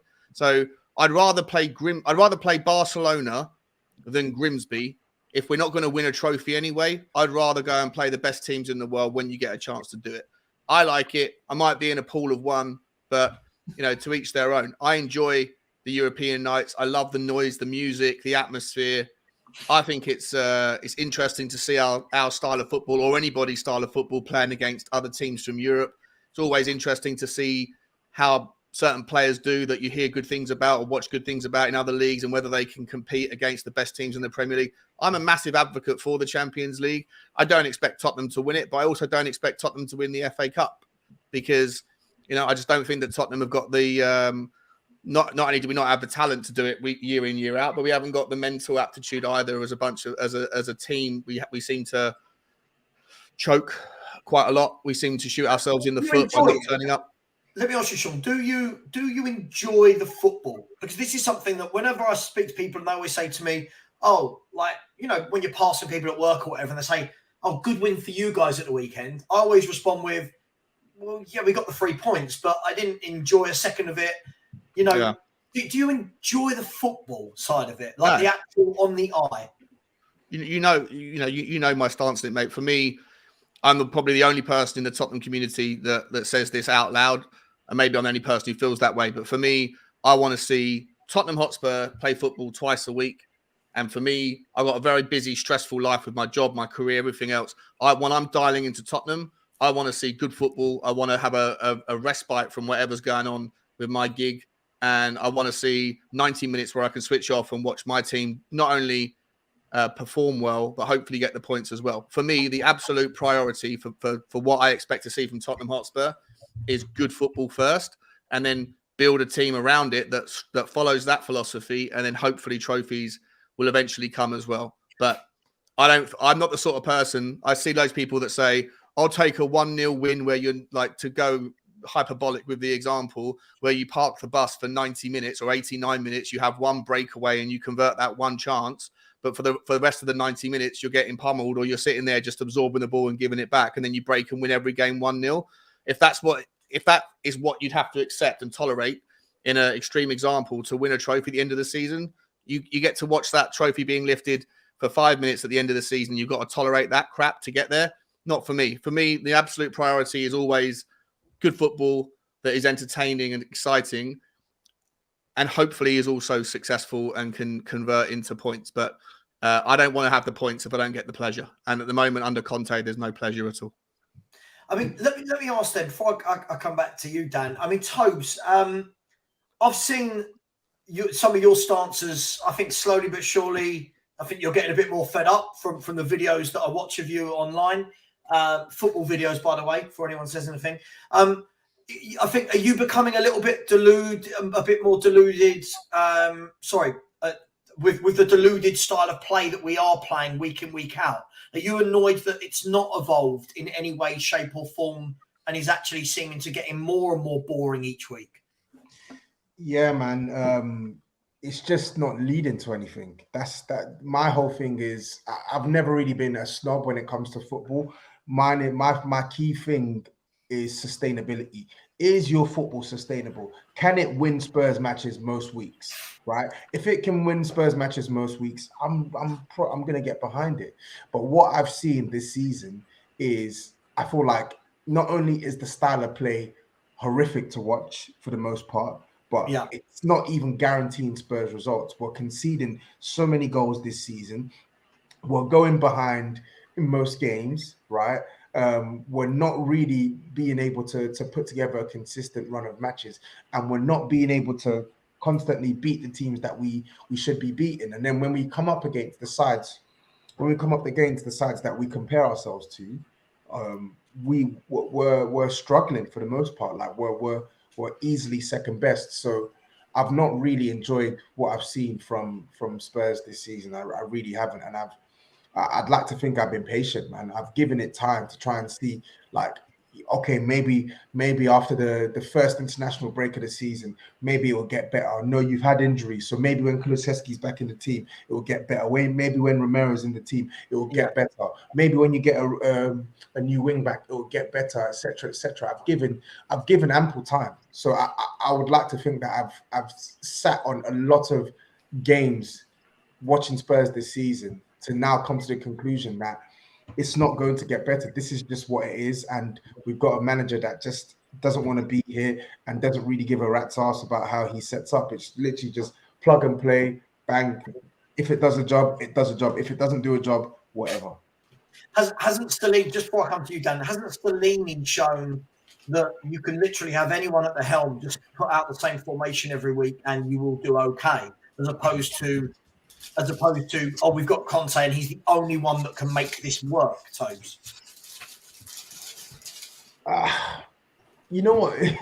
Stellini, what's funny, with Stellini, I just feel like he's a disciple of Conte.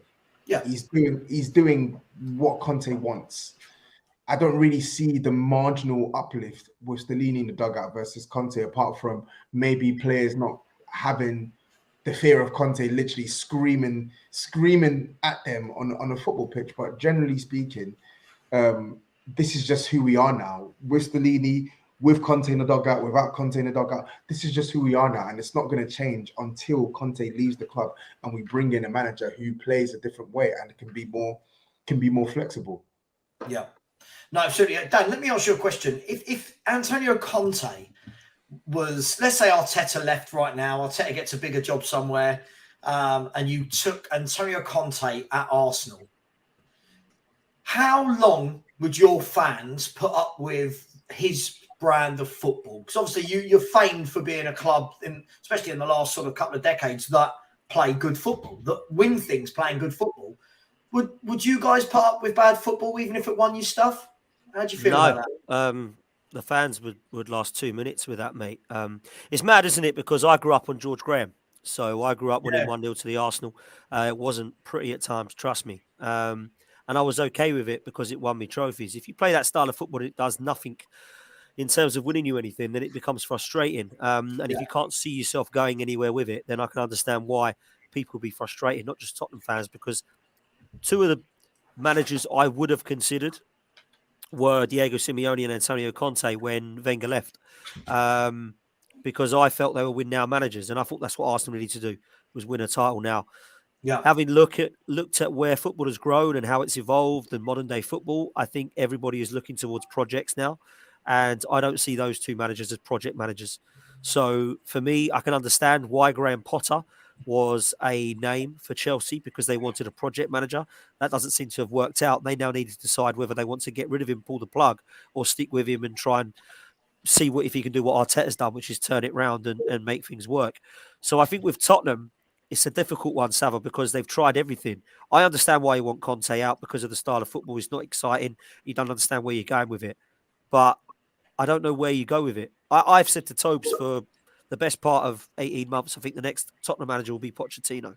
I really believe that, and I still think he will come back. Now, whether you want that or not, I don't know. I've no idea. Maybe you don't want that. I think we've been there, done that. We need something else. But I honestly believe that will happen. And I think that you could do a lot worse than that.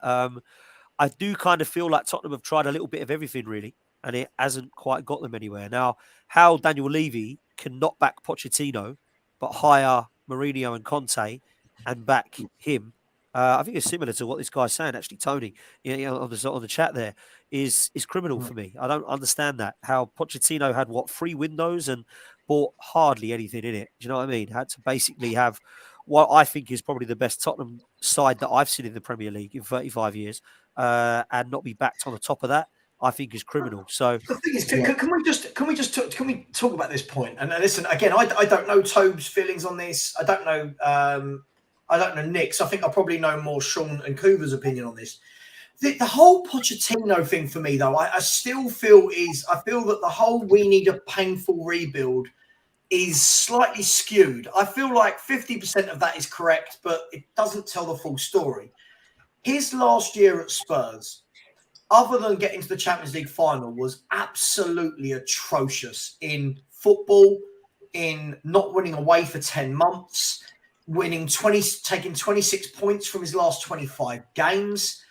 And I felt that at that time, Dan, for me, and again, I'm not speaking for the other lads in the chat.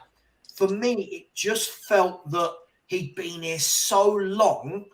I don't feel the message was meaning the same way I feel like Klopp's been at Liverpool now, maybe just a bit too long, And he got a lot of money in his last window, and the season started horribly.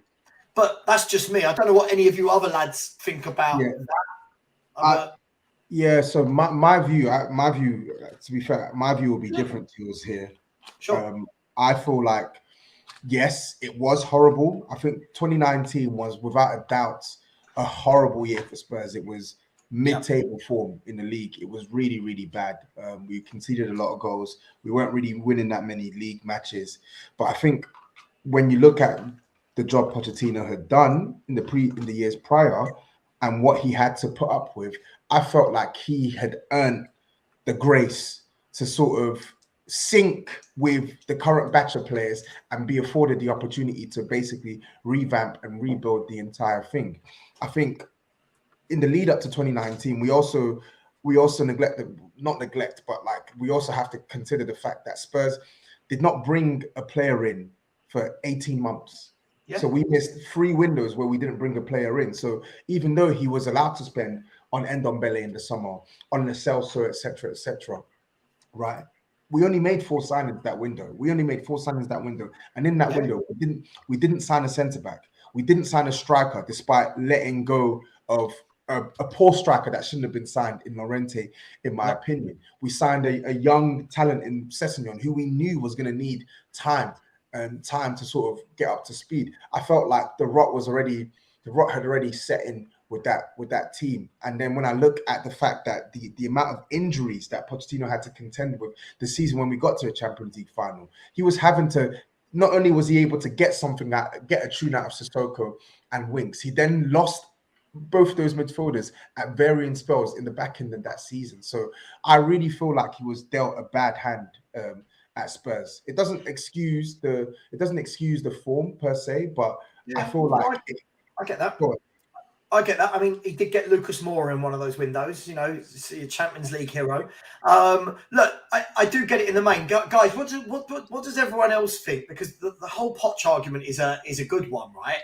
Because I feel a lot of people think that if he came back now, we'd suddenly start playing free-flowing football. But my argument to this is, from his famous 11, the famous 11 that played, 7 of them, Nick, were already there when he arrived at Spurs. Now, yes, he coached them and made them better, but 7 of them were there. I don't think 7 of them are here right now that will allow him to do what he does best. What do you think? Yeah, look, I think he need to. What should have happened is he should have taken a leaf out of Mr. Box Office book and reset, refreshed, and restarted. No. That's what Potts should have done. And that's it. And that's a Savva in the studio. Just to go give yourself another hole.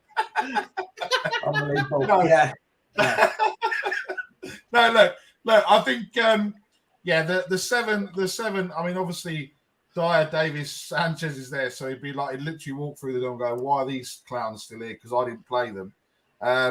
And you had players, you had an Ericsson, you had a Dele Alli in his prime, Alderweireld, you had, Walker, Rose, Dembele. I think part of it is the biggest kind of fall off. I think when we're going back to that midfield conversation is when Dembele went. That was kind of the start of it, kind of really unraveling. Yeah, unraveled. because what people didn't see was the amount of work he was getting in. He could hold up the ball. He could, what he did. He wasn't the quickest of players, but so a bit like Kulusevski, but he had that footballing brain that he knew exactly what he needed to do. And look, I don't think Poch coming back is, we all know he's not. If he comes back, then it's not going to be great. But yeah, I think that there was like I said, I don't know, 2 hours ago or whatever, when I said all that money that we've spent, he should have been given. I'm with Tobes. He should have been given the time.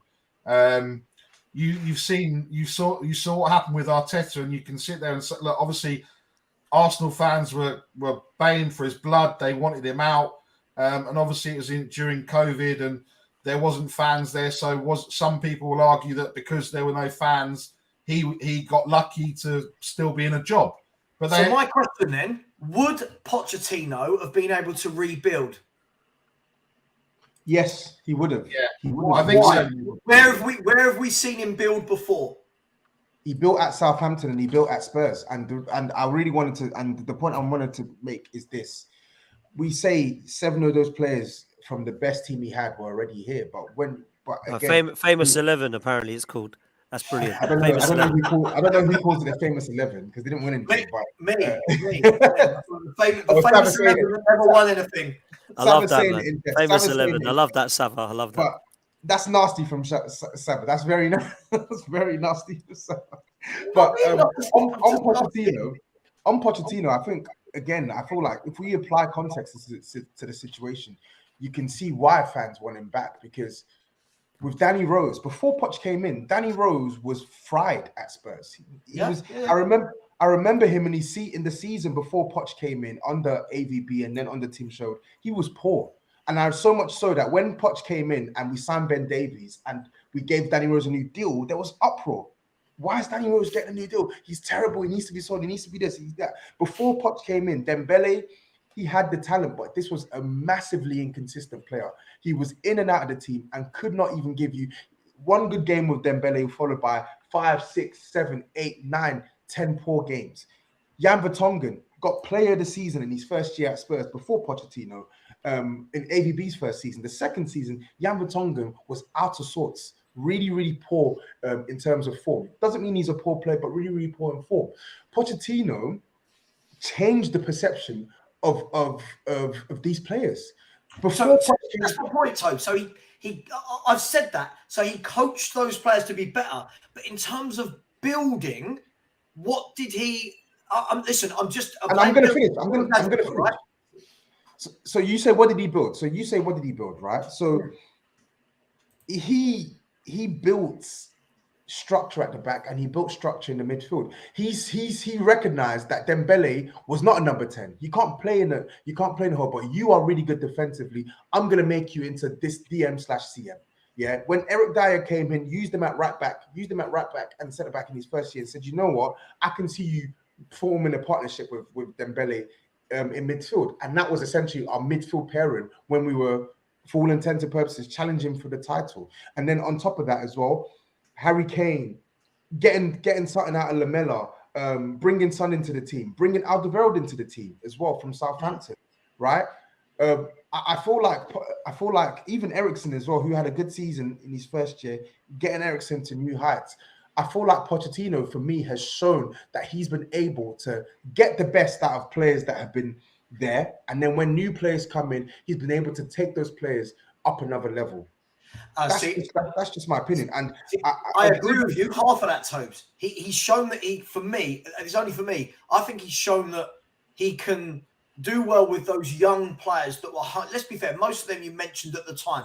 Eriksen was young. Walker was young. Rose was young.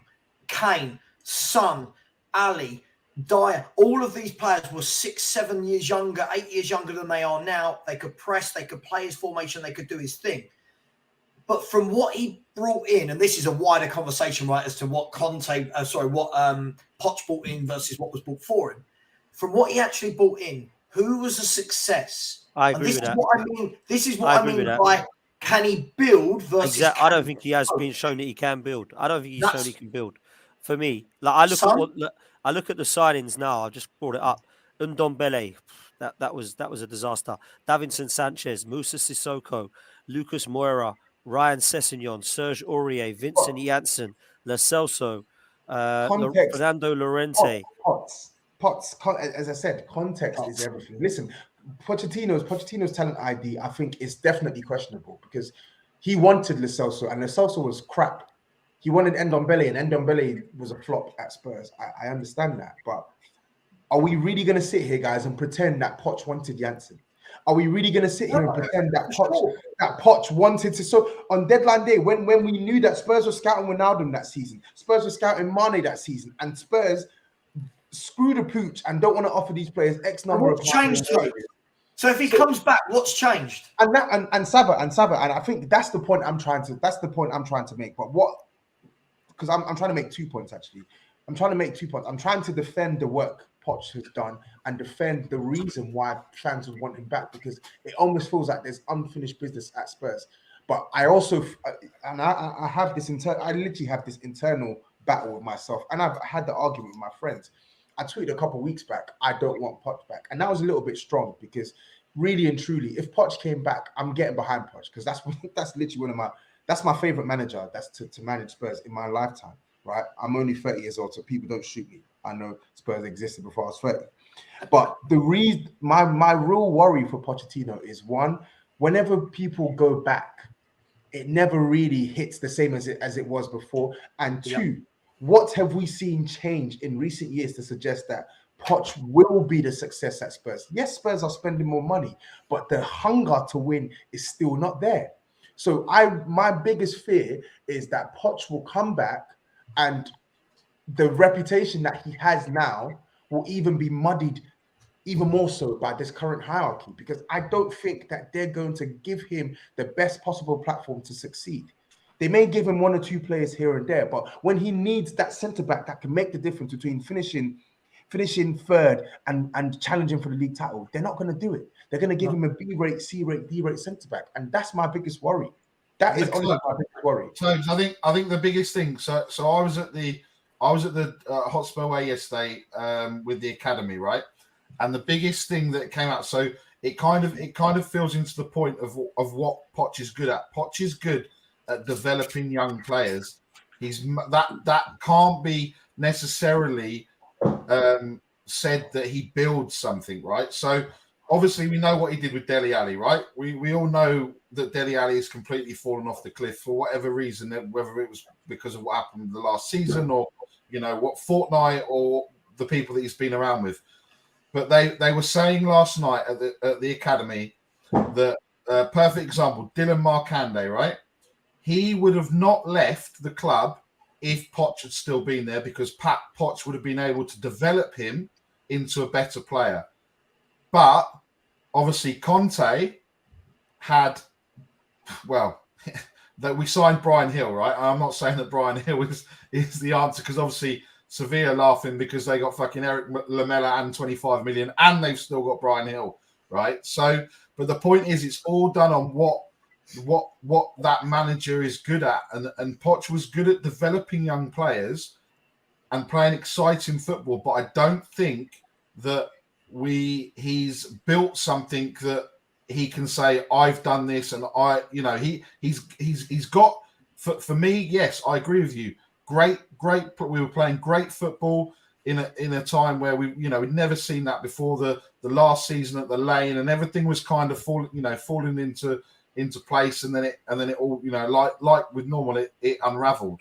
But Poch coming back now is not gonna. Poch needs to come back when Daniel Levy and ENIC aren't here. That's the only time Poch is going to succeed, and you've got people that are going to back him.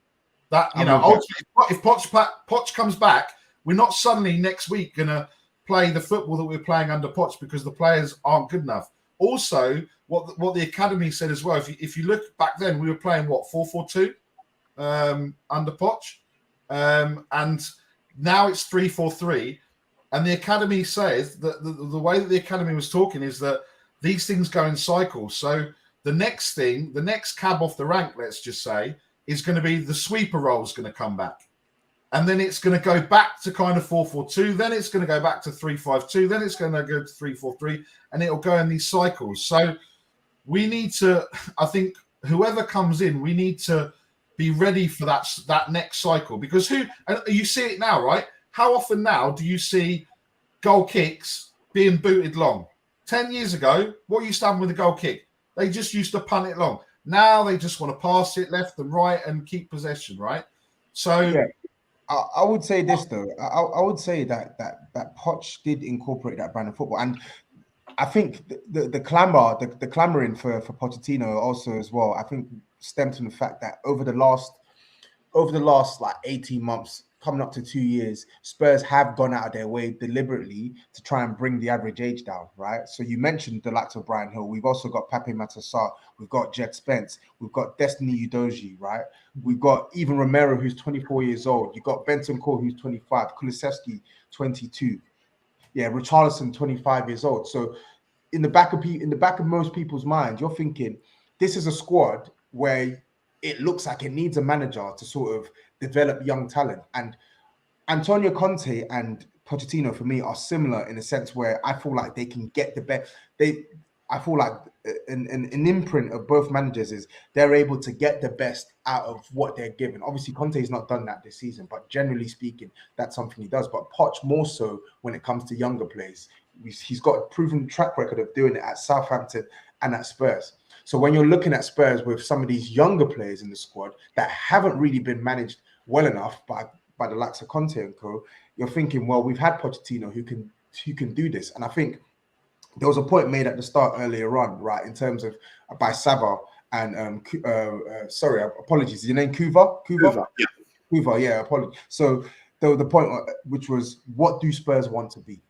Right now, we don't know what we want to be. We don't have an identity. We don't have an identity that stems from top to bottom. We don't have an expectation to win from top to bottom. We don't have an expectation on what style of football we want to play from top to bottom, from the first team through to the academy. And we don't have that culture seeping through to the type of players that we want to go for in the market.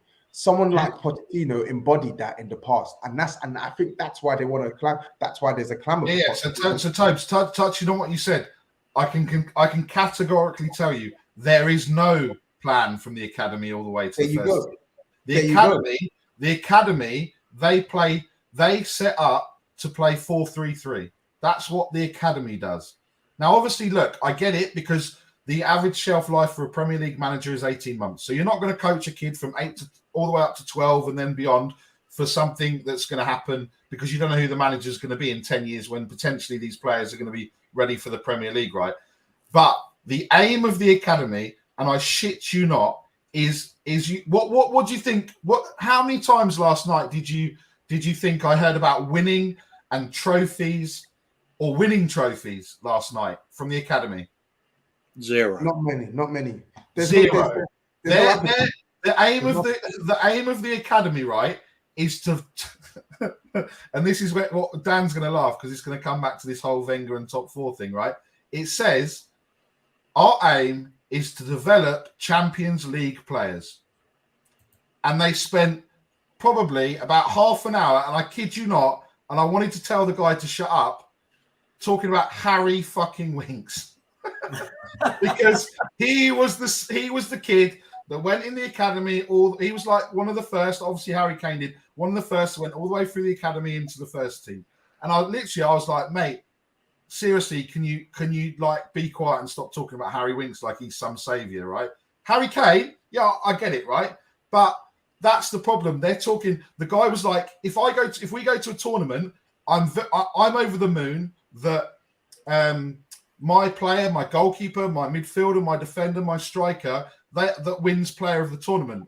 If we win, that's a bonus. And I'm literally sat here going, so we don't win the tournament, but we get goalkeeper of the tournament, but you're happy. I get it, because you're a coach and you want your players to do well. But surely you want to win the fucking tournament, right? You don't want to just go, oh, my goalkeeper was goalkeeper of the tournament, or my midfielder was midfielder of the tournament. I was literally stood there in shock. And then he said, and this was the line that kind of killed it, and obviously I know it's their job and they're paid by the chairman. We listen to the chairman. We do what the chairman wants. And he said that 2 or 3 times. And for me, I was just like, look, I know he's not going to sit there in a room full of strangers and go, oh, yeah, Daniel Levy, he's a prick. But to sit there and say, we do what the chairman wants, it was just like, I was literally like sat there going, well, that explains why we don't win anything. Because you walk in and it's like a Hotspur Way, don't get me wrong, it's like a 5-star resort, right? Nick, and you can see, go on. So I want to keep talking about this. I'm aware that there's people in the chat that have put in a super chat a long time ago. I've read it out. So I'll come back to this in 1 second. First of all, please, I'm putting the link into the channel for the Just Giving page. Please, even if you can donate £1, please do. Equally, if you want to do a super chat, you can do that as well. So we've got Adrian Chia, who, as he promised, said, big up, lads. Arsenal don't suck. We do. Luca 14 said, honest thoughts at the start of the season. I hope for Arsenal to finish 17th. Not relegated, as I'd missed the North London derby. Nice work, Savva. Thank you. Phil Coyser said, we are seeing this squad of players cannot execute a contact system. I feel they can only execute an attacking style of play which suits Poch. Come on, you Spurs. And Darius, big up to you as well, said, big up Savva and the panel. Respect for doing this. Come on, you Spurs. Thank you to all of you for that. But Nick, moving this forward, right, for all of you, doesn't this go back to Kuva, like what we've said time and time again? The problem with this, Nick, is when you bring in managers constantly with different ethos, the academy is redundant because there's no pathway, not for a year, not for 18 months, not for 5 years. The 10-year plan in the academy should be like it is at Man City's. Barcelona's, they all play the same way. They know that if you step up, look at Gavi. I know we're talking about a different level of play, but if you look at Gavi and Pedri, when Gavi and Pedri are put into that Barcelona midfield, they know the job. They've been doing it since they're 8 years of age for Barcelona. Spurs have not implemented anything in 22 years of Levy being here. We have not implemented a strategy, an ethos, an academy, a way of playing, consistent managers with the same style. It's being like that. I mean, if we ever saw a Gavi and Pedri at Spurs, it would be some sitcom with Rob Dryden in it. We just my point, right? We've been called, lots of us been calling out for this for decades.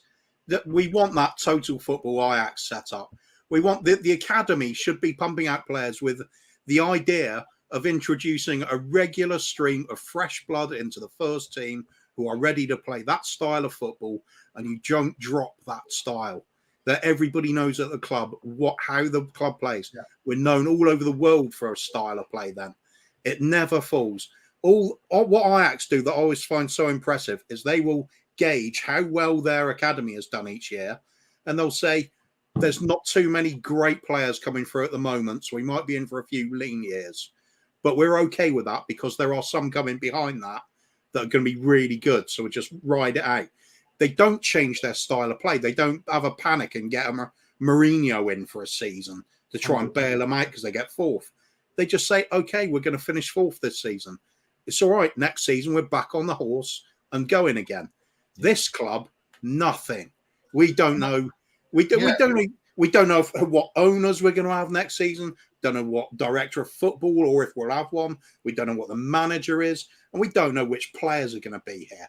Absolutely nothing. It's like it's just throw it all up in the air and see what we get next season, isn't it? And Kuva, the thing yesterday as well, the head of the academy said, look, I know how an Argentinian manager plays. I know how a Portuguese manager plays. I know how an Italian manager plays. Okay, that's great. We all know that they play their different styles. And we all sat here, like Sean said earlier, going, trust the process and fucking rip the shit out of Arsenal because that was what they said. But they had a plan, right? Tottenham don't have that plan. So if you look, I guess the easiest way to compare it is to probably Brighton, right? So obviously Brighton lost Potter, but they've got a plan from their scouting networks, their coach, for everything. So whoever comes in, they know exactly from what part of the club, they know exactly what they need to do. Exactly. It's no big transition, is it? No. It's just one bit goes missing, fit it in with similar shape piece straight in. Can I ask you who you want? If Conte goes? Doesn't matter. Ryan In Mason. terms of success, it just doesn't matter at this club. 100%. I agree with Kuva. It doesn't matter who you. If it didn't work at Conte, I know. Listen, he's done a shit job this season, but I think one thing it does is it exposes the hierarchy that like you're not really going to be set for any sort of success with this ownership because they don't have a burning desire to win. There is no consequence if Spurs don't win. Yeah. Do you get what I'm saying? The only time there are consequences, Potts, is when the bottom line is affected. When the bottom line is in jeopardy, that's when you see the consequences. But you can go out to a C string Sheffield United team and no consequences. You can get smashed 3-0 by Zagreb, no consequences. You can go out 1-0 to Colchester, no consequences. You can get knocked out by Norwich in the FA Cup, no consequences. There is no consequence when it comes to actually winning tangible trophies. But there's all the consequence in the world when it looks like top four is at jeopardy. Right. That's the problem. You might as well have Ryan Mason in charge because it doesn't. No thanks, please. No thanks. That's what I'm saying. I agree. Yeah, I agree. Shaw was just right with this comment there as well, saying Posh please. was lucky with Kane. But don't just limit that to Posh. The club was lucky with Kane. Yeah. Because if we had to go out and buy somebody of that quality, forget it. Yeah. Forget it. Where would we be this season more 17. than any other without Harry Kane? Bottom half, I'm serious. I agree. Yeah. I agree. I think we'd be dreadful without Harry Kane. Look, the key thing for me is this. Lots of people keep saying to me, Dan, Tobes, all of you, a lot of people keep saying to me, oh, you want Conte out, but who next? My point is this. I say this all the time. Forget whether I like his football or not, right? That's a personal preference. My point is this guy was brought into our club on an 18-month contract for a reason. Clearly, between him and the club, there was no belief that this was a long-term sustainable plan. The fact that no contract has been signed, whether or not it's been put in front of him, whether or not he's not signed it, whether or not it's not happened, that tells me everything I need to know. This would be the perfect time for us to have a mini kind of reset. But we know it's not happening because we know that Daniel Levy wants Champions League football as a benchmark. The next manager that comes in will be given, I'm not saying about time, will not be given the time, will not be given 2 or 3 years to say, look, we're going to have a couple of years where we don't make Champions League football, but I'm going to build a team of young, hungry players that are going through the journey together, because that doesn't get us top 4. So what we'll do is we'll hang on to Kane and Son and we'll milk it and milk it and milk it. But the problem is this. I saw a stream last night where people were saying, Spurs fans, all right, can't believe they want to get rid of Son, want to get rid of Kane. For me, it's not that. For me, it's we've had these two guys at their peak and didn't build around them, right? Now, at what point, as Sean always says, soon they're going to have kicked their last football for Tottenham Hotspur. 100%. Right? What's the plan? If you bring in a manager like Poch, for example, Tobes, right? We're talking about Poch, who presses from the front. He comes back here, all the players you mentioned earlier, good ages. The front two that start off the pressing, they're not pressing anymore. They're of, Kane and Son are going to be, 30 and 31 in the summer. So if you bring back a Poch, what are you doing? How are we pressing? I'm not limiting that to Poch. I'm just saying in general. For me, the whole thing's got to go. And if Kane and Son and Lloris and all these people are the victims of that, sure be it. And fans then use common sense to say the next 4 or 5 years is going to be, we implement a style that we are going to see for the next 30, 40 years at this club. The manager comes through. When he goes, let's assume it's Poch. When Poch goes, the next manager you bring in is going to be of a similar ilk, and we continue to do that. That's where I'm at with all of this. It's not about winning. We're miles off winning. There must be a name, though. There must be a name. I know you say it doesn't matter, but it would matter if their owners went. You'd want somebody. There was new owners. You'd want somebody. If the owners Poch went, is the safe option. Poch is the safe option, but you got. I've seen De Zerbi, who's linked with Spurs. I feel like whoever comes in outside of Poch is gonna be it's gonna have to be a project manager, someone who's a bit of an up and comer, right? Yeah, someone who is willing to accept that, like, there's medium term goals, right? But you're gonna also have to be flexible in terms of how you develop and coach players. I don't think Spurs are gonna go out and get another manager like Conte. I don't see that happening.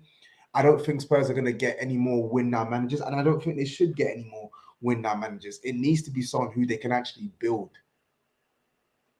I think if we are getting rid of ownership and stop doing that full reset, and we are going to be integrating a proper academy setup, and bringing players through on a regular basis for that, Pochettino's a bloody good manager for doing that. Facts. Showed that at Southampton. Yeah, I think you got to make up your mind what you want to do. That's it. I mean, the buck stops at the owners, always does for me. I don't know what they want. It seems to be just, well, yeah, I do know what they want. Happy to just coast. If you get top 4, that's it. Fine. Take the foot off the accelerator. Nothing else matters. There's no footballing ambition. It's all about the financials, isn't it? Just brag about that. So it matters. That's all that matters. If you want a blunt answer, which manager would I like to see coming right now, regardless of the owners or anything else? I think somebody said it in comments. Might as well go crazy now. I'd have Bielsa. Just absolutely tear up what's happening on the field. Just go absolutely mental with it and see who can keep up. Yeah, it's interesting I asked that because I feel like earlier we were talking about Tottenham kind of going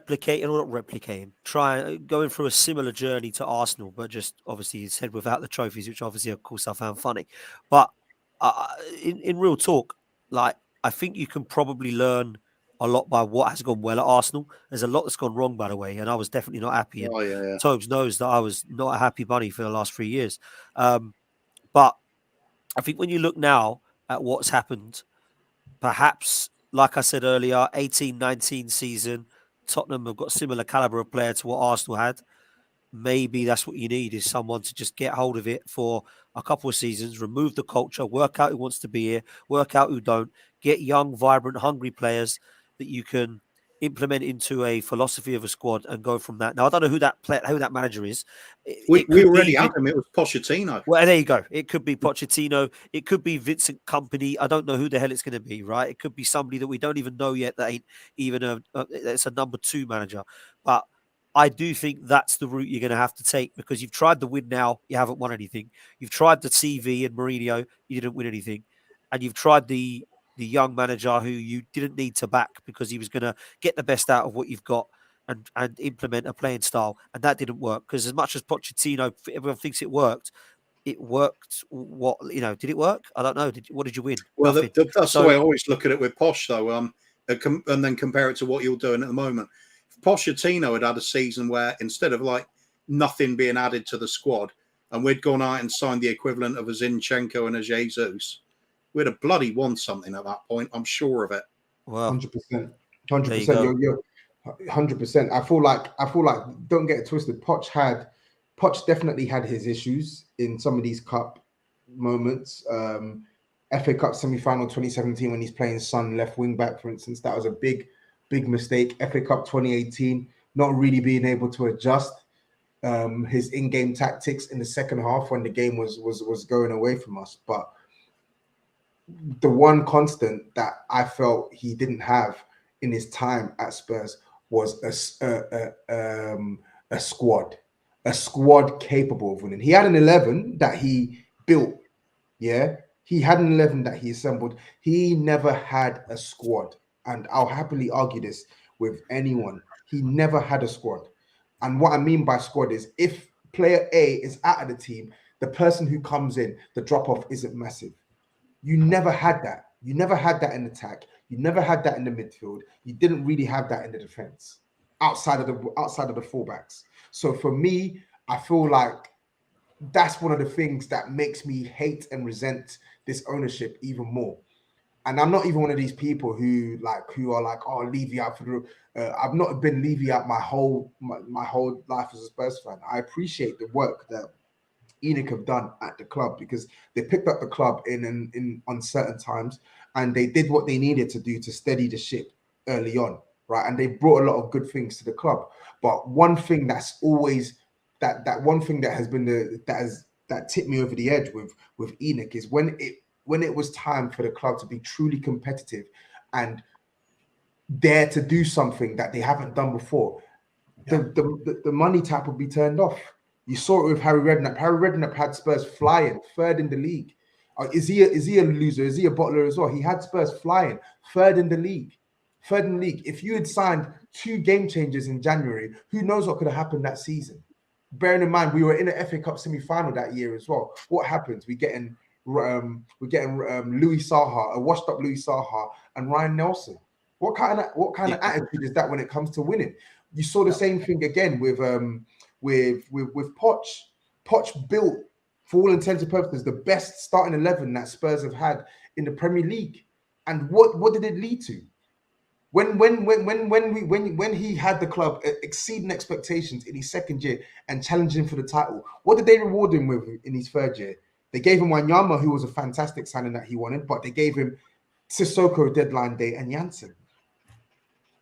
Come on, man. It's just like speaking about it now actually gets me so angry, because you just think of what potentially could have been the possibilities at Spurs had these guys actually shown more willingness to put it in perspective, Tobes. You're saying, well, the fair play, you're a lot younger than me, so you wouldn't have seen the 80s teams where we're winning trophies, cups, a couple of FA Cups, UEFA Cup, getting into another FA Cup final. It's a regular thing for us, cup team. We're getting fairly close in the league at times. What I will say about Pochettino is, in my 51 years, and I've been supporting since I was, a nipper, like 5 is the earliest I remember going to a game. Didn't understand it, but I remember being there. In all of that time, the Pochettino team, when we were chasing Leicester, we had a game away to Stoke City. We'd won 4-0 coming towards the end of the season. And it was the first time in my life that I honestly thought we can win the league title. The only time, and that includes that great 80s side we had. We never got really that close with that team. This one we were that close, but that, like you said quite rightly, there was just nothing on the bench. And Kudu, brilliant. Dyer and Davis, it was still here. Bentaleb and Mason. I mean, it was a poor bench. You're better off bringing on the bench itself. We brought on the wrong flanks. Just quickly, Cougar, before you carry on, just really quickly, guys and girls, we're four and a half hours in, which means by the power of maths, we've got 19 and a half hours to go. Welcome to all the people that have just raided over from Rants and Bants. Thank you, Rants, for sending people over.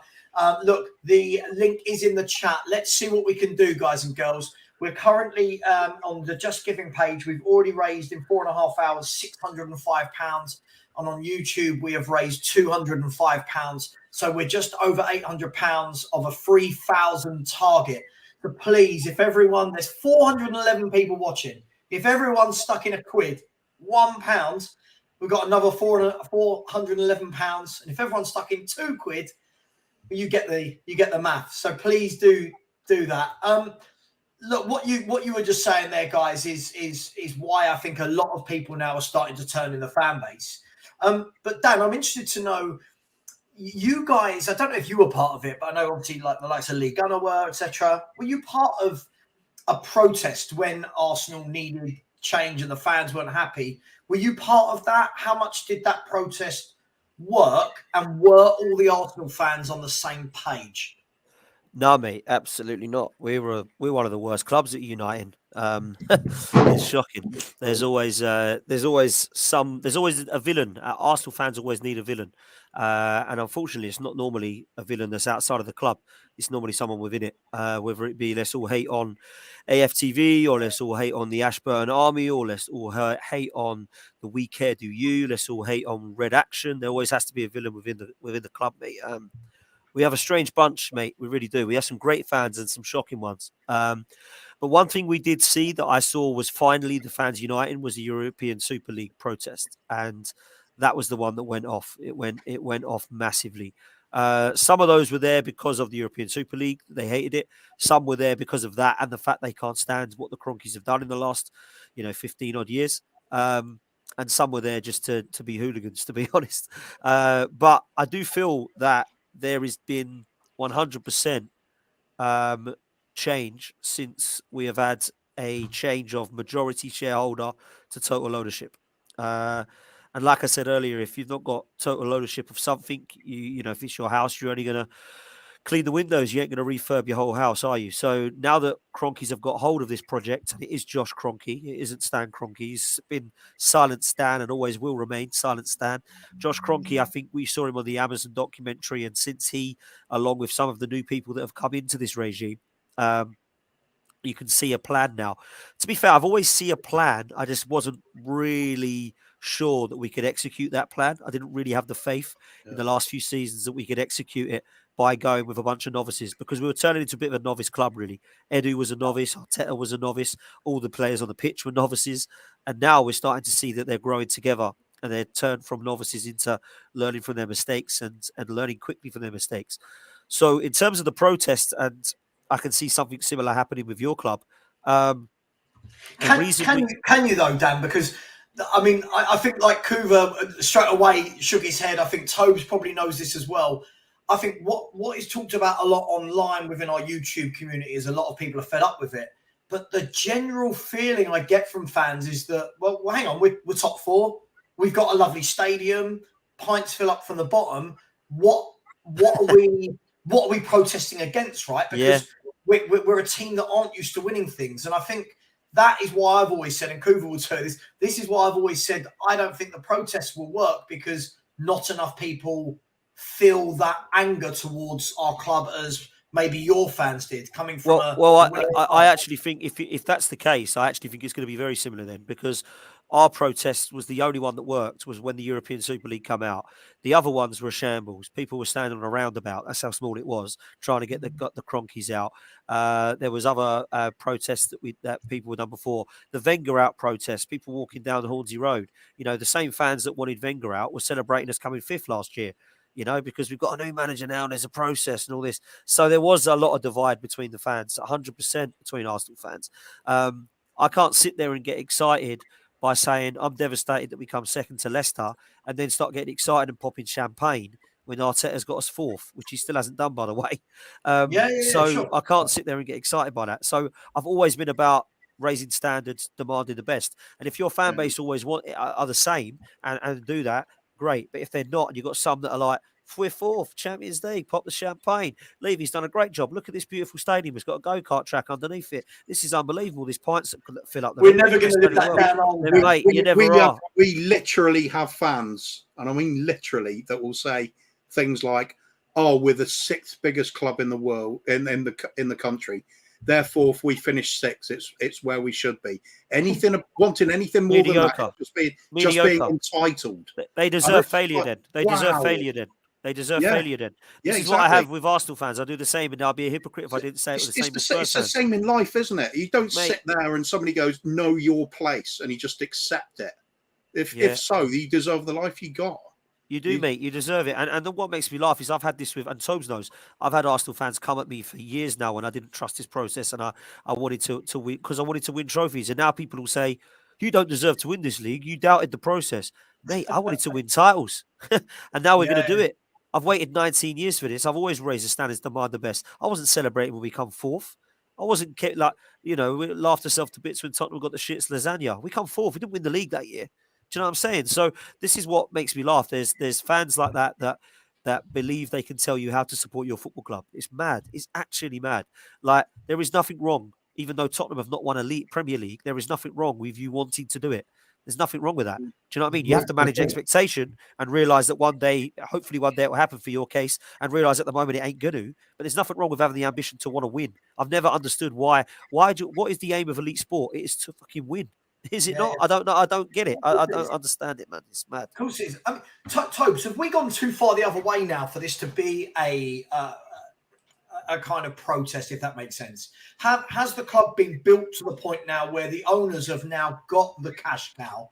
It's all done, and we're now starting to see in the last year we've had soap sponsors, paint sponsors, 4x4 sponsors, concerts, boxing, NFL, now go-kart, skywalk, cinemas, golf courses. They've built the empire that's too big to bring down. Could that be said? It could, but at the same time, I feel like there's strength in numbers, and I also feel like as much as they've done, there are companies out there that can also see the potential for Spurs to do more. Right? Look at what we're doing, despite not winning anything, despite not having the stature that like a Man United or Liverpool have or Arsenal have, etc., etc. So I don't know whether it's wishful thinking from my end, but I just like to hope that there's someone out there who has maybe a bit more money than these guys and feels like, okay, these guys are doing well now, but if I was to buy this club for X billion pounds and just adding a couple billion more, I can make even more back. I can make even more. Right? That's the one thing I'm sort of retaining hope to, even though it's a fading hope. it's definitely a fading hope, but it's still a hope nevertheless, because I just don't see how Spurs succeed long term with Enoch. No, I don't think there's a long term bright future at Tottenham. I'm not just saying that as a to bants you and to troll you, but as a gooner. But I do think that I look at this. I just don't know where you're going. I don't know where you're going next. Yeah. I really don't. We don't. We don't know where we're going. This is the thing. I think what I've said for a long time, and Coover, I think most of us are on the same page, right? Is that we haven't had to know where we're going for a long time, because Harry Kane, for me, has papered over so many cracks at this football club. Can you imagine if Harry Kane hadn't existed, right? Where would we be? Truly, where would we be when you look at his volume of goals over the last 7 years? Mid-90s. Right, yeah. and this is the thing. When we just got rid of the likes of Jurgen Klinsmann and slowly started replacing quality players like Gico, Popescu and Dumitrescu and players like that with the Chris Armstrongs and the Chris Armstrong wasn't a terrible player, but it's a hell of a step down from Jurgen Klinsmann, isn't it? So that's where we're heading. It's just we're going to go down the table. There's no way around it. We're not prepared to invest big time, or we can't because of the restrictions we've put ourselves under to be sustainable. And we've got an academy that simply does not produce the kind of players we need for the first team. If there's any hint of them being good enough at any point, we don't give them any time to develop anyway. They'll be shipped out on loan and sold off on the cheap, and we're seeing it time and time again. Now, to compare it with Arsenal, when you say, it was so difficult at the start with Arteta, yeah, I could see that. We're all making fun of you merrily. But if I remember, they were pretty clear. They were saying the way forward, we're going to be buying the young players and investing in the future. At least they come out with that. When our team talks about it, the manager talks about it, it's the only way we get any information at all from the club. It's basically Conte talking to fans in the press conferences. And he says, the club's vision is to buy young players and bring them on through. And then you think, we've just signed Perisic. We just signed Foster. Yeah. How's this working? None of it makes sense. There's no coherent strategy at all from what I'm seeing. It's just a case of, I've heard of that player. What's the value? Oh, he's cheap. We'll have him. That's it. This is what we said, Coover, in the summer. I mean, when you look at it, 7 players were signed and there was no alignment at all. You had Jed Spence, 21, unproven championship. Perisic on the other side, 33, wrong end of his career. A loan from Barcelona, right? You had a central midfielder from Brighton that plays in a 3, but our manager never, ever bends away from a 2, right? You had Richarlison, who plays as a striker, but will never get a run of games there because he's not Harry Kane, obviously. It just felt like... See, is that backing Conte then? That's what I don't get. Is that actually backing him? Does he want him play? He clearly didn't want Jed Spence. Like, let's be fair. That's one signing. He wanted Richarlison. He wanted Bissouma. He wanted Perisic. They're the two one. They're the two I would don't- say that they have worked. That fair enough. I looked at and I thought, yeah, I think Perisic can come in and do a job now. That's a now signing.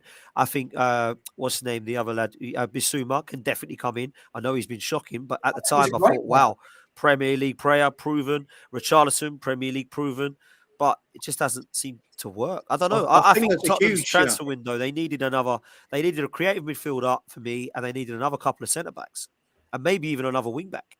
I think there's a huge difference between what our managers have wanted and what the directors of football and Levy have actually given them. I think that's been a massive gap, and that's been like it for a hell of a long time. In fact, I don't even think you can really say it's totally a manager's signing when you've got a director of football. It just doesn't work like that. They might have conversations saying, what about this player? What about that player? Or the manager might say, I really do want this player, but they'll say, no, it's out of our price range, but how about these? And I think that's what's happened at Spurs for a long time, which is why we're constantly in the shit at the moment, because we've got the same director of football. And before that, we had Hitchin. It was also bad. When we've had a good team, we've had directors of football like Paul Mitchell or even Daniel Kamali with his whole entourage of his own scouts. They were doing a good job bringing in what we needed at the time. Baldini, that was another one that really didn't seem to grasp what we wanted. He was having a bit of a dabble at it, not very successful in my opinion. So I think when we're talking about managers in particular at the club at the moment, they are not the most important cog in the machine.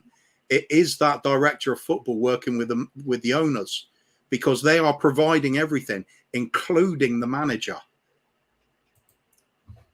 Yeah, no, absolutely. I just look, Dan. I'm sorry, mate. I know you need to jump off, and Tobes, I don't know how long you've got, or if you need. Yeah, I need to literally jump off as well. Sorry, I'm getting. No. Listen, boys, I appreciate you gave me a lot more time than I asked for. So thank you so much. I really do appreciate it. And cheers, Dan, thanks for giving us a clear Arsenal perspective, but that isn't deluded. I do appreciate it massively. And Tobes, thanks for coming on. Big up, man. Make sure you donate, people. Make sure you smash a like and subscribe to Savva's channel. Are you going to do it? Are you going to do it this season? I said after we beat Man United that we're going to win the league. Yeah, so I've got to stick with that now. So yeah, I do think we'll do it. And I don't see. I mean, everyone says Man City are going to go on a 15-game run. There's only 13 games left, so I don't know how they're going to do that. So let's hope they don't, and let's hope Arsenal keep doing it, man. We've got some winnable games, but also some tough games in April. Not hope that. No. And no one on this channel will hope we do it, but it's the way it is. I'm about to whip out my Man City shirt. Don't worry about that, mate. Fair play to you, man. But now, big up, guys. Nice to meet you, Kufa, as well, and Savva. Always a pleasure. Tobes, I'll speak to you soon, bro. Take care, guys. In a bit, boys. See you later. Cheers. Just quickly gonna introduce Chris. How you doing, mate? You good? I am good. How you doing? Not too bad. Just before I come to you, Tobes, have you frozen? Have you left? I think he's left, hasn't he? I'll remove him. Just quickly before I come to you, Chris, I've got a few super chats that I must read out. Joe Hallworth has said, long time watcher, but never sent a super chat. Big up. Sorry, let me start that again. I've absolutely butchered that, haven't I? He said, long time watcher, but never sent a super chat. Big up. You all happy to support a good cause. Yeah, thank you, Joe. We really, really appreciate that. Joseph, thank you, has said, we are no longer a football club. Did you see the statement on the stadium, which says it is an entertainment area, fights for sports, concerts, as well as Tottenham matches. Football is last for Enoch. We'll come to that in a second. Sammy Mehmet has said, great cause, big up Savva. Yeah, big up me, but big up Chris, Kuva, Dan, everyone who's been on the show. Nick, if he's somewhere in the background, God knows what he's doing, having some adult time apparently. Chris, let's start with that. Look, lots of people, and including myself, are now saying that, we're no longer a football club. Football seems to be a strand of what we actually are, and we are a multi-purpose business with, music, boxing, American football. Is that the case? Are we heading down that route, or is there method to Levy's madness? If there is, he's hiding it well. Unless, obviously there is method to his madness, right? But not necessarily with the end goal that the fans have got. There's clear method in his madness in generating loads of income. I don't think anyone's going to argue he's done actually a fantastic job there, but that's not what we're after, really. I put in that super chat on the way back from Sheffield and said, are we the only, and I did put it in inverted commas, right, elite club, are we the only big club in Europe that actually doesn't even care about winning trophies? I can't think of another club that's run quite like we are. It's quite baffling, really. But I mean, it's not baffling from Levy reports in and answers to whoever, right, Joe Lewis, whoever it is. And I guess, look, he's doing a great job for them. So it all makes sense if your end goal is to make as much money as you can and make the club as valuable as possible. If your end goal is to win trophies, absolutely, it doesn't make sense. But yeah, it's a tough one, isn't it? I mean, Nick, are we a football club? You know, are Tottenham Hotspur FC still FC, or are we Tottenham Hotspur Limited, PLC? I don't know. Franchise? What are we in your eyes? What have we become? Well, I think it says there was like the after the NFL stuff and concerts and everything else.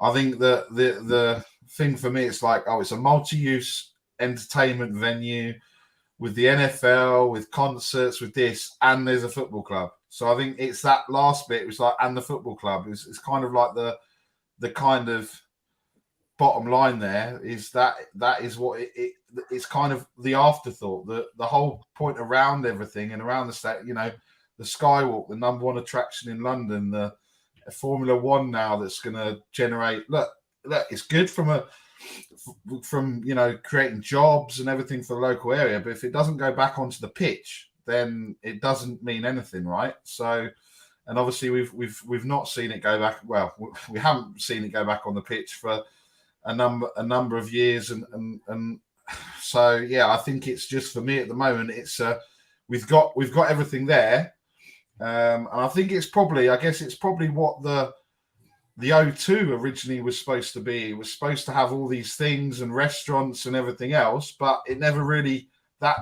caught on. And it seems that Tottenham have now, that has caught on, and it with everything that's kind of associated with it. Go and do your Skywalk, go and do the dare to drop, go and do the, you know, everything else. It's not like, you know, not like every other football club that you'll have a stadium tour and that's it, right? So Wembley wherever, you go and do a stadium tour. But Tottenham, you could probably spend a week. You're going to be able to spend. You go there on holiday soon. You'll have the hotel, you'll have the casino, you'll have a cinema, you'll have the F1, you'll have all the other things that you can do. People will be going to Tottenham for a bloody holiday, let alone Disneyland. You know? Yeah, I mean, look, Chris, I think lots of people get frustrated when they see like the comments coming out of the club as, oh, we've just signed this deal with, I don't know, who we signed paint deal with, Deluxe or whoever, I don't know. You know, we've just signed this deal for 4x4 and we've got the go-kart track. Do you think that people's anger isn't the fact that we're actually doing these things? That this isn't, it's not, the anger isn't that that's the strategy.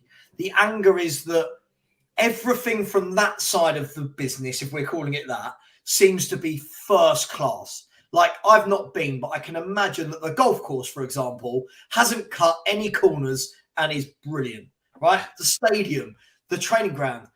Is the anger that then on the football side of it, that the same energy and passion and level of infrastructure isn't applied? That's exactly it, isn't it? Look, all these things that they do, whether it's Dulux or the F1 or whatever, they are actually good things, right? They're positive things for the club. So, and I don't think anyone can criticize them for that. I don't really think anyone is really criticizing them for that, right? You look on Twitter or whatever, there's lots of posts about this F1 or karting or whatever it is deal. But I don't think really anyone's saying that's a terrible thing. What they're frustrated with is it doesn't go hand in hand with the development of the football side, right? I mean, how have we developed? I mean, certainly since Poch has left, but you could argue over a longer period of time. To be honest, I'm of the view that Poch, decent coach, a few things happened there that we got a bit lucky. I don't think we were batting above our weight, right? So that wasn't, in my view, a genuine development of the club. It was a bit lucky, if I'm honest, and we overperformed. Yeah. So that's the frustration. And now our income streams are so diverse. There's so many of these events. We can't really see much change in the approach to the football side. And that is a real huge frustration. You look at, I don't know what the numbers were, but I read it the other week about since Enoch had come in. I'm going to pluck a number out of the air. Someone will prove me wrong, but there's been something like 67 trophies won by the top 6. We've won 1, right? It's an embarrassment. That's all right. It's better than nothing. Well, it is better than nothing. What are we complaining about? Because it was shit in the 90s. I mean, that's the usual response. So I remember in the 90s being at Wembley twice and watching my club lift 2 trophies. In the 90s. I remember watching in the 90s was our only world-class signing for me in the last 30 years, which was Jurgen Klinsmann. The 90s, I know you didn't say it, Chris, and that is the response you get from people. The 90s for me gets a lot of stick. Well, we did have, I also remember staying up very near the end of the season by scraping a win at Oldham. So, I get what they're saying, but genuine question for you guys. Do you think the people that say that, it was worse in the 90s, are they more recent fans that just look that up and have been kind of swayed by the fact that, we are top 4 these days? Or are they actually fans of, dare I say, similar age to us who actually lived through the 90s? I wonder whether there is, how many people who lived through the 90s, saw those finals, actually say that. Because I think they've got your opinion generally, Savva. Right? I do wonder whether people who say that throwaway line of it was shit in the 90s, is that coming from more recent fans? I don't know. I can answer from my own perspective because I remember the 80s games as well. Fantastic years. My best Spurs memory ever is likely always going to be lifting the UEFA Cup in '84. Actually being there at the ground, and I'll tell you, it felt like that ground had about 70,000 people in it. Twice its capacity at the time. But going through the 90s, we had Paul Gascoigne at the club at the start of the 90s. That amazing free kick goal in the semi-final to stop the Gooners getting the double that season, because they'd only lost 1 in the league. They got it wrapped up at that point, already planning their cup final stuff, weren't they? So that win was incredible as well, although the game was drama rather than being a footballing classic. But still, it's a trophy, etched in memory always. As Savva said, the one at the end of the 90s, that wasn't exactly a great game, was it? Can't remember anything except for Nielsen scored. But still, it's a trophy. It's fun. There's something to brag about at the end of the day. But I do remember a lot of the time in the mid-90s, I hated Jerry Francis as a manager, for example. I just couldn't stand it. You've never mentioned it, Kuva. You've never mentioned it. No, it's like going. It's for me. It's like going from Pochettino to Mourinho. We went from Ozzy Ardiles to Jerry Francis. One flamboyant attacking flair all over the pitch, and the other very defensively minded and turns down players like Bergkamp because he wouldn't know what to do with them. Jesus. Anyway, enough of that. 90s though, my perspective of it was I would go to games, wouldn't really expect anything, but I would enjoy myself, see some reasonable football, and hope from a banger from like Ginola or something, and go home happy with a good goal like that. That was okay. The expectation level wasn't high. Performances never really came up to much, but it was an okay time. It got a bit frustrating with Sugar in the end because could see we're never going anywhere, and the signings started getting worse and worse and worse. Another one of my pet peeves, Andy Sinton, for example. I'll just reeling them off while we're at it. What did Andy Sinton do wrong? What did he do? England international, Kuva, Andy Sinton. Yeah, so was Jeff Thomas and Carlton Palmer, weren't they? Andy Gray got a cap as well, didn't he? Yeah. We had some quality. There's younger people in the chat right now, Kuva, going, who on earth is Andy Sinton? Yeah, I was saying that at the time. Yeah, so what are we looking at right at the moment? Still not winning anything, but the football's so bad. I don't even want to watch games now. In the last 3 years, 3 times I've deliberately missed a match. I just didn't want to watch. That has never happened to me in the rest of the Spurs, my lifetime supporting Spurs. It's that bad. I got close to it under Santini. Santini was an awful manager as well. Really, well, forget the negativity of the recent lot. Santini's like the granddaddy of negative football. That's like 11 defenders on the pitch. It rarely went past the halfway line. It was the origin of parking the bus, really, wasn't it? So perspective, 90s, not great in terms of success, but at least there was something to watch most of the time. Nothing. I'll tell you what we are going to do. I'm going to move it on to a brighter subject, but just before I do, so we get some positivity back in the room. There are 275 people watching. Come on. Thank you to all the people that have donated so far. A few of the people who have donated on Just Giving recently have been Anonymous, Toya Barrage, Anonymous, D-Buck, Rob Belcher, thank you very much. Patrick Campbell, my boss has gone on. Someone called Joe, thank you very much. Please keep smashing in the donations, even if it's £1. Trust me, 24 hours is, it may sound easy to just sit on a stream and talk, but it's looking at a screen for 24 hours, not moving, not walking around. Please do it for my sanity more than anything. And let's try and get close to that 3K target. Guys, I want to talk about this. I want to talk, us all talk through position by position, the best Spurs 11 of the Premier League era. The best Spurs 11. Now, listen, we're not playing 3-4-3 just to burst anyone's bubbles. We're not doing that. So I'm quite happy to bend this to either be a 4-4-2 or a 4-3-3. What would you gentlemen prefer for our favoured formation? Got to be 4-4-2 for me. Yeah, let's keep it old school. 4-4-2, surely. We're going on. Are we going on? Chris, you happy with a 4-4-2? Yeah, I'm happy with it. I mean, who actually plays a 4-4-2 anymore? Hardly anyone. Burnley. But for most of the Premier League era, that's the standard formation, right? Let's do it, because I'll tell you what, it would have been horrible just having one striker, wouldn't it, from all the greats we've had. Guys, let's talk, and please, everybody in the chat, join in. Let's get some spark back in the room. It doesn't matter how long you've been supporting Spurs. There's no right or wrong. Well, there will be some wrong. There will definitely be some wrong answers. But, guys, I was just having a little think in my head about goalkeepers, and chuck them in if I missed them. I thought it was quite easily, and this is the Premier League era. Before I start seeing names like Pat Jennings, Paul Gascoigne, Glenn Hoddle, Premier League, 92 onwards. I was looking at Lloris, Torsvet. Stop. Friedel. I didn't think there was too much. Oh, yeah, Friedel.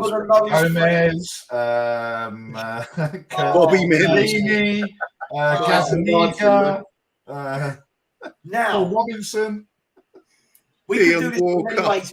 Chris, I don't know how old you are, but I'm guessing you're a little bit younger than me. You look younger than me. I'll give you that. Thanks. I think I'm a bit older than you, Savva, but yeah. Oh, fair enough. I was being polite. I actually thought you were about a decade older than me, but, you know, Nick's definitely older than me, and Coover's my granddad in real life. So, you know, we've got some experience. Definitely older than me. Okay, yeah.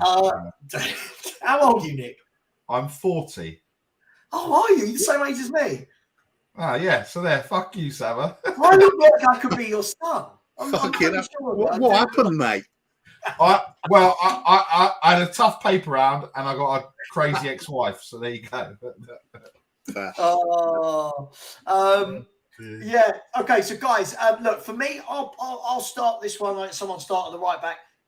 For me, I feel that I loved Eric Torsvet.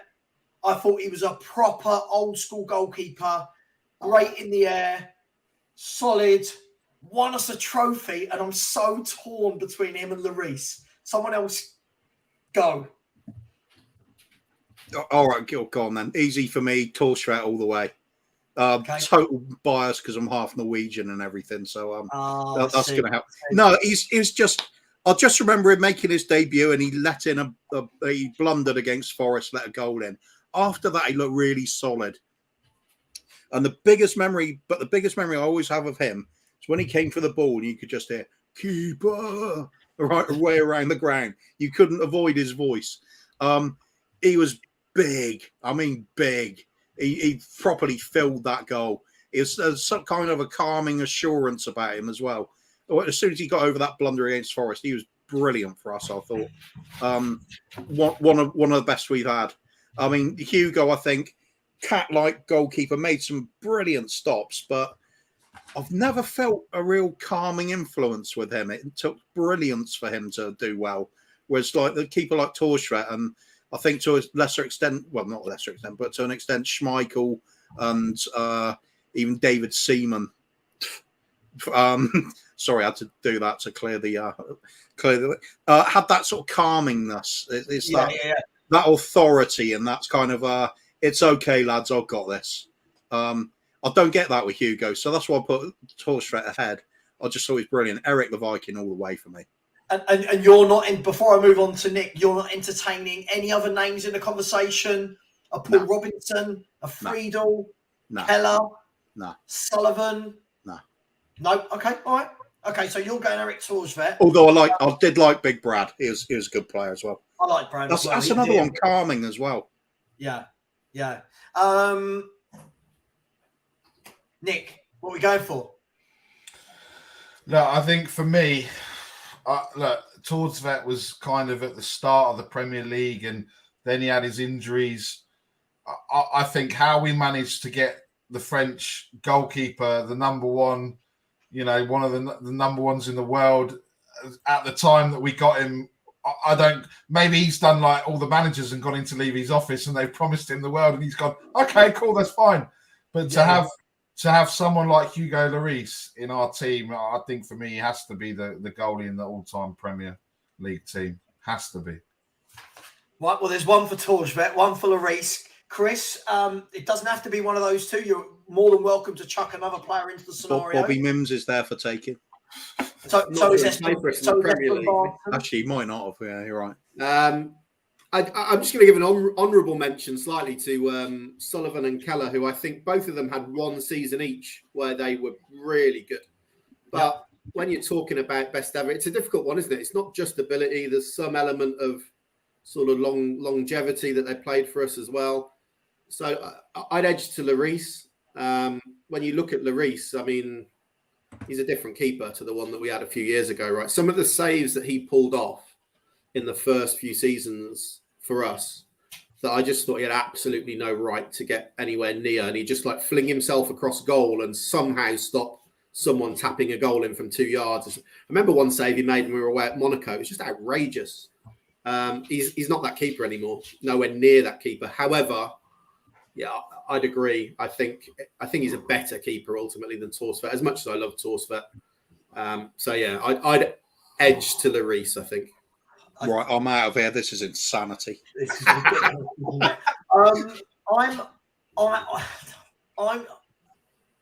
I'm going to go with Eric Torstvedt.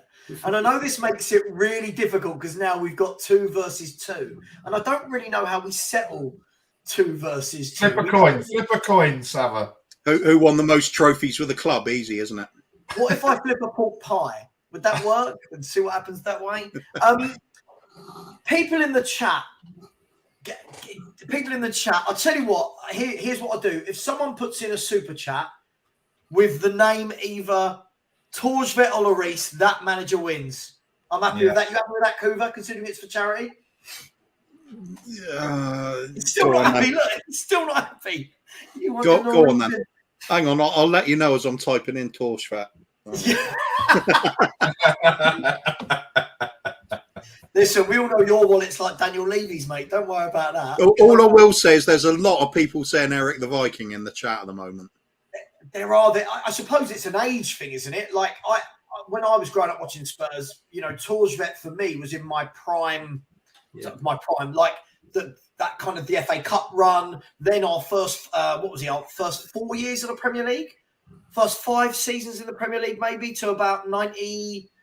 Let's have a look. Eric Torsvet. Let's have a look. Look him up. So Probably about the first 3, and about 95-ish. Walker came in, I think. Ian Walker, lovely hair. Yeah, we'll wait and see if anybody in the next. You know why his hair was so good, don't you? Go so on. he could show it off when he was picking the ball out of the net on Saturday and races. Kuva, you said you're biased because you're half Norwegian, but you're not big enough Espen Bardson, no? he only played about 20 odd games though. It wasn't a lot. He just like randomly retired and went and lived in some hill. Yeah, he was always a backup goalkeeper. He had some talent, yeah, but he didn't randomly retire. Kuva hated him that much. He's got him locked up in his basement. That's where Espen. No, that's for love, my friend. Not for hate. That's where Nick goes for his adult time, isn't it? Down into the basement. No one's put it in, but the Vikings getting a lot of love here. David Clark's gone for Big Bradley Friedel, the Viking, Eric the Viking. Ian Walker was shite, fair enough. Eric for sure. Eric, Ian Walker. Eric, can't remember too many errors. Gomez. Just quickly, super chat. Thank you so much to Carlo, who said another good cause. Thank you so much. Just checking, I've read them all out. There's another one that's just come in now. Dylan has said, hi, Savva, fair play on the stream. What's your prediction for AC Milan? And realistically, where do you think we can finish in the Champions League? Dylan, bear with me. I'm going to go through the 11 and then I will star this, which means I'll save it in the background and we'll come back to this so that we don't go off point. But thank you so much. We will come back to this comment in a minute. I'm gonna put Eric stroke Hugo just for the moment. I've got a feeling the next 2 positions might be a little bit clearer. Oh, hang on. And again, another one. Thank you, Dylan. Much appreciated, mate. I said bags already packed for my travels from Dublin for Milan. I'll be drinking all day in the bricklayers to be pissed when watching Spurs live. Dylan, listen, I don't know if you're interested at all, and I'm not asking you out on a date, but I'm actually in Dublin next Friday night and Saturday night. So if you're around for a beer, let me know. Guys, let's move to we put a 4-4-2. Let's go to right back will be easier. Let's go to left back. Now, the names that sprung to mind for me, I didn't think there was many options. I was looking at Edinburgh, Christian Ziga, Danny Rose. I'm not sure after that. I don't know if anyone can chuck any names at me. Asso Okoto. Yeah, it's not. We've not been blessed at left back, have we? Gareth Bale, he was starting at left back. Can we squeeze him in at left back because then we get another midfielder? Exactly. I can think of my left winger much more comfortably then. Yeah, exactly. Oh, the left winger you were thinking of, I was just going to have him one wing and Bale the other. I didn't care if one was out of position. But left backs in the chat, come on, who have we got? Oh, got to mention there. Left backs, we've got Timothy Atuba, Ziga, Asso Okoto, Pat Vanden Houw. Wow, Big Pat, FA Cup winner. Great player, but I think we didn't really have his prime years, did we? No, I love Big Pat Vanden Houw. Hard bastard, wasn't he? I like Pat. Certainly was. Tramezzani. Oh, we've got the worst ever 11 in a few hours. So just let's play Ben Thatcher. Ben Thatcher. YP Lee, the right-footed left back. He was okay. YP Lee. He wasn't. I'm not going to say he's our best ever, but he's far from the worst left back we've had. Not at left back though. He was decent right back. Here's a shout that makes the centre halves better as well. What about Jan Vertonghen at left back, and then you can get the other one and Ledley at centre half? Have I just done the team? Yeah, probably. Does anyone want to fight against Jan Vertonghen going in at left back? Jan Vertonghen straight in. Big Jan. All right, Vertonghen is going in. Kuva, you happy with that? Well, to squeeze players in, but then again, I could argue for Bale then for that. Right.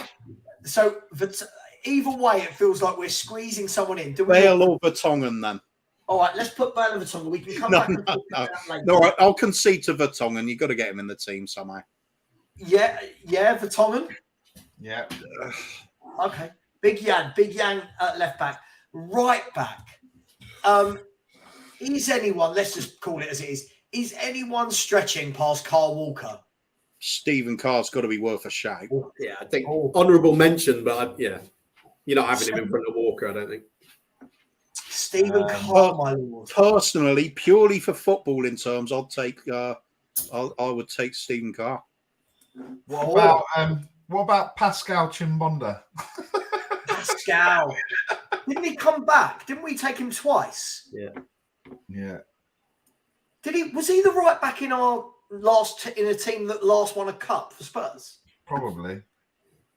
Let's have a look. What was the 90? Was it a 2008 cup final? 2008 Spurs v Chelsea League Cup final. Was it Chimbonda? I'm going to say no. I can't remember. It was though. Maybe That was Alan Hutton. Hutton, yeah. Oh yeah. Hang on. Let's have a look. Chelsea won 2, Spurs 1. Where's the team? Give me the lineup.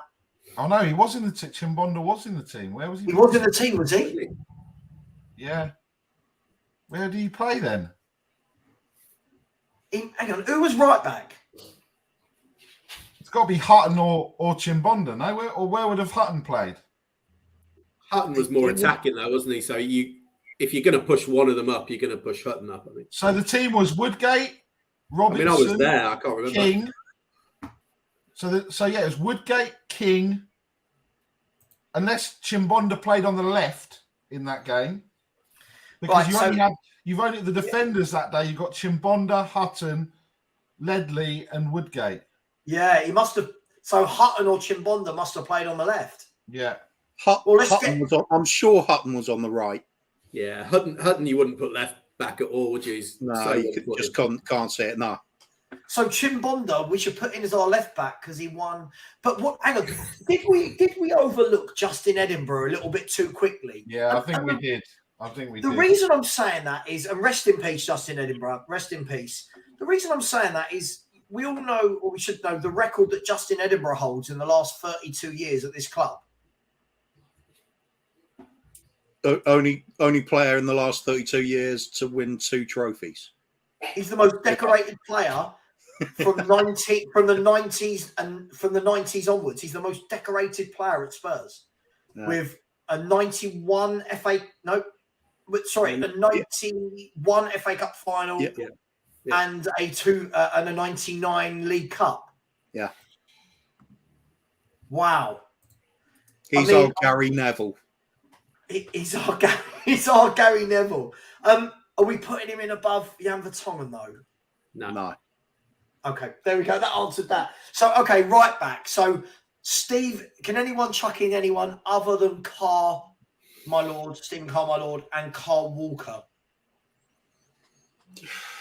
There's sort of seasons and a half from other players that were good.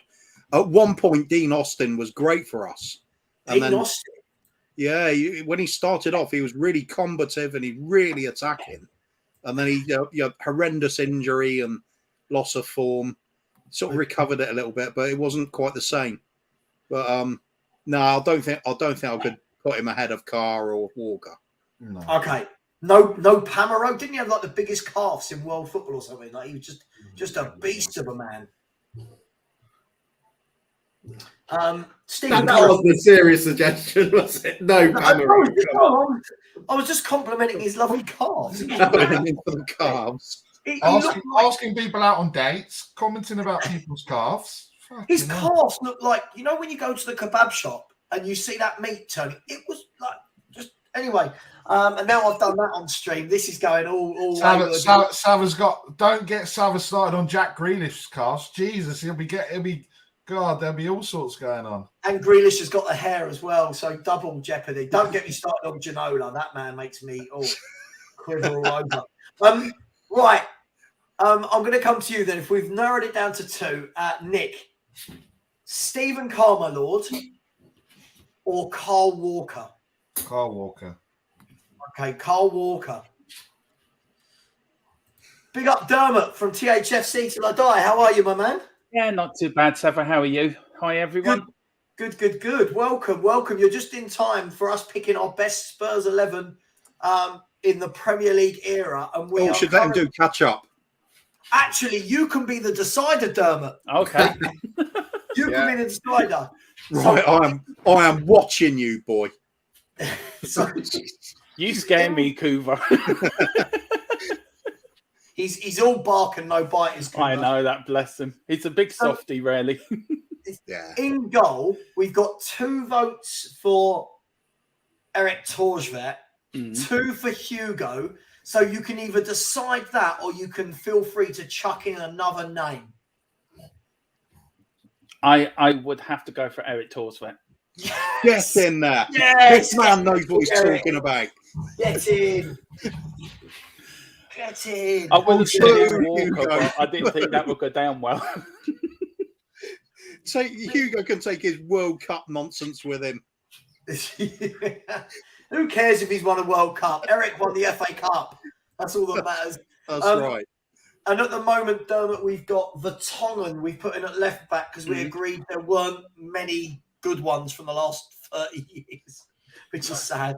It is quite sad, but I would agree with you on that one, yeah.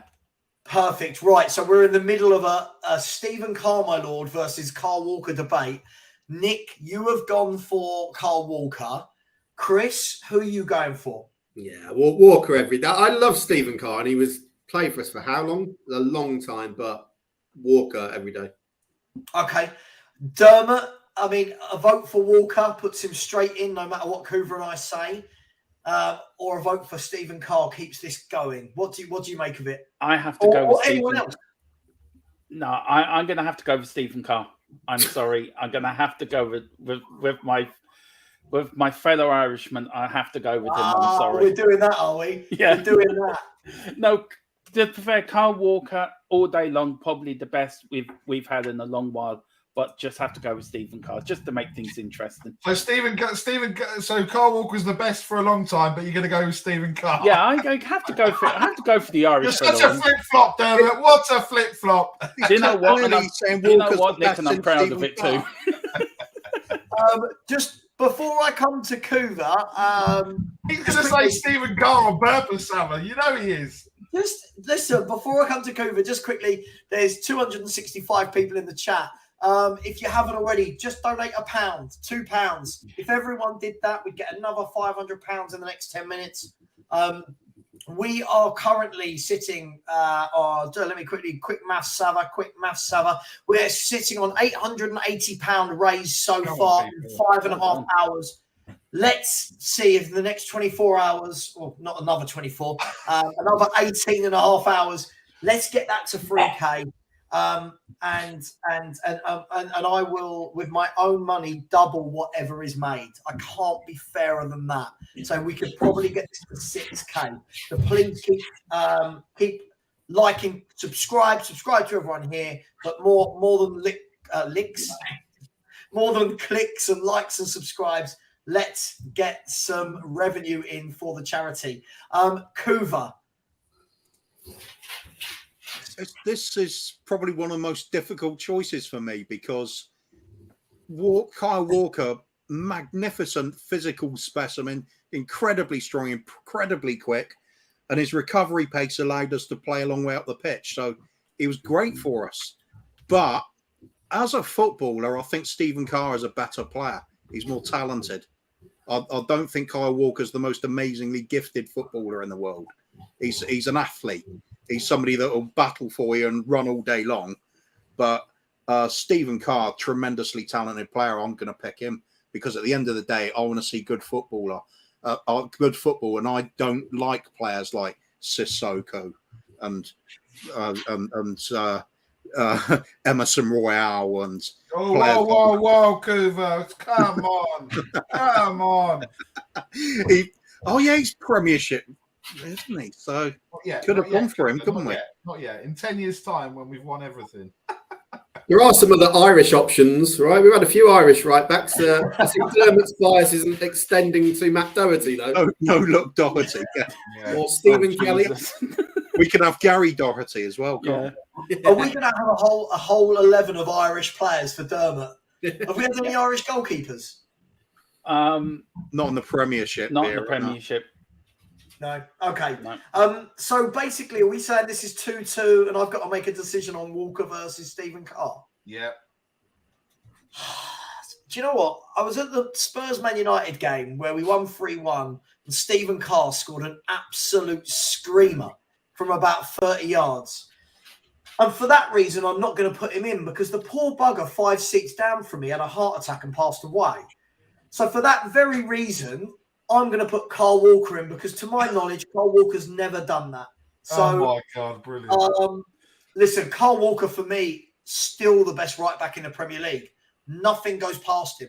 I think he's quick, he's strong, he can play out the back, he can drift into midfield.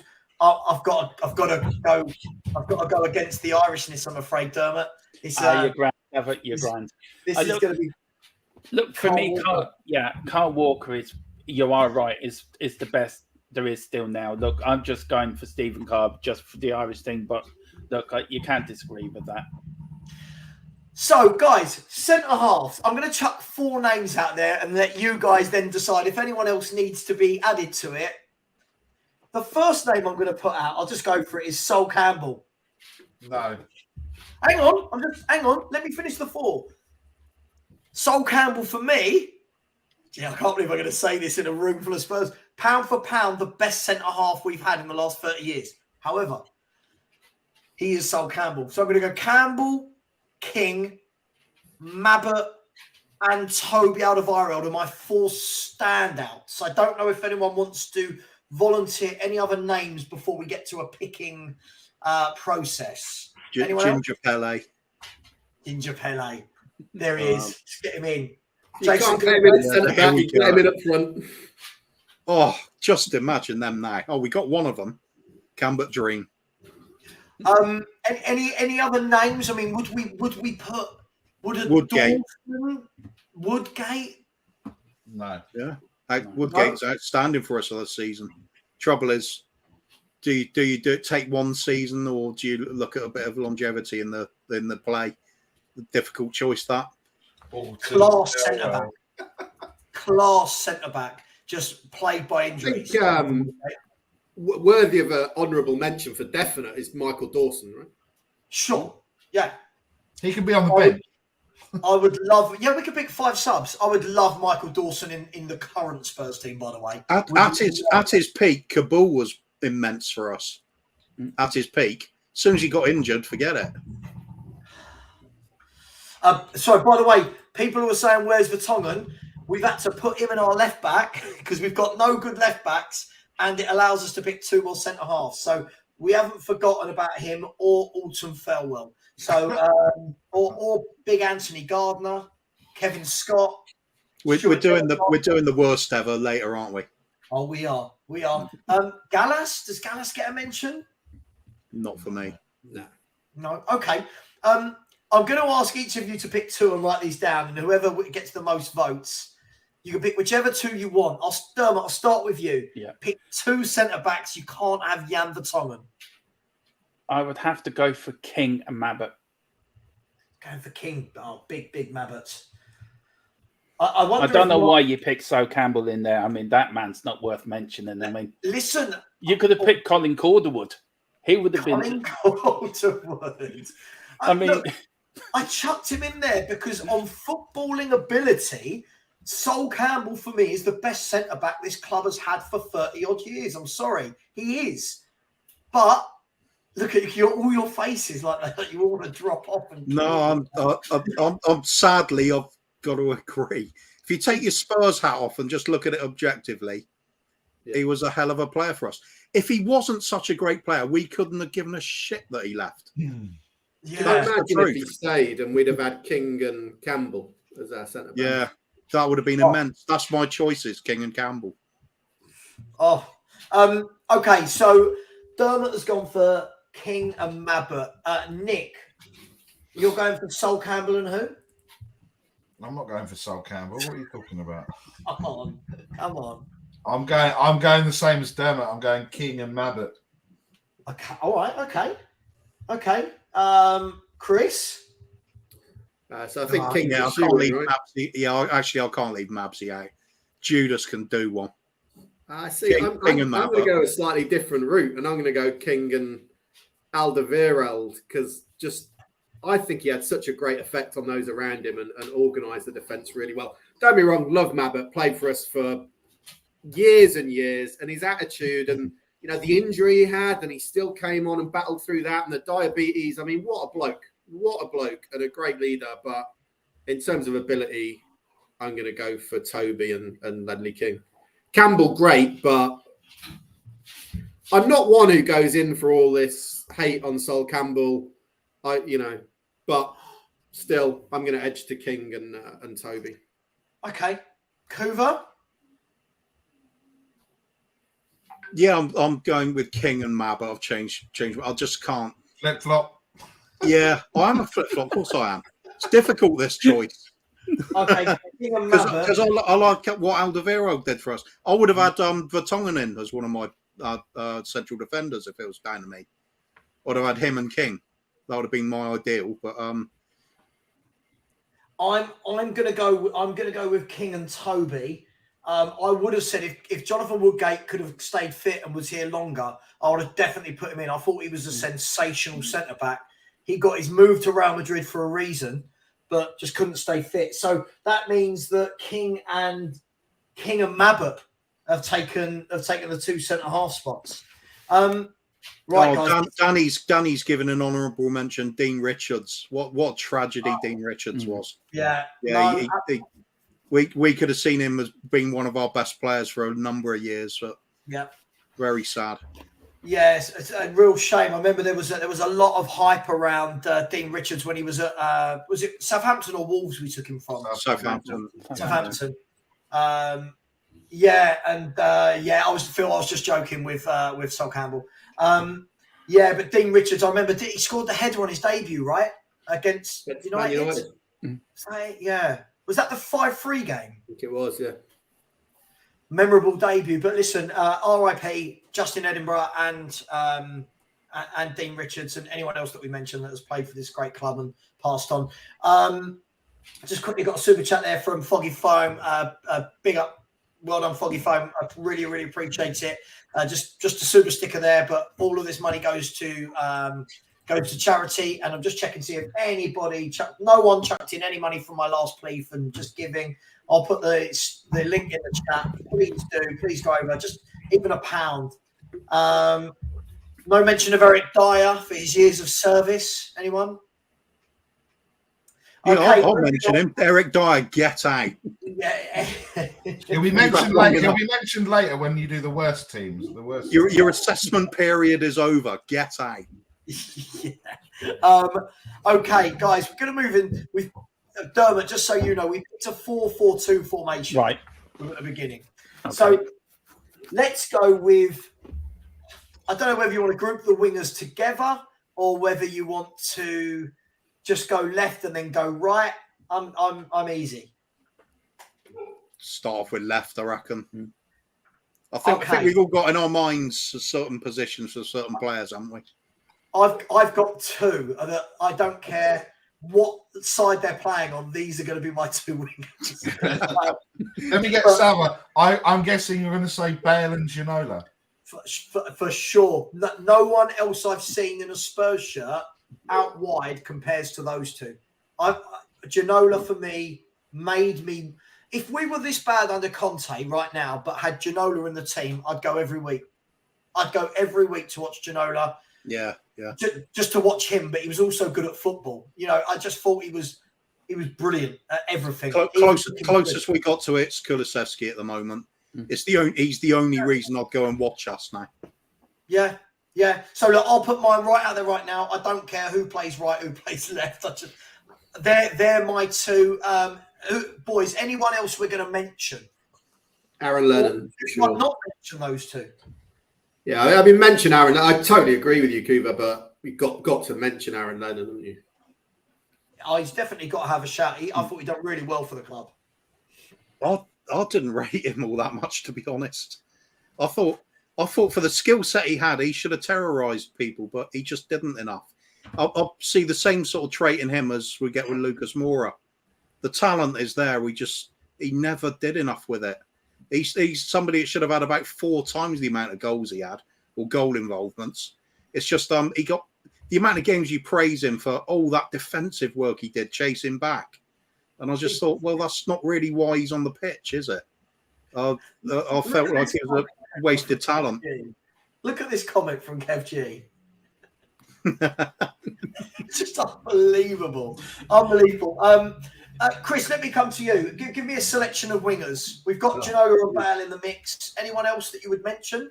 I tell you, to be honest, I'm struggling. I can remember a load of terrible wingers from the 90s. Sinton, Fox, Dominguez, loads of them. They were all crap. Yeah. Simon Davis. You know what? I didn't mind Simon Davis. He was all right. It was all right. Yeah. Etherington and Davis were okay. But yeah, I mean, when we're talking about Bale and Ginola, you're just talking about different levels, aren't you? And no one really is going to come close. Thinking about the years I've supported Spurs, so really I go back with a really boring story to the '87 Cup final. I'm a failed glory hunter, really. I should be a Coventry fan, but I didn't even get that right. But in that time, there's a handful of players who really make you excited just when they get the ball, right? Gascoigne, Ginola, Bale. There's not that many, to be honest, but they are absolute elite level. Don't think anyone comes close to Bale and Ginola for the wing. Yeah, you're right. And this is, Chris, this is why I always have the debates with people. When everyone wants to tell me every player is world class, I look at players like Ginola and Bale and go, do you compare to them? No, they're not even entertaining the conversation. And I'm pretty harsh like that. But okay, so no names other than Ginola and Bale, no? From you, Chris? Not even close to them, no. Okay. Kuva? Yeah, got to be those two. Do you have any preference who plays right and who plays left, or just swapping all game? Well, if I had my way and you can pick them for any positions, I'll probably have Bale in 6 positions. Yeah, true. But I'm just going to remember. I remember Bale at his best for me. I think it was that season where he came through playing on left wing is the one that stands out for me. Although, you know, you could say he got more goals when he moved to the middle. As the left winger, he was absolutely devastating. Taxi for Maicon. It's a legendary performance. Couple of performances he put in against him. So Bale's injured it, but like you, I've got to have Ginola in somehow. So just quickly, I mean, yeah, Waddle obviously pre-Premier League, but was absolutely brilliant. Yeah. I loved watching him. We've got mentions for Dumitrescu. We've got mentions for Darren Anderton as a wide player as well.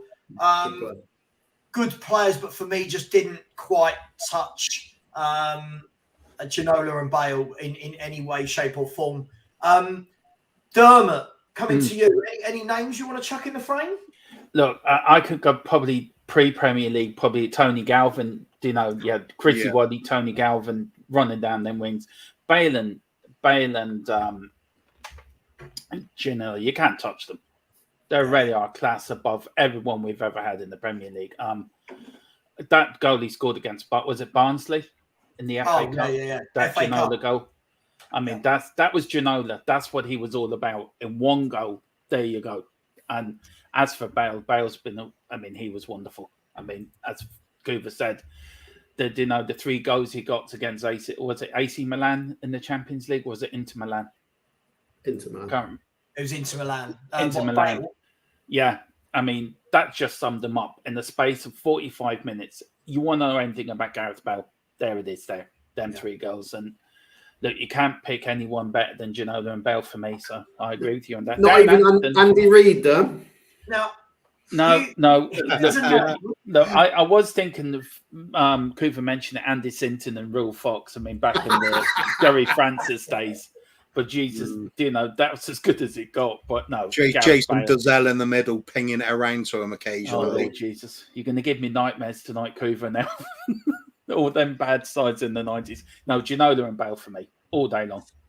So just quickly, this is a name that's been chucked in. Now, obviously, where this becomes difficult is where footballers evolved. It's what position are players. So, again, Son's been chucked into the mix for a wide player. But, guys, I'm going to say it. I'm probably going to piss off a lot of Spurs fans. Son, for me, is just nowhere near the quality of a Bale and a Ginola. I'm sorry.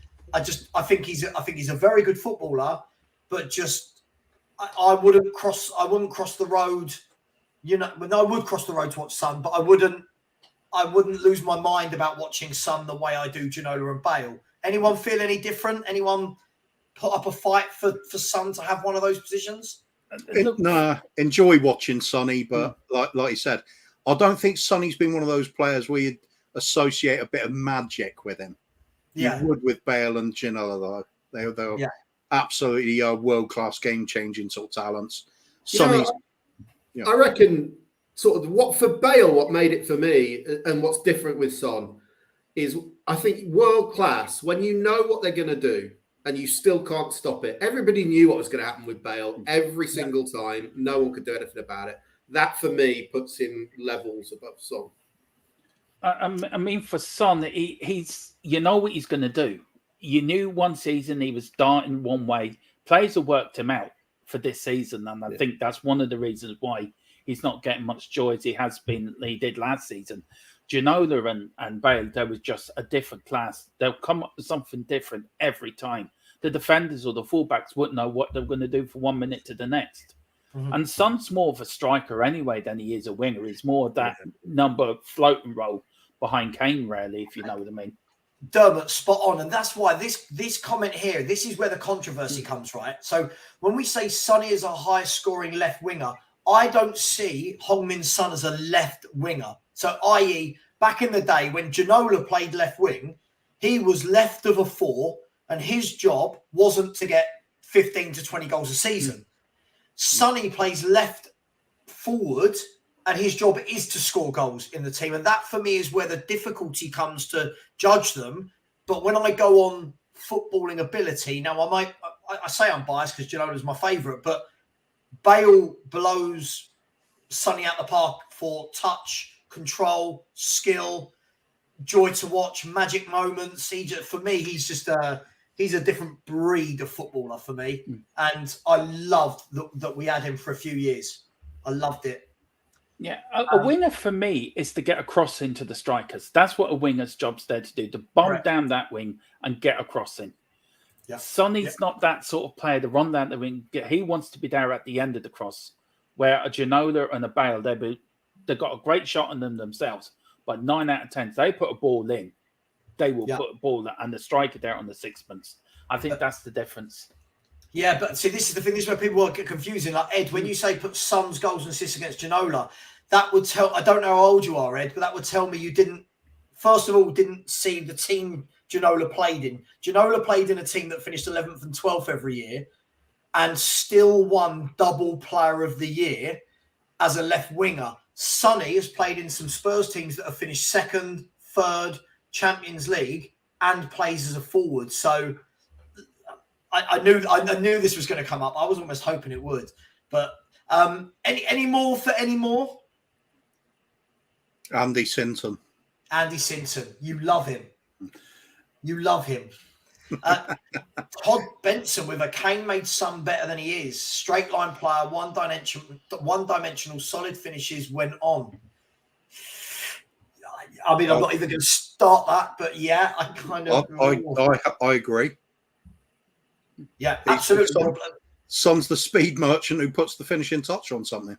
Yeah, that's it. Well, Son gets on the end of the through balls. Ginola was more likely to be one putting a through ball for someone else, right? So you can't compare their goal output. And one thing, Ginola won a trophy. Son hasn't, so he's got one up on them that way. That's a dangerous line to go down. I've not seen Son be voted Premier League Player of the Year. What did Ginola win? He won Player of the Year and Football Writers Player of the Year. Is that right? Yeah, I think so. I think he won the League Cup. He won the League Cup and the 2 double Player of the Years in the same season. Yeah. Ed, I'm not even going to get into it. Ed, Andy Simpson won the League Cup though as well, so you know. Our joint most successful player in the Premier era. Roger, listen, this is your final warning. You keep coming here with this hate. Stop being an idiot, my friend. I will block you. Don't let Will hear you say that about Son. Son's good at what he does, but I mean, I think I've had this conversation with Will as well. When you look at Son, take the goals away from Son, he's a pretty average sort of player, isn't he? He's just, but you do have those goals with him, except for this season. Yeah, no, I agree. Can I ask you a question? I'll start with you, Savva. Do you think he's been found out this season, Son? Look, I've got a slightly different take on it. When I look at him for the last 6-7 years, I feel that because of last year, Dermot, where he did get 23 Premier League goals, I feel that a lot of people have made that one season elevate him as though he's done that every year, if that makes sense. Yeah. That was his first season. I liken it to this. That was his first season over 20 Premier League goals. He plays in the same position on the pitch as someone like Mo Salah, who gets 35 plus goals in all competitions every season, right? Because he got top goal scorer last year joint with Salah, I think everyone's gone way overboard. A very good footballer that is very clinical when through on goal. I watch him now, Dermot, and I watch him now. Whenever I watch him down the years, I've always thought that when he's through on goal and he's running in behind, clinical. When he's got bodies around him and he's in tight situations and there's no grass to run into, I do feel that his link-up play, his control, I do feel that it's not as good as someone like a Harry Kane, and definitely not to the level of a David Ginola, who you could give the ball to. He'd run into 5 players, come out the other side with a football with both feet. So, like they said, Son is awful on the ball. Passing is subpar, and the man can't win a duel with his grandmother. But, that's what I think, Dermot. Anyone else? Has he been found out this year? Yeah, has he been found out this year? Yeah, what I find odd about Son is he's the one player who, if you don't subscribe to him being some kind of world beater, the amount of abuse you get for it and kind of you're instantly hating the guy because you don't think he's amazing. I find that really weird. Some sort of strange agenda going on with Son. But this is the thing, Chris, because you've probably seen enough of my streams to know now, I find it very difficult to call players world-class because I think the standard has dropped considerably in the last 10, 15 years in football. But because of that, I get told that I don't like Heung-min Son, right? Or I don't rate players. No, I don't believe because a player has a good season that automatically makes them world class. World class players for me, guys, I don't know what you think. World class players for me don't have such patchy form like Son has for the last 6-7 years. Spells where he gets 10 in 10, then he'll do nothing for 7 or 8 games. World class players don't do that for me. That's my opinion. Just me. Is Kane world class? You're asking me or everyone? Ask everyone else. You. I'm asking you stuff. I think Kane is a world-class footballer. I just think he lacks that one thing. What's that? We talked about it earlier, Kuva. It's that one thing that in great big games and semis and finals, when it's not going well, can he get the ball and produce something from nothing like the world-class players do? I just need to see it. But I do. Also, didn't Kane have a reputation of always starting seasons very slowly? Which would make him a patch sort of player that doesn't score for half the season and then... Hang on. It was never half a season with Kane, was it? It was like 3 or 4 games at the beginning of August. Wasn't it? It wasn't going... Look, look, if you're trying to get me into a Son v Kane debate, Kane, Yep. Kane was, and has always been our best player for the last 7-8 years. I've never moved away from that. Dermot? Yeah, I mean, I'm just hearing rumbling from Kildare at the moment for Mr. David Harris. I can hear just rumbling like Thor coming down with a lightning strike on Goober's house. Look, for me, Harry Kane is world class. He's been a prolific goal scorer for us for a good over years and years now. It's the only thing collectively that's good about our team. If we didn't have Harry Kane, I swear to God, we wouldn't win half of our matches. And I think he is a world-class player, and he's now, myself, I can see him, he's evolving into a type of Glenn Hoddle, sort of playing that bit deeper. His passing is the best I've seen since Hoddle, in my own opinion. Now, a lot of people don't agree with that, but for me, I think his passes are as good as the great man himself, and I think he's now going into his career, he's going to go that bit deeper and become more of a provider than a goal scorer, if you know what I mean. But he's still going to guarantee you 20 goals a season, if that. So, of course he does. Of course he does, yeah. Yeah, absolutely. Okay, so are we saying that we're either way, we're happy? What, Bale left, Ginola right? Does it really matter? Yeah. It'll do.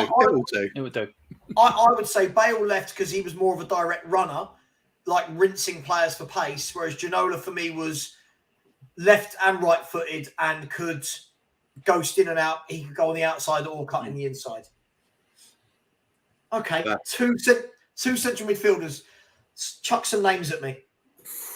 This is tough. Modric, yeah. Dembele. Yeah, stop. That's me done. Joking. Anyone else? Modric, Van der Vaart. Oh, that's a name I haven't heard for a while. See, I'll class him more as a forward stroke number 10, maybe. It's the problem with 4-4-2, isn't it? Because like you've got Ericsson and Van der Vaart in the whole. God, he's not going to make the bloody starting 11, and he's got to. Who's that? Van der Vaart. I mean, how can you not have him in a team? No, he's not going to, is he? Oh, this game's rubbish. Can we move on to something else? I mean, Modric, for me, he's got to be in the starting lineup. Yeah. I mean, I watched him the other night for Real Madrid. Jesus, I wish we had him now. Hey, I mean, he's still world class. And what's he, 30? What is he now, 34, is he? Older than that, he's like 37. He's 37, 38, isn't he? Oh, and there's your favourite as well, Savva. Carrick. Yeah, Carrick for me has got to have a mention. I think he is one of the top 3 most underrated players of the Premier League era. I think a sensational player that went to Man United, bossed that midfield for nearly a decade, winning them Champions Leagues and Premier Leagues. Superb footballer. Chris, so far we've got Carrick, Modric, Dembele. Anyone else? Yeah, I mean, for me, I think you got to put Modric in. I have a massive kind of bias in my head to Dembele, just a guy I loved watching, would always get in my team. In terms of mentions of others, there's only one really that springs immediately to my mind who deserves a decent mention, was quality for us, was Scott Parker. He was a decent player, but he's not a Modric, he's not a Dembele. God, He was captain material though, wasn't he? That's something we're lacking. So who are we going for then? I mean, are we all in agreement with Modric? Luka. Has Luka got to be the one? Yeah. All right. And then you've got what? Carrick, Dembele, Davids. I mean, he wasn't really here for that long, and I think there's probably more nostalgia from what he'd done before. There was a couple that had sort of those season or two where they did something, but then injury might have wrecked it. There's Sandro, there's Wanyama. What destroying, absolute destroyer of other teams he was on his day. But I mean, you've got to mention Dele Alli as well, right? I mean, he did play in that central midfield sometimes, and for all how it ended with him, he was quality for a couple of years. I never really rated him that much. I found this is the same sort of argument I have with about Lennon as well. I think with all that talent, not so much Lennon, perhaps with Sonny even. If I always find if he's not scoring the goals, I don't really see a lot coming from him. Yeah. It's very disappointing. It's not like Ericsson, who's constantly prompting for trying to get that killer pass in or a goal for himself. I thought he went really quiet and anonymous too often for me. Yeah, I mean, that was his game, wasn't it? It was kind of ghosting. And I always thought he's a bit of a sort of Lampard in a way, arriving late into the box. But yeah, you're right. I mean, if he's not doing that, for a good 2.5 years, though, he was doing that regularly, right? He was very good. And then can't ignore the goals at the end of the day, can you? It was horrendous, though, at the end of the day. And the amount of time our fan base sort of went on about, no, you've got to keep playing him when he was being crap for so long. I think in the end, I mean, what has happened to Dele Alli? It's a real sad story, that. It is, yeah, it is sad. I mean, look, by the way, everyone, stop shouting out Paul Gascoigne. Paul Gascoigne didn't play for Tottenham in the Premier League era. Otherwise, he walks into my team of all time ever. Don't worry. We'll bring in Hoddle then as well, and Mackay. Exactly. And then you're talking about the likes of Blanchflower and Greaves and, the likes, Ardiles and Villa. And people, keep donating. It's dried up a little bit. Even if we can get £1, there's 230 of you in here. Even if you get £1 each. We've had mentions of Jamie Redknapp. We've had mentions of Chica Popescu, who was a sublime footballer and left us to go to Barcelona, right? Yep. All right, yeah, good player. Great guys, player. Yeah. Are we special mention? Gotta have a special mention. Alan Nilsson, gotta have a special mention. He came on my show a few years ago, and lovely guy as well. Lovely guy, scored the winning goal. Joint second most decorated player in the Premier League era for us. Along with Andy Sinton. Along with Andy and Ramon Vega. Are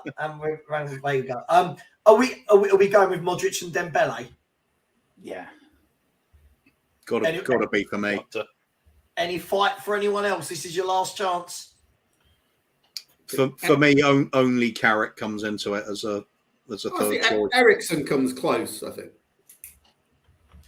Yeah, we're going 4-4-2. This is where it's difficult again, isn't it? Yeah. See, I would have Carrick in there. I agree with you. I would have Carrick in there. For me, Carrick was that midfielder you could depend on. And as you say, he bossed it 10 years under Alex Ferguson at Man United. I mean, that shows how good he was. And Ferguson kept him there for a decade. But look, you have to go for Modric and Dembele. You really do. I tell you what, Savva, Tony Young's just made that one there. I know he only played for us in the Premier League right at the end of his career, but as a player generally, Mickey Hazard was a quality. Oh, yeah. Quality player. And so technically he qualifies, right? Because he came back 34, played for us in the Premier League. Well, if we're going to do that... He's one of the few players that could come in and fill in for Glenn Hoddle and not embarrass himself. Good player. Very good player. It's the sort of player, if I'm right, guys, that we absolutely do not have right now. Comfortable on the ball, finds the pockets of space, can pass with both feet, creative, doesn't get caught. You know what I mean? Just what we need. Just like this guy. It's that sort of player. You throw a ball at him at any angle, he's just going to control it and play it to somebody without even thinking about it. Like it's easy, done it before, do it all day long. Some of our players now struggle to trap a ball. How much would he be worth today, Mickey Hazard? That was ridiculous. Yeah. How much would Hoddle be worth? You couldn't put a price on that. How much would Hoddle be worth? Jesus Christ. Guys, let's okay. I mean, so was that Modric and Dembele stroke Michael Carrick? Or are we going Dembele? Forget Carrick. Put Carrick on the bench. Dirty quitter going off to United. David Howes, special mention, FA Cup winner. Tim Sherwood, Mr. Gillet. Good captain. Did a job for us. As a player, I'm quite happy with him, yeah. Premier League captain Tim Sherwood of Blackburn Rovers. Just So, saying. in terms of effort in the shirt, Stefan Freund. Yeah. The White Rooster is not letting it go. Honourable mention to Pedro Mendes. The ball was over the bloody line. It was. It was. Oh, Lord. If only VAR had existed then. If only VAR.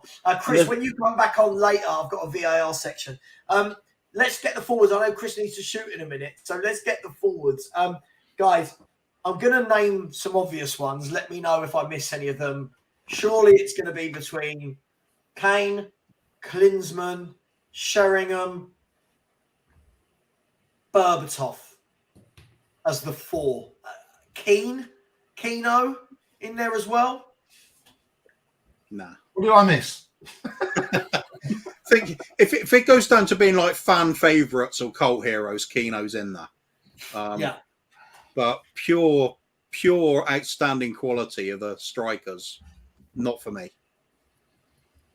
Okay, so any other striker anyone wants to add other than Sheringham, Klinsmann, Kane, and Berbatov? Defoe? It's a lot I of love goals, isn't Defoe. it? I don't know if I'm putting him in the same calibre as those four, but Yeah, true. I'd I love think him now. You'd better put Son in this category, Savva, because you'll have people on at you if you don't. I mean, you can put Son in this category. I don't think he's anywhere near the four I've just mentioned. Well, this is where we're struggling again, aren't we? Because this is have to be the category I'd have to put Van der Vaart in. Yeah. Yeah. Look, it was always going to happen. If we played 4-3, if we played 4-3-3, it would have been, well, who's a winger, who's not. If we, Can we do a 4-3-3-3-4-2? Absolutely. On a serious note, anyone else that gets a mention of those four before we whittle it down to two? No. Right. I'm going to say the obvious. Is everyone putting Harry Kane in the team? Yep. No. Yeah. Coover, explain. Go. Jurgen Klinsmann has to be in there, one of the finest footballers of all time.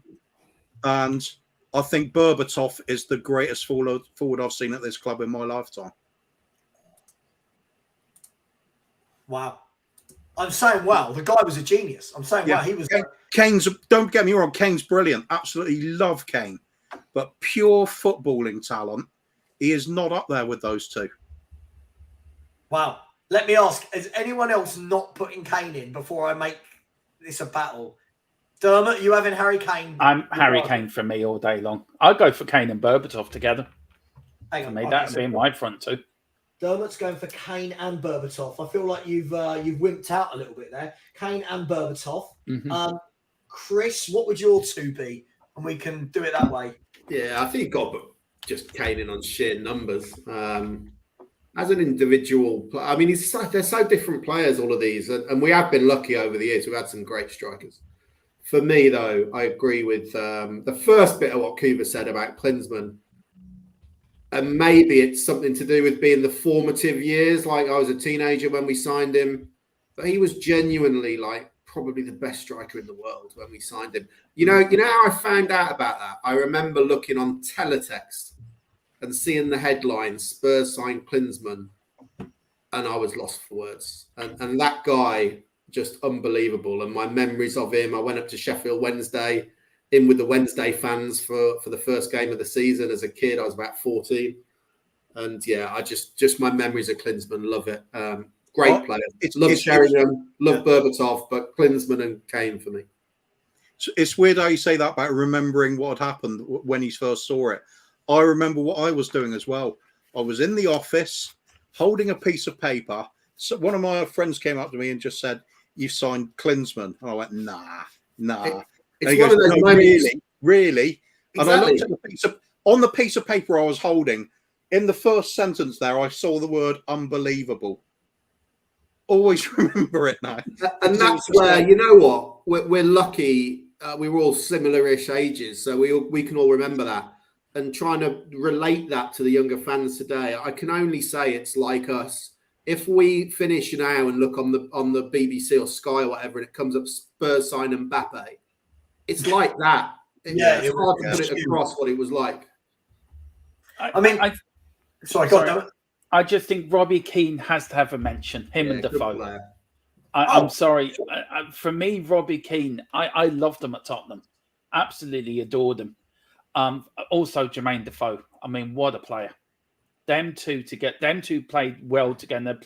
We had that front forward three, didn't we? Kane, Berbatov, Jermaine Defoe at the same time at the club. I forget who the fourth. And Darren Bent, we had the fourth. And Darren Bent, yeah, I couldn't remember the fourth one. Imagine them four at that time.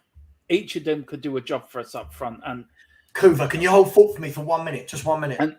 And for me, Robbie Keane deserves a mention because for me, he really was a great player for us, a great servant for us as well. Went to Liverpool and came back to us. For me, Teddy Sheringham as well. You know, another great servant. Went to Man United, won his medals, came back to us again. And I think we seem to forget we've had some decent strikers in the Premier League over the years. Yeah, absolutely. But nothing like, you know, Gary Lineker pre-Premier League. Then you had Clive Allen in 87. Crooksey and Archibald, early 80s. Great combo they were. Yeah, they really were. Of course, the great late Jimmy Greaves. Yeah, what's one thing we've regularly been blessed with at our club. We've had great strikers over the years. We've been really great. It's a rare that we're going short and looking at real scraps up front. I mean, even the ones that don't make it into these sort of conversations, they've all chipped in with good goals. But we've had some absolute world-class talent up front over the years. The way Teddy Sheringham played when we were struggling after losing Gascoigne and Lineker, Sheringham stepped up, became like a legend in his own right, and he could form a partnership with anybody. He was just that good. Kane has got part of his game from Sheringham, I'd have to say. He's sort of that cross. We said it before. He's sort of like a Sheringham light and a Shearer light, but the two of them combined. So he's got the goals and the thing. I mean, it's difficult for me to leave Kane out in this conversation, but if you're only going to have two, that's how highly I rate Jurgen Klinsmann and Berbatov. I think they are exceptional talents of their time. Kane's going to be great for us. He will always be a legend. But you've got to be harsh on these ones. This is a bloody difficult little put together for a 4-4. I mean, Cooper, if it wasn't for Harry Kane, we wouldn't won half our matches if it wasn't for him. Oh, God. Oh, yeah. Do you know, he's been the one consistent good thing about following Tottenham the last few years has been Harry Kane. Yeah, I mean, I'm going to jump off, guys, but I'll be back on later about some refereeing. I worked for the FA for 5 years in refereeing, so we're going to do some VAR stuff later. I'm going to leave you with this comment, which is, I was just thinking about similar moments to that when I read about Klinsmann signing. And then I thought about the time I read Spurs sign Andy Booth on loan. And I thought, yeah, that's the one. Andy Alan Pardew as well, we got at some point. Yeah, he played for us in the Intertoto Cup, didn't he? He did, in our record defeat. Yeah, unbelievable. Anyway, guys. 8-0 at Coleman. Yeah, cheers then, Chris. No worries. See you guys later. See you later, man. Yeah, and I'm going to pop off as well. I'll try to pop on later, but I've got a few things to sort out here. But good luck with the stream. And you're just going after the injury to Robbie Keane, aren't you? I am, yeah. What was the final team? Because we haven't really decided on it yet. I'm waiting for Savva to come back. Who's in midfield then? Bale, Ginola, Modric, and Dembele. Unless you want to. He's gone for a blowjob again, hasn't he? Yeah, he probably is. Gentleman's hour. Yeah, Gentleman's 5 minutes. He was popping off to the toilet and a blowjob and came back within 10 seconds. So. A bit early for that. Never too early, Kuva. Never too early. How's Henry? Let's corrupt this stream. Let's corrupt Savva's stream. No, let's. If you want to see Savva, no, let's not do that. Let's not do that. So anyway, Berbatov and Klinsmann up front for me, and you'll go Kane, no doubt. I'm assuming Kane and Berbatov, yeah. Still hate Klinsmann, though. Yeah, well, unfortunately, I can't look past his nationality. Don't listen, Dermot. It'll be after your lot as well. After your lot. We're well used to that now. After your lot. We have a saying, don't we, Coover? No. Oh, he's back. Quick blow job, Savva. Huh? Quick blow job. What's wrong with you? What is wrong with you? You said earlier. In private, yeah, not on the internet. Oh, sorry. What's wrong with you? Sorry, Mrs. Savva. Sorry. No, I was getting a charger and getting a drink, so apologies. Yeah, yeah. So could see the toilet paper hanging out the back of your trousers as you sat down. So who did we go for up front? Raziak and Booth. Well, of course. Yeah. I'm disappointed they weren't mentioned sooner. Well, we're still undecided, but it looks like it's going to be sort of Kane and somebody. Kane and Berbatov probably getting the most votes overall. It's a tough one, isn't it? It's a tough one. It's funny. We've had quite poor fullbacks and goalkeepers, really, but fantastic forward players, haven't we? That's why I hate what we're watching now, guys, is because that's what I've grown up with. Always having fantastic players. Now we've got crap players at the back, and we don't attack either. But Dermot, I know. Do you need to jump off? Did you say? Yeah, I need to jump off, Savva. But listen, good luck with the stream. Well done for what you're doing. It's a well worth cause. Everyone, please do donate. It is a well worth cause, and there is a lot of people suffering out there. So please do donate, and please also like and subscribe to Savva's channel. He's doing a wonderful job doing this. So fair play to you, sir. My hat goes up to you. Dermot, thanks so much for coming on. Really appreciate your time. Yeah, you too. Take care. See you later. Take care, everyone. Bye. Bye. So, it's difficult, isn't it? Because, even if you stripped it back to its bare bones, Coover, you could say the Klinsmann-Sheringham partnership is one of the best I think I've ever seen from two strikers playing together. Yeah. It was phenomenal. And it was. Berbatov and King wasn't bad either, was it?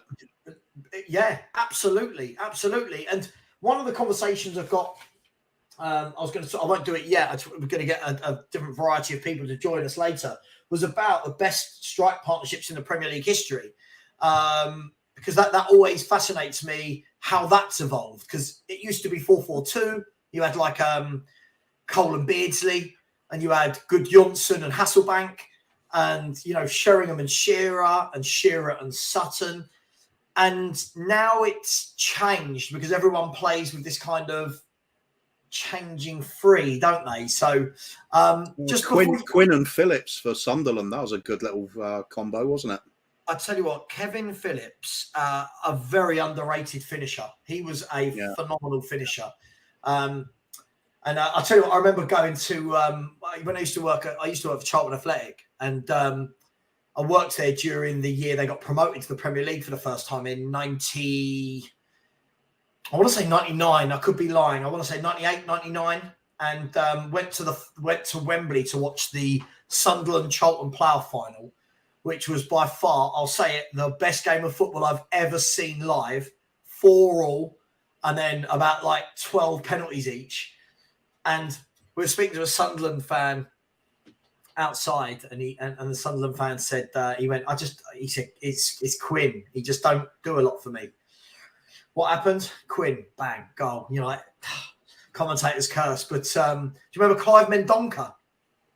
Oh yeah. Yeah, he got a hat trick in that game. He got a hat trick in the final. Nick, what did you go for the two forwards? What would have been your ideal partnership? Kane and Berbatov. Oh, God, so silky. So silky. And then at half time, if they haven't scored, bring on Klinsmann and Sheringham. Yeah. Oh, guys, it's just unbelievable. Let's talk Wolves. Yeah, I'm just gonna put this over here now. I don't know what that means. Oh, listen, I've missed some super chats. Apologies. Margot Robbie in the chat. Everyone likes it when Margot Robbie's here. Margot said Savva was knocking one out to me. Lovely. Good banter. Again. She forgot to put again.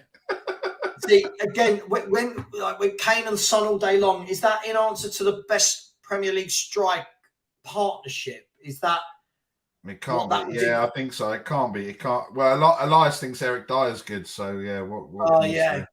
Because I think, look, we're going to go to this later, but when looking at the best strike partnership, I do think it's difficult to just turn around and say, well, Kane and Son have broke the record, because I'll tell you why, because that's longevity for me. If you look at most of the other partnerships, like if you look at Sheringham and Klinsmann, if you look at Shearer and Sutton, Johnson, Hasselbank, Cole, Beardsley, those strikers never played 7 years together. So plus, of course, it depends what age you are as well, doesn't it? I mean, we look at Sheringham and Klinsmann. Other people will look at Greaves and Gilzine, and before that, depends which area you're from. We've had so many legendary strikers over the years. It's a great conversation. It's much harder to do it with defenders for some reason with this club. Okay, Liam says, Savva, this front three of Ginola, Klinsmann and Bale will be frightening. Oh, not half. Just quickly, before I get to a couple of super chats, please, it's 6:15. We've been going for 6 hours and 15 minutes. This is easy territory for people like me and Kuva, who are experts in this. And well done to Barry for still being awake. This is phenomenal from you. Guys and girls, please, I will ask, sorry to keep asking, but this is the whole point of doing this. Let's raise as much money as we can. In the Just Giving page, we're now at 657. And in the YouTube page, we are now at £270. So by the power of maths, we are just shy of £1,000. So we want to get to £3 grand. Hopefully, we've got another 18 hours to do it. But please go over, make a concerted effort.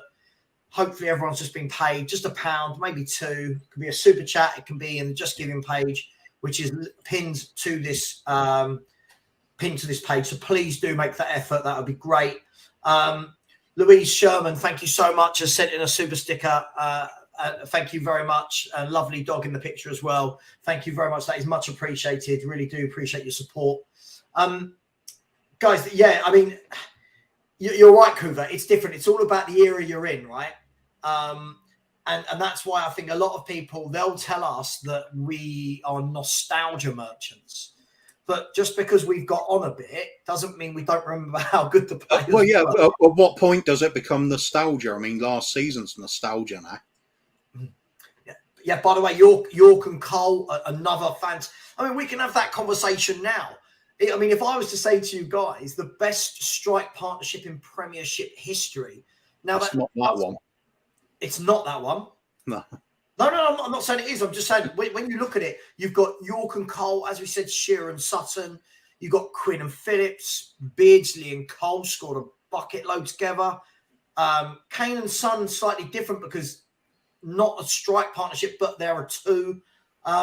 What do you make of it, Nick? If someone put a gun to your head, best strike partnership ever in the Premier League? Jesus, man. Yeah, who's the other one? Jeez, Jesus and Martinelli. Is that what you're going with? No, I think the White Roosters just put it in. Unfortunately, Henry and Bergkamp.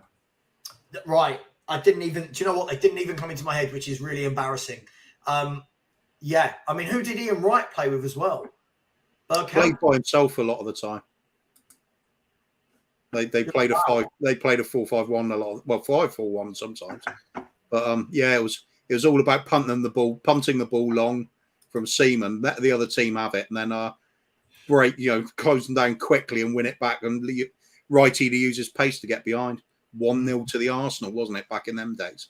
Yeah, true. By the way, if 10 of you that haven't subscribed to me, if you could go over and do that, we are chasing down. We are 46 away from 3,500, so that would be great. So subscribe and smash in some donations. So thank you to whoever just put in an extra £10. That's much appreciated. I mean, can you go better than Henry and Bergkamp? Was that the perfect partnership of everything you'd want between two players? It's kind of difficult, isn't it? Because you'd start looking at the greatest ever strikers.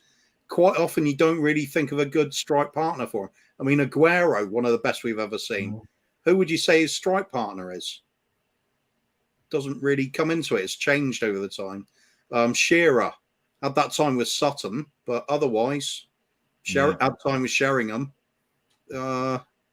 Difficult one that. I think it's a good shout. Very hard to beat Henry and Bergkamp, two of the most talented players that have ever been in the division.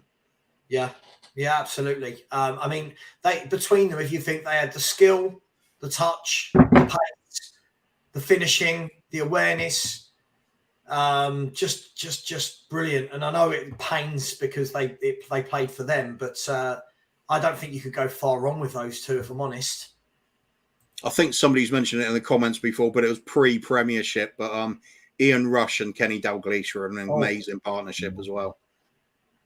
Yeah, just before. Yeah, I mean, I remember Ian Rush was like, even at the age of about 24, looked about 70. He just looked really, really old. And before, it's a tough one, isn't it? It always is tough, and it's all opinions. Bergkamp and Henry, we talked about that. So somebody had Margot Robbie's chipped in with Demba Bart and Papa Cisse. She's got a better one. She's got a better one at 6:20. She's got a better one, Margot. Let's have a look. Henry Wright and Henry Wrong, the best partnership. Big up Henry Wright for being on here and supporting. Cheers, mate. Yeah, but Henry Wrong was way better because remember, two rights can't make a wrong.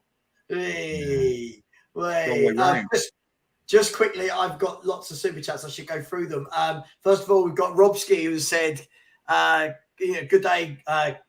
Good job, lads. Come on, you Spurs. Thank you, Rob. Much appreciated. Akash has said, big up, guys. Prayers for those affected. Absolutely. That's what it's about. As much as we might talk nonsense about football or whatever, this is what it's about. It's about those that are less fortunate and need some support at this time. Top four on the trophy said, I'll come to this one last because there's a question with it. Rootin, Shooting, Tootin, Putin, which is a wonderful name. Thank you very much. Great picture.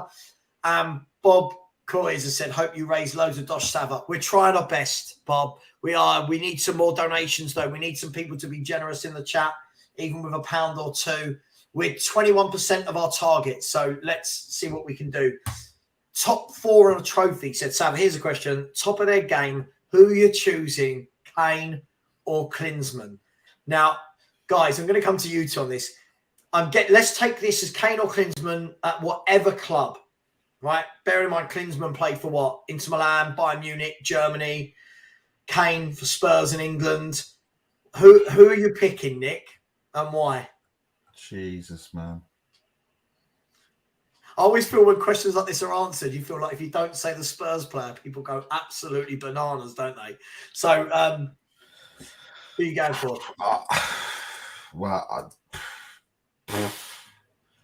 I mean, look, I think.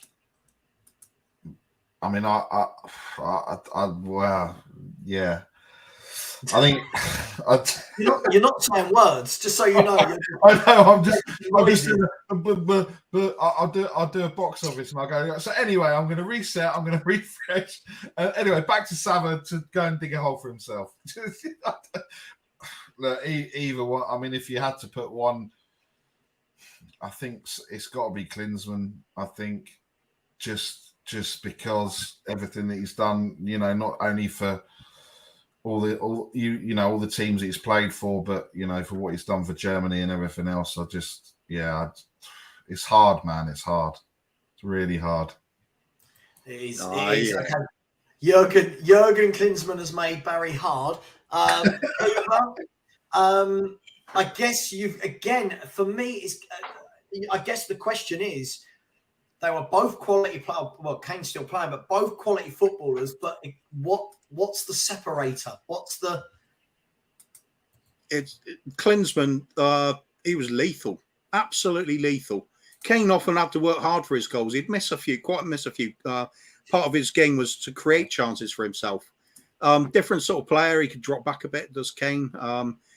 It's all round great player. But Klinsmann's like a legendary striker. He's one that teams feared, even in the World Cup. The best players around knew that Klinsmann's around. There's a chance he's going to get a goal. He's a World Cup winner. He's won the UEFA Cup with Inter Milan. He's won the Bundesliga with Bayern Munich. He's won a truckload of individual accolades. But you look at it, he's a World Cup winner. He's there for a reason. I think he was a runner-up as well. Must have been 90. 90 they won it. So who did they finish in?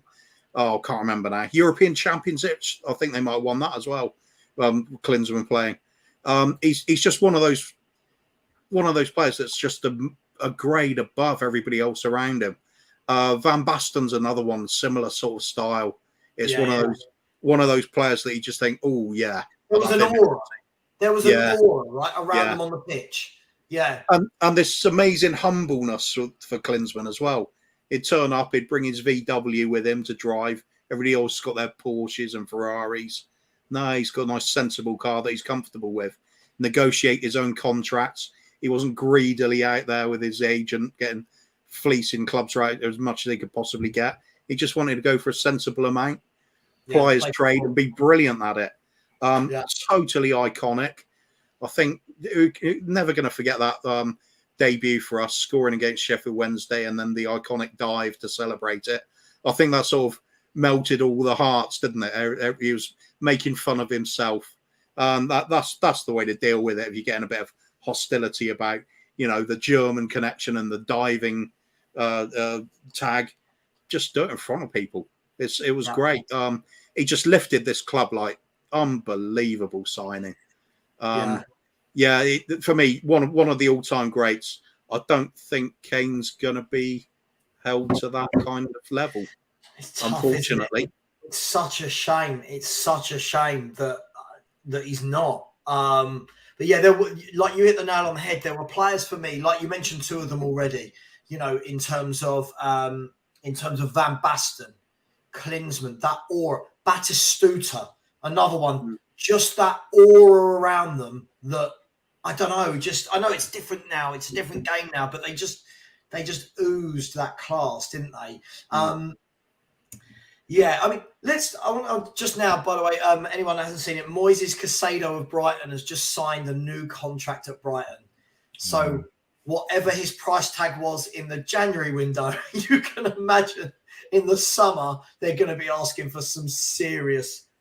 That's not going to bother us. We're not going to be signing on anyone anyway, are we? No, I wasn't talking about us, mate. Don't be silly. Don't be silly. Here's what I want to say, right? Let's talk. I want to talk about the best strikers ever, and I want to remove the two anomalies from the board, right? And the two anomalies being Ronaldo and Messi, because they're just whatever, right? Who are the best 5 strikers you have ever seen play the game of football? Out and out strikers. I don't want Ian Robbins and in our lifetimes, or just that we've seen even videos of or anything. I mean, you can do the videos, but I'm guessing it's easier to go with the players you've seen, right? It's probably yeah. Okay, I'll start with one. Ibrahimovic. In the top 5? Yeah. Okay. For me, he's just below that level of a Ronaldo or a Messi. Wow. Nick, I mean, that shocked me. Did it shock you, Ibrahimovic? Yeah, a little bit. I mean, my choice is going to be R9, Ronaldo. Okay, you got 5. Oh, he's on my list as well. Yeah, I didn't say he wasn't on your list. I was just saying. Yeah, I mean Ibrahimovic, or would I say? Don't get aggy, Nick. Don't get aggy because you're 6.5 hours awake. Oh, shut up, Sav. You've been on too long. Go to bed. I'll be going to bed. I wish I could say tomorrow at midday when this finishes, but I've got a meal at 3 and then a friend's birthday in the evening, so this is going to be one long stretch. Okay, let's pick them and then we'll talk about them. Ibrahimovic and Ronaldo so far. Van Basten? Yeah, that I've seen. Yeah, Marco So- van Basten. that'll do. Just a couple of others. I'll leave it. Best 10 of all time. Like what are we saying? Does Batistuta make that 10 for you? He's up. He's worth a mention, certainly, isn't he? I mean, he was. I mean, there was in lifetimes at one point Hugo Sanchez. What a striker he was. I don't know too much about him. Thierry Henry.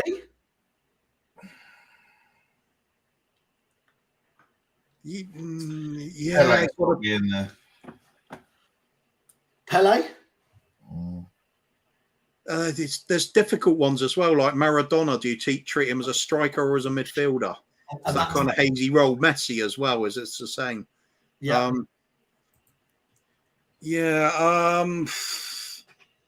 As soon as Van Basten's mentioned, I'll sort of tune out the rest of it. He's probably the greatest finisher I've ever seen. But Romario. He was good. Yeah. He was good. He was all right. Yeah, but better than Richarlison? Yeah, just edges it, I reckon. Just edge. Is he better than an R9? No, of course not. Let's see, best of all time, just out and out striker. It's got to be R9 that I've seen. What about? Okay, I mean, then we look at all the Italians: Baggio, Del Piero, Vieri, Zola. I mean, how many of these? Are these good and just the next level down, or what do you think? Oh, tough.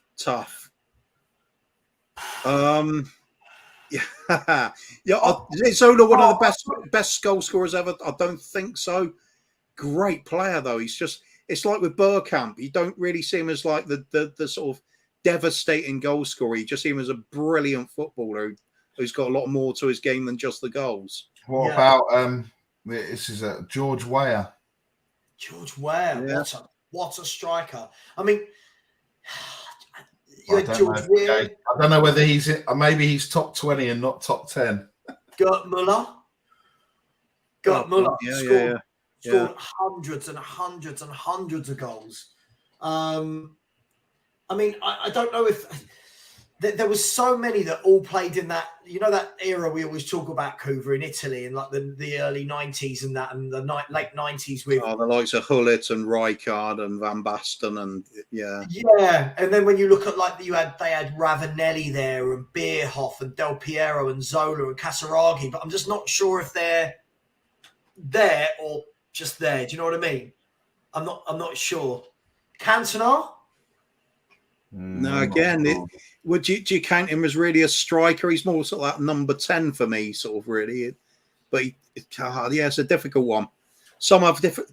If it's out and out goal poacher is a one sort of way of looking at it compared to an out and out player. What about that idiot Phil P? Do you think he's a good striker? Oh, absolutely. Yeah. He's very striking. Yeah. You definitely wouldn't want him in your box. No. That's what Margot Robbie said to me. Phil, help us out, striker Stoichkov. Yeah, I was going to say because I've been listening and I've been watching. Stoichkov and Romario were absolutely scandalous up front for Barca. There's an article in 442, obviously published about 15 years ago, and I can't remember exactly what the nickname was. I think it was called they were nicknamed, and I can't remember which way around it was, but one was called the Dagger and one was called the Thief. I think Stoichkov must have been the Dagger, but literally they were an absolute nightmare. And I remember, was it David Hurst who was a good striker for Sheffield Wednesday back in the day?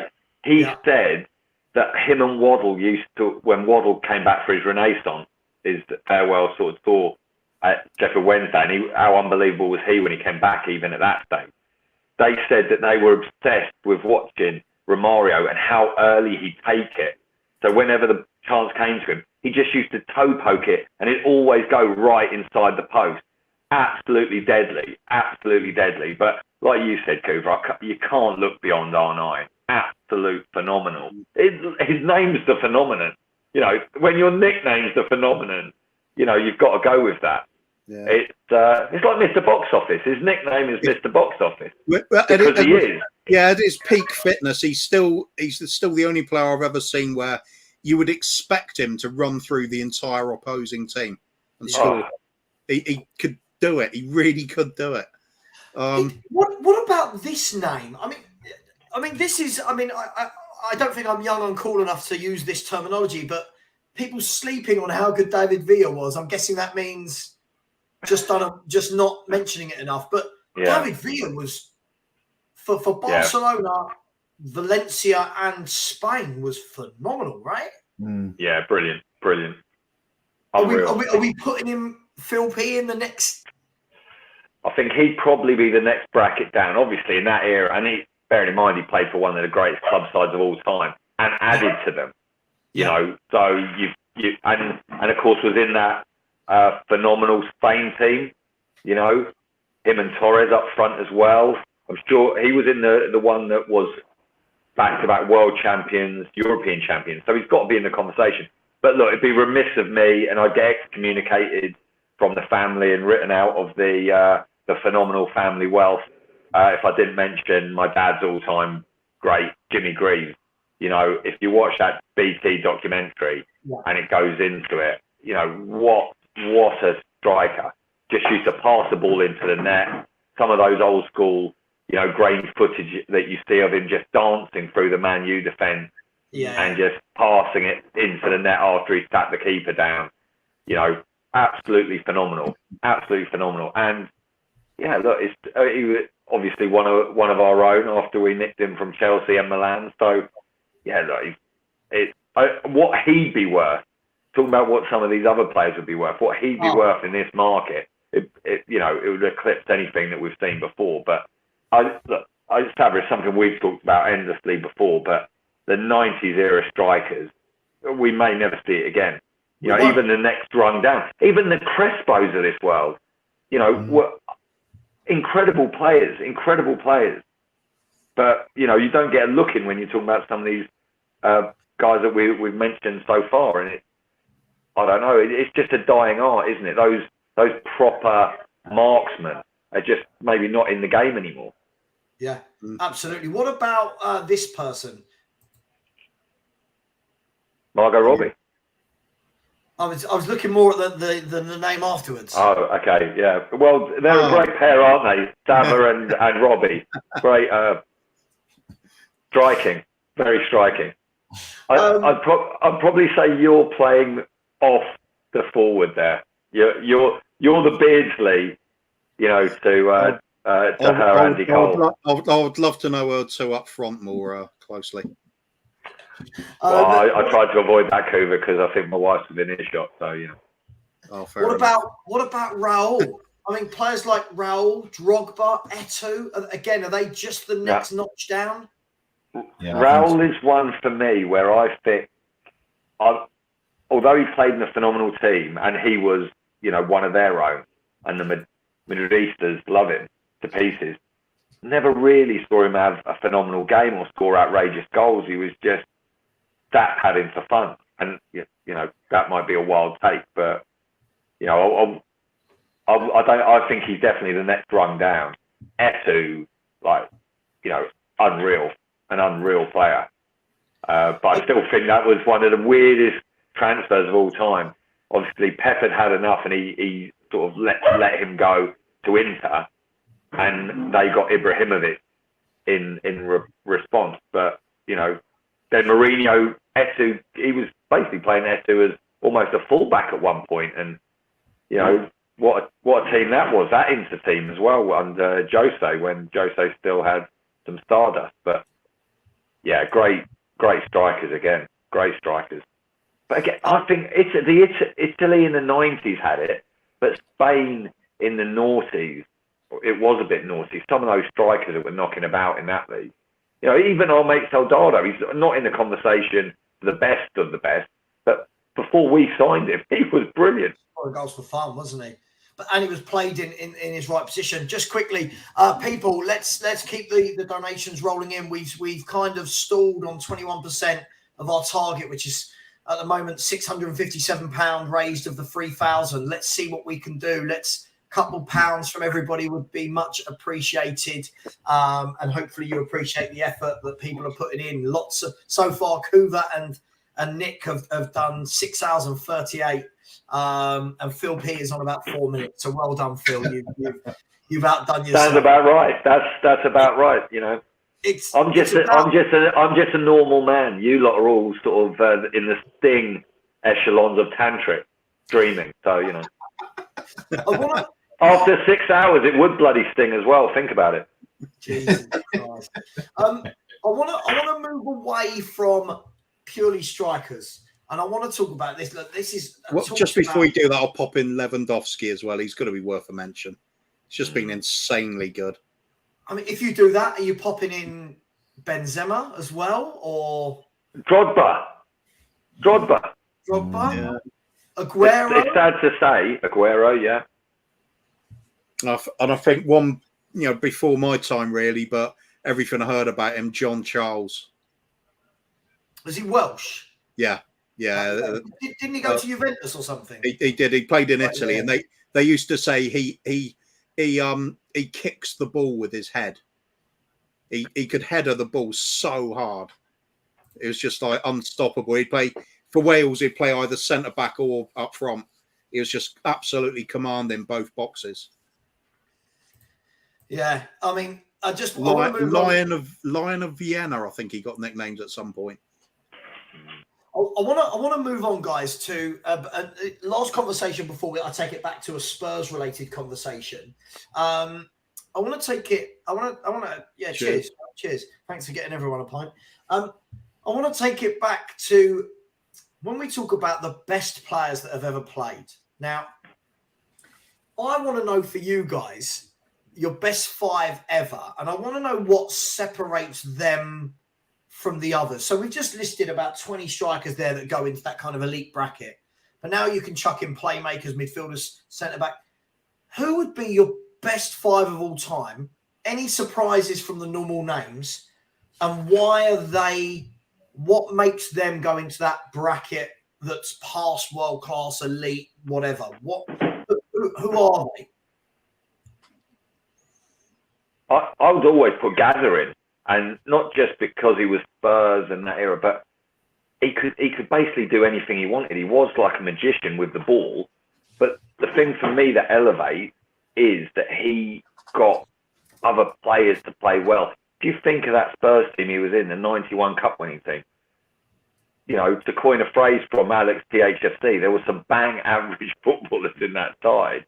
But he elevated them, and you could see the joy that he brought to the rest of the team as well, and obviously the joy that he gave to us. That period, the 2 seasons building up to Italia 90, and then Italia 90, I'm not sure how many players in that condensed period. Yeah, I think he's up there with the sort of impact that he had, that Maradona had at Napoli during that time. Unfortunately, he couldn't get us, to the very top of the league.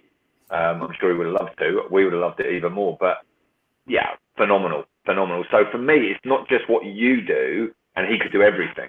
He could twist past untold amount of players. The first goal he scored in that North London derby, where he twisted through about 5 of their players in a packed box, his boot had come off because someone tried to leave one on him, and he scored with his sock. And 2 of their boys ended up in the net, and he kicked the hoarding in a sort of a besot foot.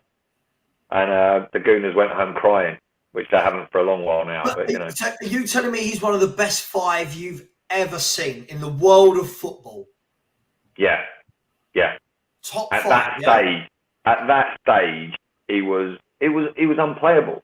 He was unplayable.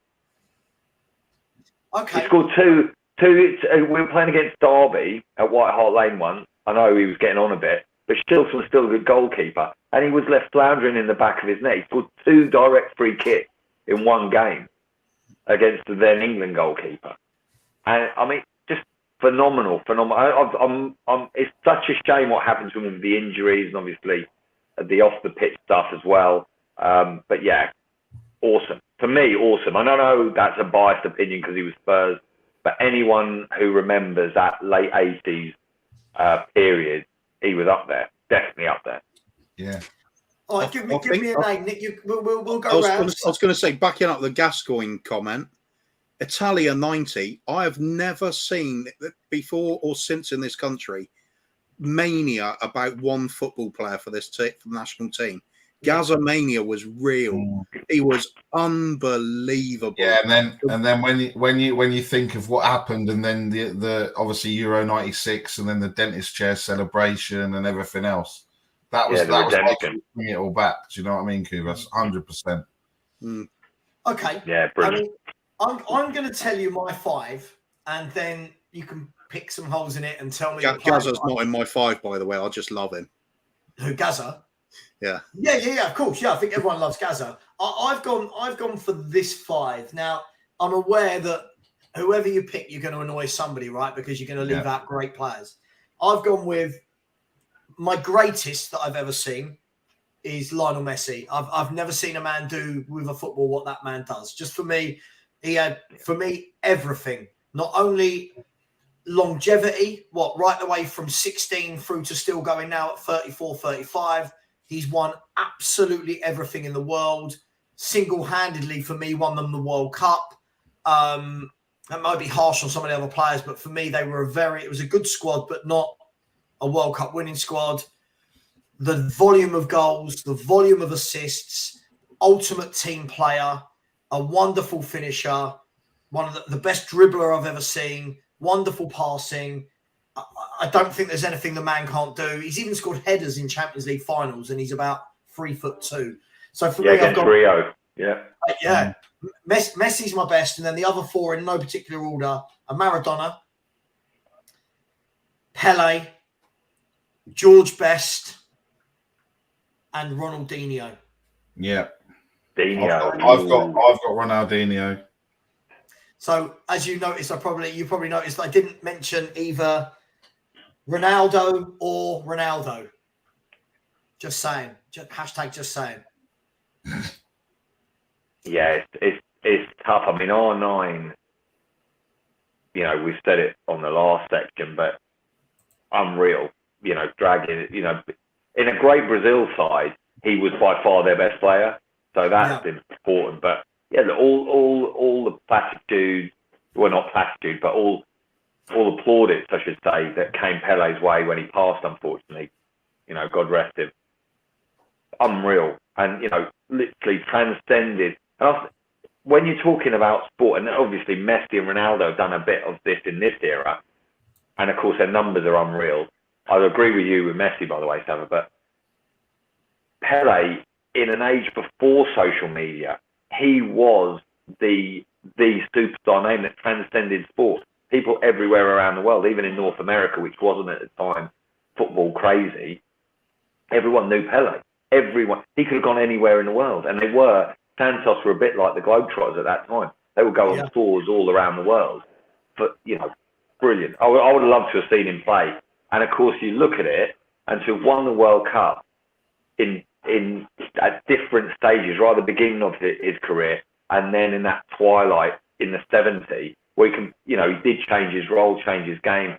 So not just did he have the talent and the ability, but the football brain and, football IQ. I know you love your buzzword, Savva, to change it up. He was generational in 2 different generations at least, wasn't he? So that's the days when generational meant something, Phil. Like I remember when I don't think the word existed back then. I'm not sure it existed. But like when Messi burst onto the scene at Barcelona and people said this is a generational talent. Burst onto the scene. Oh, that's brilliant, isn't it? You got to love bursting onto the scene. What is wrong with your mind? There's something so wrong with you. Right, give me any players from your 5 guys that aren't in mine. So far, Gaza's the only one. Gaza. So I've kind of tried to do maybe a goalie, a defender, a midfielder as well. So I've gone Casillas as a goalie, Maldini, and Xavi Oof. Oh yeah, it's as well. And I had Ronaldinho, and then obviously I said Ronaldo. Another one that a question mark. You didn't put Lionel Messi. Huh? You didn't put Lionel Messi. No. No, it's Gash, isn't he? I put Ronaldo. Sorry, what? You didn't put Lionel Messi in your top 5 players of all time? No. Fair play to you. Justin Edinburgh's won 2 more trophies for Spurs than he has. 2. Wait. Emil Heskey. Robbie Savage. Saying R9 or CR7? R9 over CR7, yeah. Wait, what? Oh, okay. I thought you were saying Cristiano Ronaldo. I was No. Oh, God. That's outrageous. I'd R9, Ronaldinho, Xavi, Maldini, and Casillas. I was trying to do kind of. You're picking a 5-a-side team. They'd win down at goals. Yeah.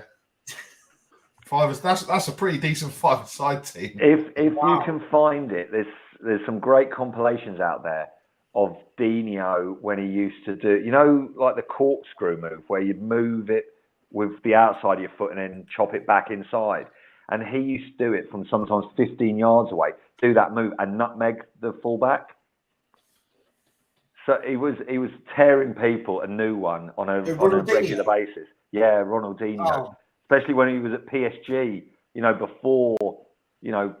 Before he really sort of Phil, went here's global. a question.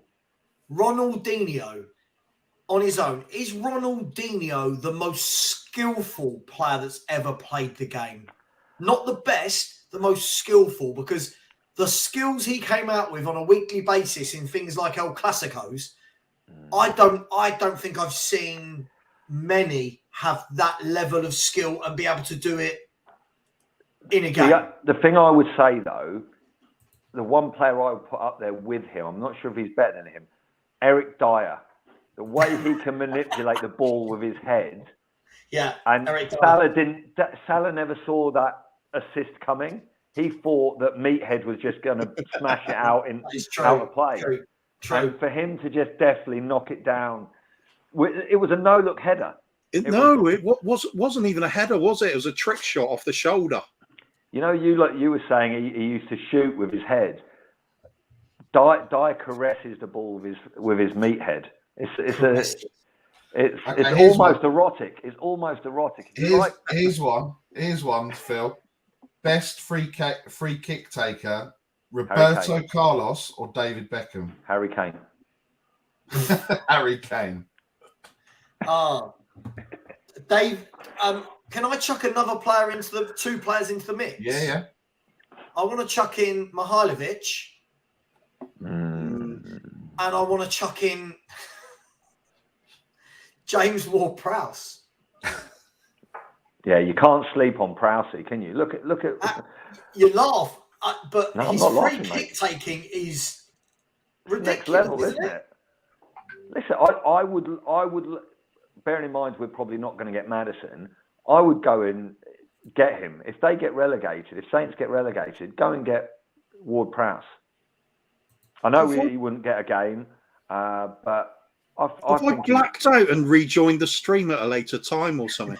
I thought we were talking about best players in the world. Now we're talking about James Ward-Prowse. Yeah, but Nick changed the conversation to free kick. Changed the conversation. I did a box office. I'm not giving the best 5. Mr. Box Office does what he wants.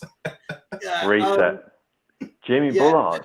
Just quickly, this is something I want to bring up just really quickly. I always hear this, that like when people are comparing Messi and Maradona, that Maradona got kicked to pieces. I don't know if anyone watches La Liga week in, week out and watched Lionel Messi get lumps kicked out of him game after game after game. Get up, carry on, get kicked again, get up, carried on.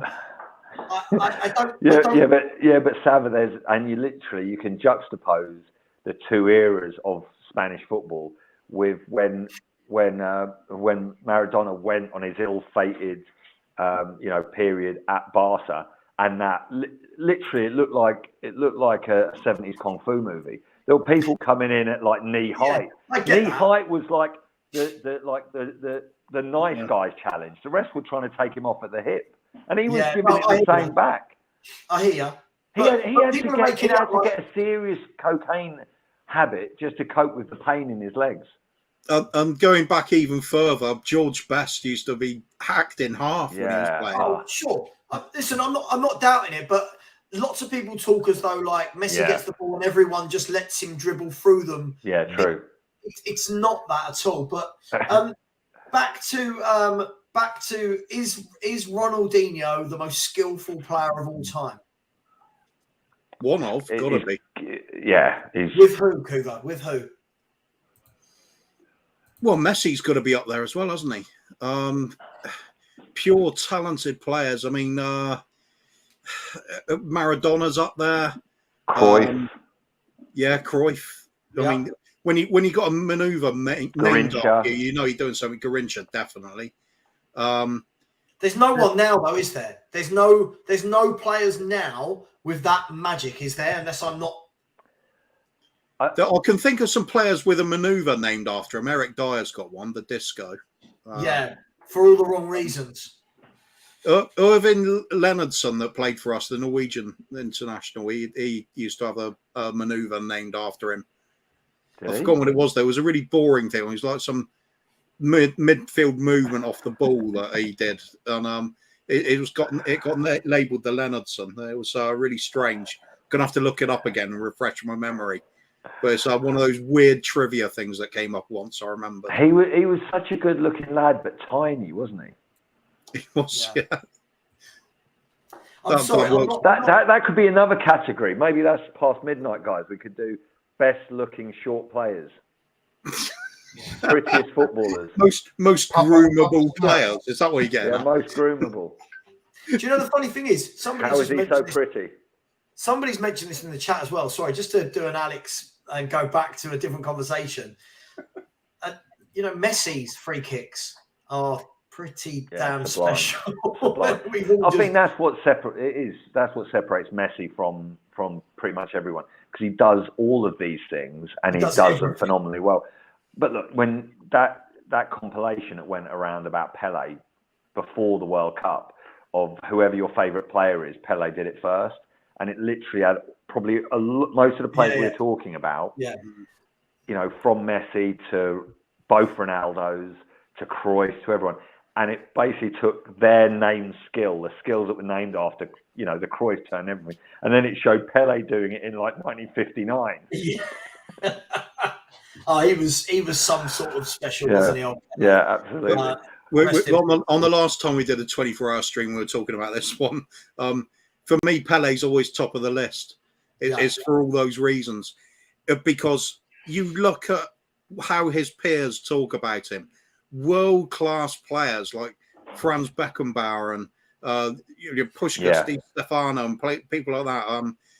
Bobby Moore. They're saying there was world-class players around and they could list them off like I just did there. There was that level. There was all-time greats where you could list them at one or two. And then there was Pele above all of them. And they said by a country mile, he was ahead of everybody. He was fitter, stronger, quicker. He read the game quicker than anybody else. He had all the skill sets. He could literally do everything on the ball. And when you say, Santos became like the Harlem Globetrotters, it's for a reason. It's just it's just an unbelievable football player.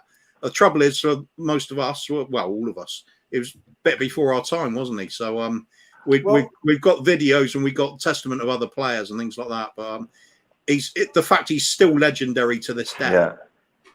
If you're breaking it down, though, if you're thinking about defenders, and like what you were saying, Nick, trying to get a player from each position, although I would say Maldini came and surpassed him, that fantastic Milan team of the 90s, when you're talking about a player that didn't maybe have the natural physical attributes, he wasn't the tallest, definitely wasn't the quickest.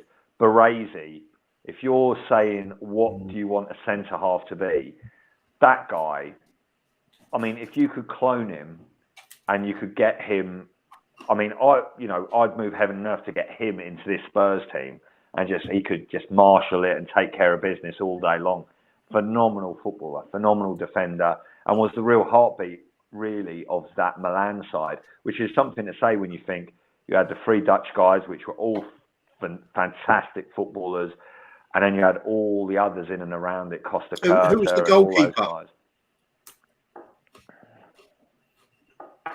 Oh my God, who was it? Was it Zoff? Was it Dino's off at that point? No, he would have been too old. He was managing at that stage, wasn't he? He was managing Lazio, I think, wasn't he? Where was Buffon at that point? He was at. No, he was still at Parma. He was at Parma still, I think. Did he go to you? Oh God, I can't remember. He was a young goalkeeper, I'm sure, at Parma, and left. Parma were a phenomenal team. I think they got done for financial irregularities early doors before it became fashionable. But they had. Before it became fashionable. Exactly, they were setting the standard. Parmalat, that Parmalat kit, unreal. My brother has one of those. Just quickly, I want to read a couple of super chats. The first one is from some bloke who lives in Canada called Bobby K. Sexy guy. He is sexy. He said, big up Savva, Kuva, Barry, Phil, and all in the chat. Well done for doing this charity event. Bobby, thank you for reminding everybody this is a charity event, and we haven't had a single Just Giving donation for over an hour. Over an hour, people. Come on, £1. £1. Of course, Walter Zenga. Oh, hang on. I'm pitching charity. Forget the charity. We're talking about goalkeepers. Yeah. Had to get it out. Dig deep. Dig deep. Shows your money. Please. Dig deep. Please put into, if you want to put it in super chats, if you want to put it in to Just Giving page, it will all make its way to the charity. I promise you that. And off the back of this next super chat, I would like us to talk about Diego Maradona, just to annoy Mark. Mark has said, stop talking Maradona. He's a cheating. I think that C word stands for... Rhymes with hunt. I thought it's cute. He's a cheating cute. On a serious note, how good was Maradona? Chav, isn't it? Four letters. Chav. He was a chav. He's a chav. How good was Maradona? Don't demonise the underclass, okay? Don't demonise the underclass. And by the way, amazing. A super sticker as well from 164 Spurs. Thank you very much. Yes. I'm regretting starting to eat that biscuit now. Sav, by the way, mate, isn't the stream supposed to be broken up into segments? Yeah, it is. The 8 next hours. one starts at 8 p.m. Another hour, Kuva. Oh, it's just a reminder. Okay. I've got it all sorted this time, mate. All right, no problem. Look, can I just say, though, I know where Mark's coming from because, I mean, I'm a bit one-eyed. You guys know me. I wouldn't ever give a gooner credit, to be fair, unless, you know, it was Dan from earlier because he's quite a good gooner. But for all Henri's talent, like being half Irish myself, the fact that he cheated Ireland out of a place in the World Cup in South Africa by handballing it, and then had the audacity, Henri, to go around and comfort the Irish players like he was their best mate and sorry you didn't do it, lads. Absolute disgrace. Isn't that the funny thing about that, though, right? Is when that happens to your team, you're upset. Not you, people. We're upset. I'm upset.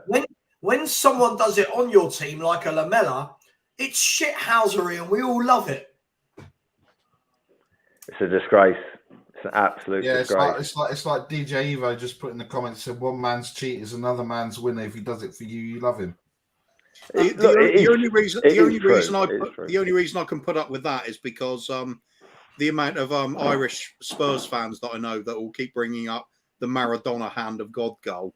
So that's the leveler for there to shut them up. It's the Thierry Henry's goal as well. It kind of taints the player though, doesn't it? Yeah. In both cases. Does it taint Maradona's career that he got that goal? Yeah.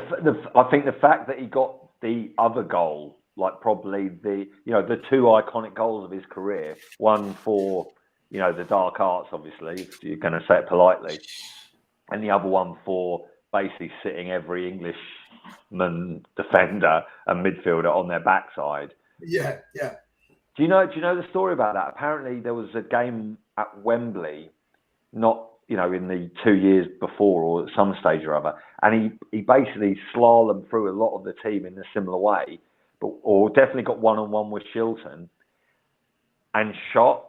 And his brother basically was digging him out, like after the game, going, "Why didn't you go round him? Go round him. Next time you go round him." And that's why in the World Cup, when he beat everyone, when he got, you know, to the final piece of the jigsaw, he went round Shilton because basically he had to shut his brother up. Unreal. Yeah, I'm going to stop asking for donations. No one's donating anymore to the Just Giving page. I'm not going to stop asking. Put in some donations, people. It's why you're watching a charity stream. Come on. We're here to make money for this great cause. This affected tens and thousands of people. And I'm sure we can all find £1 or £5 to support. Guys, should we take this back to Tottenham Hotspur? No. Not sure. Okay, let's do that then. Let's take this back to Tottenham Hotspur. Did anyone see the game Wednesday? You've missed that chat, mate. You've missed that chat. Don't worry, I was dialing in, but I was crying so much that I couldn't join the stream. It was too emotional. I want to talk about Paratici. Oh, I want to know, right? It feels like everything else at Tottenham, it feels like there is a huge divide in our fan base when it comes to Paratici. It feels like there is when it comes to Son's form, when it comes to tactics, when it comes to Conte, when it comes to leave. And Paratici is no different. So many people think he's doing a really, really good job. I don't rate him at all, guys. I see that he's brought in. I don't. I'll put it out there. My stance. He's brought in 17 players in his 4 transfer windows that he's been here, and I don't know about you guys, but I'm just not impressed by anything that he's done. Discuss. Look, you've got to admire the guy for staying out of prison and still having the front to work professionally in the game, while, you know, he could be literally making an Italian version of Prisoner Cell Block H by the end of the year. One of my favourite ever programmes to watch while I'm trying to avoid doing homework in the early 90s. But look, next, can I make a special request? Before we raise money for the homeless in the UK, next month, can we do a 24-hour stream for his legal defence? Yes, let's do it. Let's Cool. do it. Let's do it. Listen, Barry, you need to jump off, don't you? Yeah, I'm gonna jump off. Lightweight, mate. Unbelievable. Yeah, I am a lightweight. You're right, Phil. You're right. But I will. Yeah, I'll probably jump back on when I wake up in the morning, not to rub salt in the wound. You know, before I head up to Wolves to watch some horrendous football of 90 minutes tomorrow afternoon. So yeah. Well, look, I really appreciate you've done 7 hours and 7 minutes. So really, No worries, man. And well done for staying awake. Yeah, you've done well. Yeah, thanks, Phil. Thanks, mate. All right, cheers, guys. But look, guys, big up. Coover, I think you're going to stay for the long haul, are you, like last time? I don't think I'm going to manage it, mate. He Nearly won't killed be me last time. No, I was thinking hop off in a minute and come back in about 16 hours. Yeah, that's what I'm going to do. No. I'll come back. I'll probably be back to on 12, about 12. Quarter to 12 tomorrow morning. Yeah. All right, big up, guys. Well done, Savva. Well done, Coover. Big it. up, Phil. Yeah. Cheers. Good lad, boys. Do you know what Nick reminds me of? Do you remember when they first started televising poker on TV? And there was that American bloke called Rumblefish who used to play with shades on. He reminds me of him because apparently he was a massive sex case as well, allegedly. Just quickly, if anybody would like to jump onto the stream, please feel free. But I'm just literally gonna go and grab some food for 2 minutes. I'm gonna leave Phil and Coover talking. When I come back, I'll put the link back out. All right.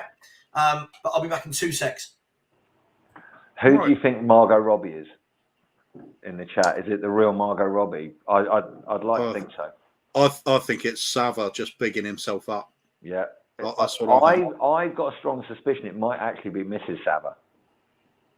Trying it to smoke could be him out. a bit of role play going on there on live on air. Yeah. Yeah. Yeah, you might be right. You might be right. So either Either that or it's Henry Wright. It could be Henry Wright. That's why they're never in the same place at the same time. Exactly. In fact, I've never seen the real Margot Robbie and Henry Wright in the same place at the same time. True. That has nailed it, hasn't it? Absolutely nailed it. So that's that one cleared up. So next one. Wagger for Christie. Is Savva real? No, I think he's one of those, the deep fake technology is really it's growing apace at the moment, isn't it? So I think he's probably Daniel Levy. I think he's probably Daniel Levy, like with Daniel a digital Levy face algorithm, mask. maybe. Yeah, absolutely. I'm gonna smoke out all the Levy outers and all the Enoch outers. Yeah, because he started off with this, I'm all very Leanic and Levy out sort of thing. But since then, it's all become, no, it's just the manager's fault. Can't blame the owners anymore. I think you're onto something. He's been trying to taint this entire audience. This used to be a good channel. You've gone off it. Yeah. For me, it had its heyday back in the summer. But it's all gone wrong. I think as everything, no one likes that I told you so, do they? That's the key thing. I've never seen Savva and Daniel Levy in the same place at the same time either. That's true as well. Putting all the pieces together. Because 2 and 2 do make people 22 sometimes, don't they? Yeah, a lot of other people that I would suspect is a Daniel Levy plant amongst the community, who again pretend to be Enoch out, but I've seen them. Like I've literally looked down there and I can see them, and then I can see, I've seen Daigle and Stell, at different part. I can literally see them from my seat, and then I've looked up and I've seen a small bald gentleman in the chairman's seat. So unless there's a body double, but actually, Kuba, did I ever tell you this? Talking about good strikers earlier. Shevchenko when he signed for subtle segue onto that. Yeah. Segue back. Let's just look back 45 minutes ago.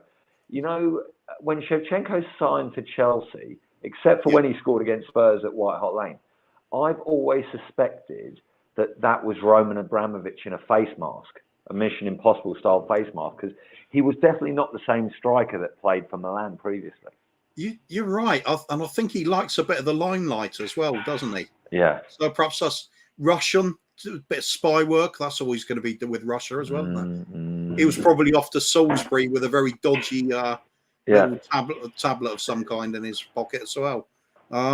There's all these conspiracy theories. They're tying together a little bit too well. Also, Pele. Well, is he really gone? Because it's all convenient now that we still haven't got a ground sponsor, have we? It's not connected in any way, or is it? I'm making up conspiracies that aren't conspiracies now. That's how deep dive you have to go with it. We've gone deep into the rabbit hole. The realm of doesn't make any sense.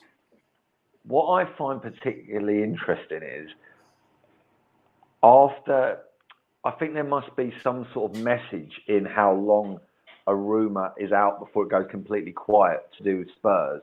You've got your Googles, you've got your Qatari investments, you've got the Iranian American investment, and then it all goes completely quiet. So I if we added up maybe how many people are grabbing it, on the aggregators, and how long it's out there for, and added all the numbers up together, I think you get to 43. You could be right. I think that's established something as well. Also, all those transfer rumours we're always linked with. Damiao, remember him? Yeah. Add all those numbers up, all of them throughout the entire tenure of Daniel Levy, 666 million. You tell me that's not some sort of conspiracy. Yeah, sign of the devil. I've done the maths. I've made up the rest. We'll fill you in. We'll fill you in later. Why are lots of YouTubers' names being put into the chat? I've seen Stel, Perchy, Daigle, Sean. What's going on? What have you asked? Nothing. You'll have to watch it back after we finished. Yeah, you've got to watch it back. We basically were asking who could Margot Robbie really be, and then I reckon it's Henry. That's what we thought. But then, Savva, we went even deeper. Have you ever seen the real Margot Robbie and Henry in the same room at the same time? I wish I had, because I work with Henry. So give me a chance to see a Margot, wouldn't it? You know how sometimes they say don't meet your heroes. Imagine. Did you see that? Did you see that? Robbie, did you see that? Savva has just avoided answering, hasn't he? What? You didn't deny it. Hmm? Have you ever seen Margot Robbie and Henry Wright in the same room at the same time? No, never. And actually, we also thought that Margot Robbie may be your actual wife trying to smoke you out. So, who is also Henry Wright? Yeah, absolutely. I can see. And can I say, it's not every relationship where a husband and wife can work together and also have multiple personalities on YouTube. We are extraordinary people. Sorry, I'm just eating a burger. Just go for it. Burger. So, Paratici. Yeah, he's a wrong un. Absolute wrong un. Yeah. Baldini Mark II. The thing is, for all the players he gets right, there's like a plethora that are absolutely useless. And most of them still out on loan. Please.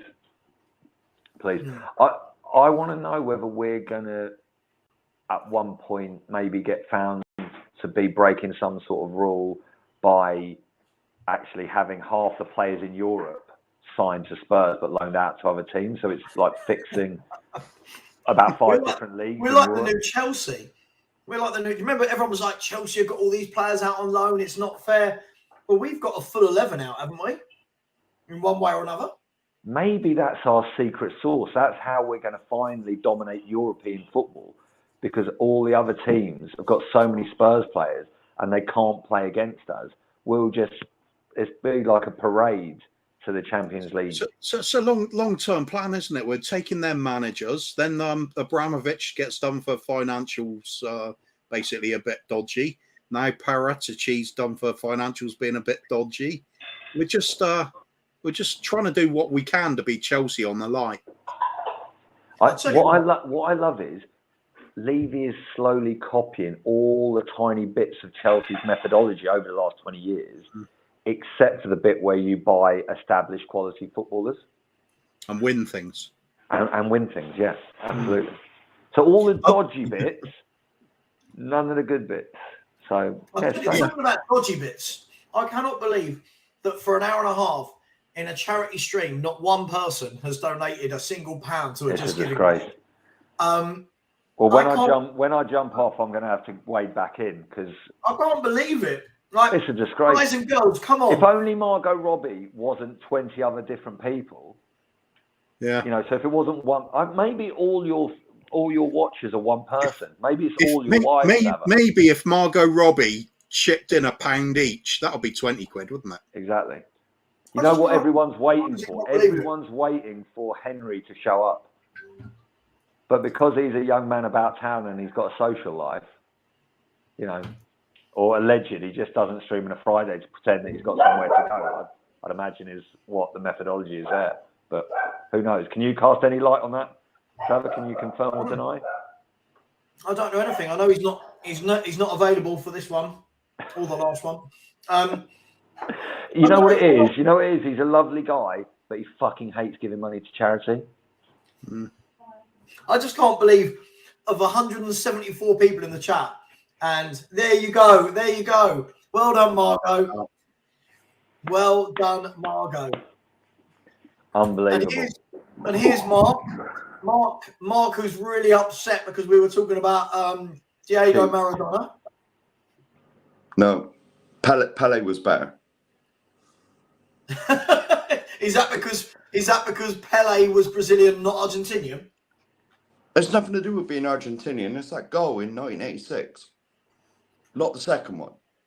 Yeah, but Mark, I think the other thing we've got to drill down on just for this, I think you're right, because especially bearing in mind we're on a 24-hour stream, we've got to back longevity over like a short burst.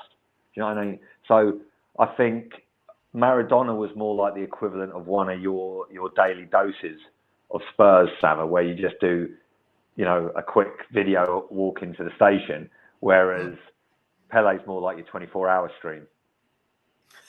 GOAT status. Yeah. Yeah. I'm sure Maradona would love to be compared to one of my videos in the morning. I'm sure if he was alive, he'd be very proud of that. Just quickly, and both equally drug fueled. You're obviously, you know, you're literally marching down the road high as a kite, and he's off his nut when he was in Naples. Jesus Christ, I can honestly tell you. Margot Robbie, thank you very much for the super chat. That is much appreciated. Whoever it may be, give us a clue as to who you are. Just give us a clue that we can start working off. And loves music, big supporter of the channel. Has asked a question that we can absolutely delve into this right now. There's no reason why we can't. Vieira or Kane? It's always talked about. Phil P, why? You were very quick to Roy Keane there. Why? I just think he did it again over a longer period of time. Look, if you want to condense it down into one thing, when that kicked off in that tunnel at Highbury, Vieira gave it the big one, and this is a colloquialism, so I might have to explain what it means. His arsehole shrank to the size of a gnat's chuff. He was a big man. He tried to rattle a few people. Keane faced him up, and I've never seen a hard man shrink away so quickly in my life. So Keane absolutely owned him. He pocketed him, and that game, Keane went out and played like a lion and dominated that game. So, you know, for me, that, and also you think, look, don't get me wrong, he was a phenomenal player, Vieira as well, but that semi-final when in Turin, when they were losing after the first leg, weren't they? Yes, and that's right. And they came back, and Cole and York, that was probably their best game for Man U as well. But that was really the apex of Keane's powers. And he dragged that team kicking and screaming into the final, even though he knew he wasn't going to play. Got the card, unlike our favourite son Gaza with his tears, he literally got that team on his back and carried them over the line. Phenomenal performance, phenomenal player, and for me, yeah, I'd put him up there. Obviously, massive wild card in terms of a person, but a winner in everything. He just epitomised. And when you think the probably best Man U side of all time, he was a captain and ruled the roost. So for me, it's a very easy one. Mark, who are you going for? You've got obviously Vieira, who didn't play for Argentina, and neither did Roy Keane. So you can't have too much hate, surely, for one of them. No. Who are you going for? Roy Keane. That's true. It doesn't say Roy Keane, does it? No. To be fair, Robbie Keane is a much better finisher than Paddy Vieira as well. So, you know. Yeah. You're right, Mark. Yeah. That's what I meant. No. Roy Keane, just because he was an animal, wasn't he? He was an absolute animal. I mean, what did he do in the World Cup where he just left? And he just was he the manager or something? He was manager. He was at the World Cup, and then it all kicked off between him and Mick McCarthy, right? It's in his book. That's right. Yeah, and then he left. I just get the feeling that he didn't even care that he left, did he? No. He was just a bad fantastic story about that. I was in Ireland for a week or so around that time, just before the World Cup started, just after he'd left Saipan. And me and my dad ended up in a few lock-ins. And every time we were in a pub, my dad would go up to probably the biggest person in the pub, not on purpose, it was just who he gravitated to, and would ask him, what do you think of Roy Keane? And to talk about a fan base being split, half the people we spoke to were like, yeah, I back him, McCarthy's a joke, the whole thing, you know, everyone's just siphoning off the money, and, you know, the players haven't even got proper balls to play with. And the other half, who probably were Man U leaning, and the other half are like, the bloke's a disgrace and he's let his country down. You know, we're just about to go into a World Cup and our captain's left. So we avoided getting in a punch-up, basically, but it was funny to see the debate. It'd be like walking into a pub now and saying, are you leading in and around N17 before a game? But listen, chaps, I'm sorry, I've got to dial off. I've got a pizza to make. But I will try and join you at some stage or other. Dig deep, everyone in the chat. You must. Dig deep. It's getting. Listen, it was cold when I was out there selling my wares today. It was bloody freezing, and this is in you know, London and in the southeast today. If you haven't got any of your clothes, any of your belongings, and you're trying to scrap for finding firewood out of the rubble to stay warm, the least we can do is bung a couple of quid to try and, you know, save people in the aftermath of all they've been through. So, you know, we've all got to come together, and, you know, we're all so divided, especially the Spurs fans amongst us at the moment. If we can all come together to do something positive for people in their darkest hour, it's the least we can do. £1, £5, 20 quid, whatever you can give, it's, you know, it'll go a long way. It won't mean much to us, even though I know times are tough for everyone at the moment, but it could, you know, let's do what we can. Do you know what I mean? They need us. They really need us over there, especially in Syria. Those, you know, they've been literally in the wars for 10 years. 10 years. Almost half the time we've had Levy, they've been literally living in the war zone, and now they've had an earthquake. Do you know what I mean? It'd be like Levy selling Spurs back to sugar. That's the sort of shit they're in. So let's dig deep, lads. Let's dig deep, boys and girls. And however many Margot Robbie people have cloned her personality, God bless her, what a photo. Dig deep, Henry Wright. We know it's you. We know it's you, Henry. We know you're not out on the tiles tonight. Dig deep, H. You can do it. You can do it. Okay, boys, lots of love. Cheers, mate. Oh, Jesus. Thanks, Phil D.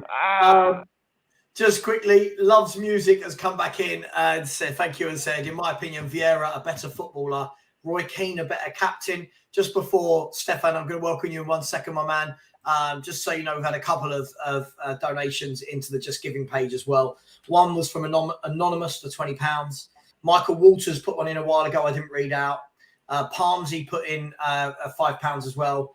And this one is from someone called The Wife, who said she is proud of me and to keep it up. And she put in a £50 donation. So let's see what we can do. Let's, between the two, we are now, let me see if I can quickly do some conversions from pound to dollars. Okay, we are now at just over £1,100 in coming up to a third of the time gone. So if we can replicate that in the next 2/3, then we'll have hit our £3,000 target. Stefan, you're Arsenal fan, right? Yeah. Rightly. So I'm guessing that in this game you're going to go for Patrick Vieira over Roy Keane. As to be honest,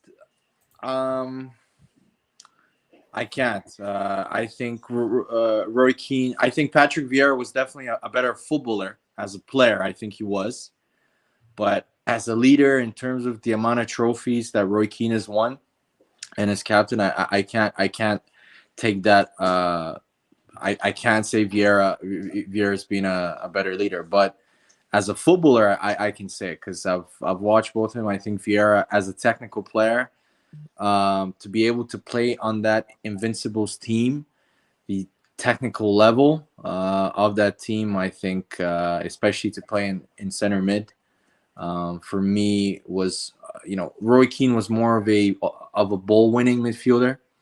So for me, for me, Patrick Vieira could play as a box-to-box. He could play as a defensive mid. He could even play some of his passing. His assists were crazy too. So for me, I think Vieira as an all-round player was better. Yeah, it's a tough one, isn't it? I mean, Kuva, you haven't given your answer yet. But for me, I think both wonderful footballers. I thought Vieira had everything in terms of ability as a footballer, but Kane was just, I don't know, Kane just embodied everything of what a leader and a man should be on the pitch. As opposed to now, I think there's a lot of meek footballers that get away without showing heart. Basically, if Roy Keane was our captain, half our players wouldn't get away with the sort of performances we saw the other night against Sheffield United, would they?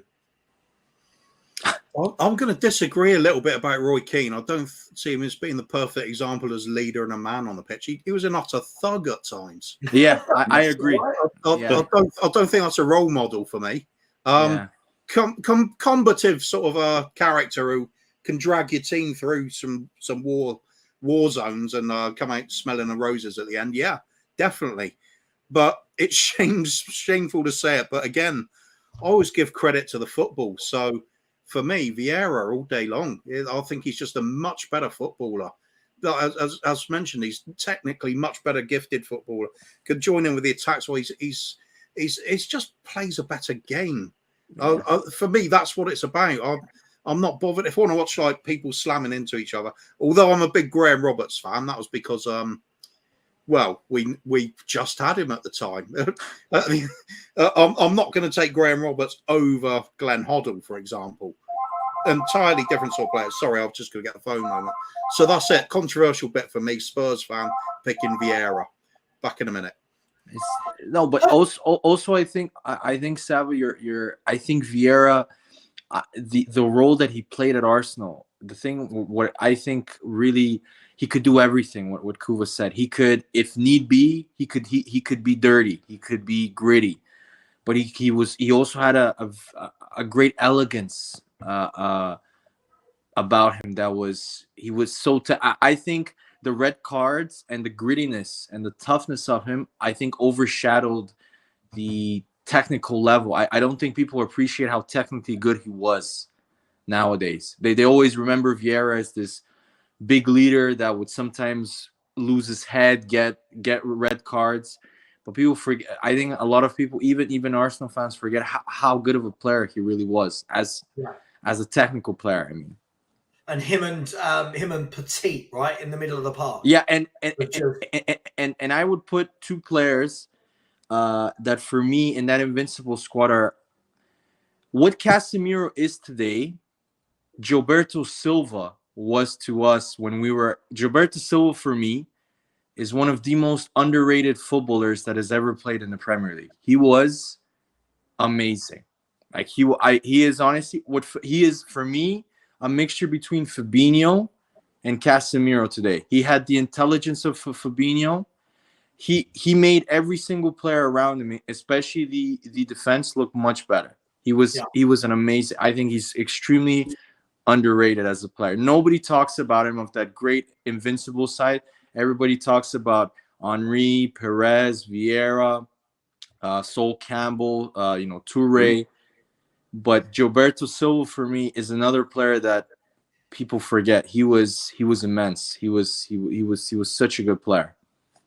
Yeah, absolutely. I mean, from a Spurs point of view, in terms of having a leader of that ilk, I know obviously you're going to go back to Gary Mabbott.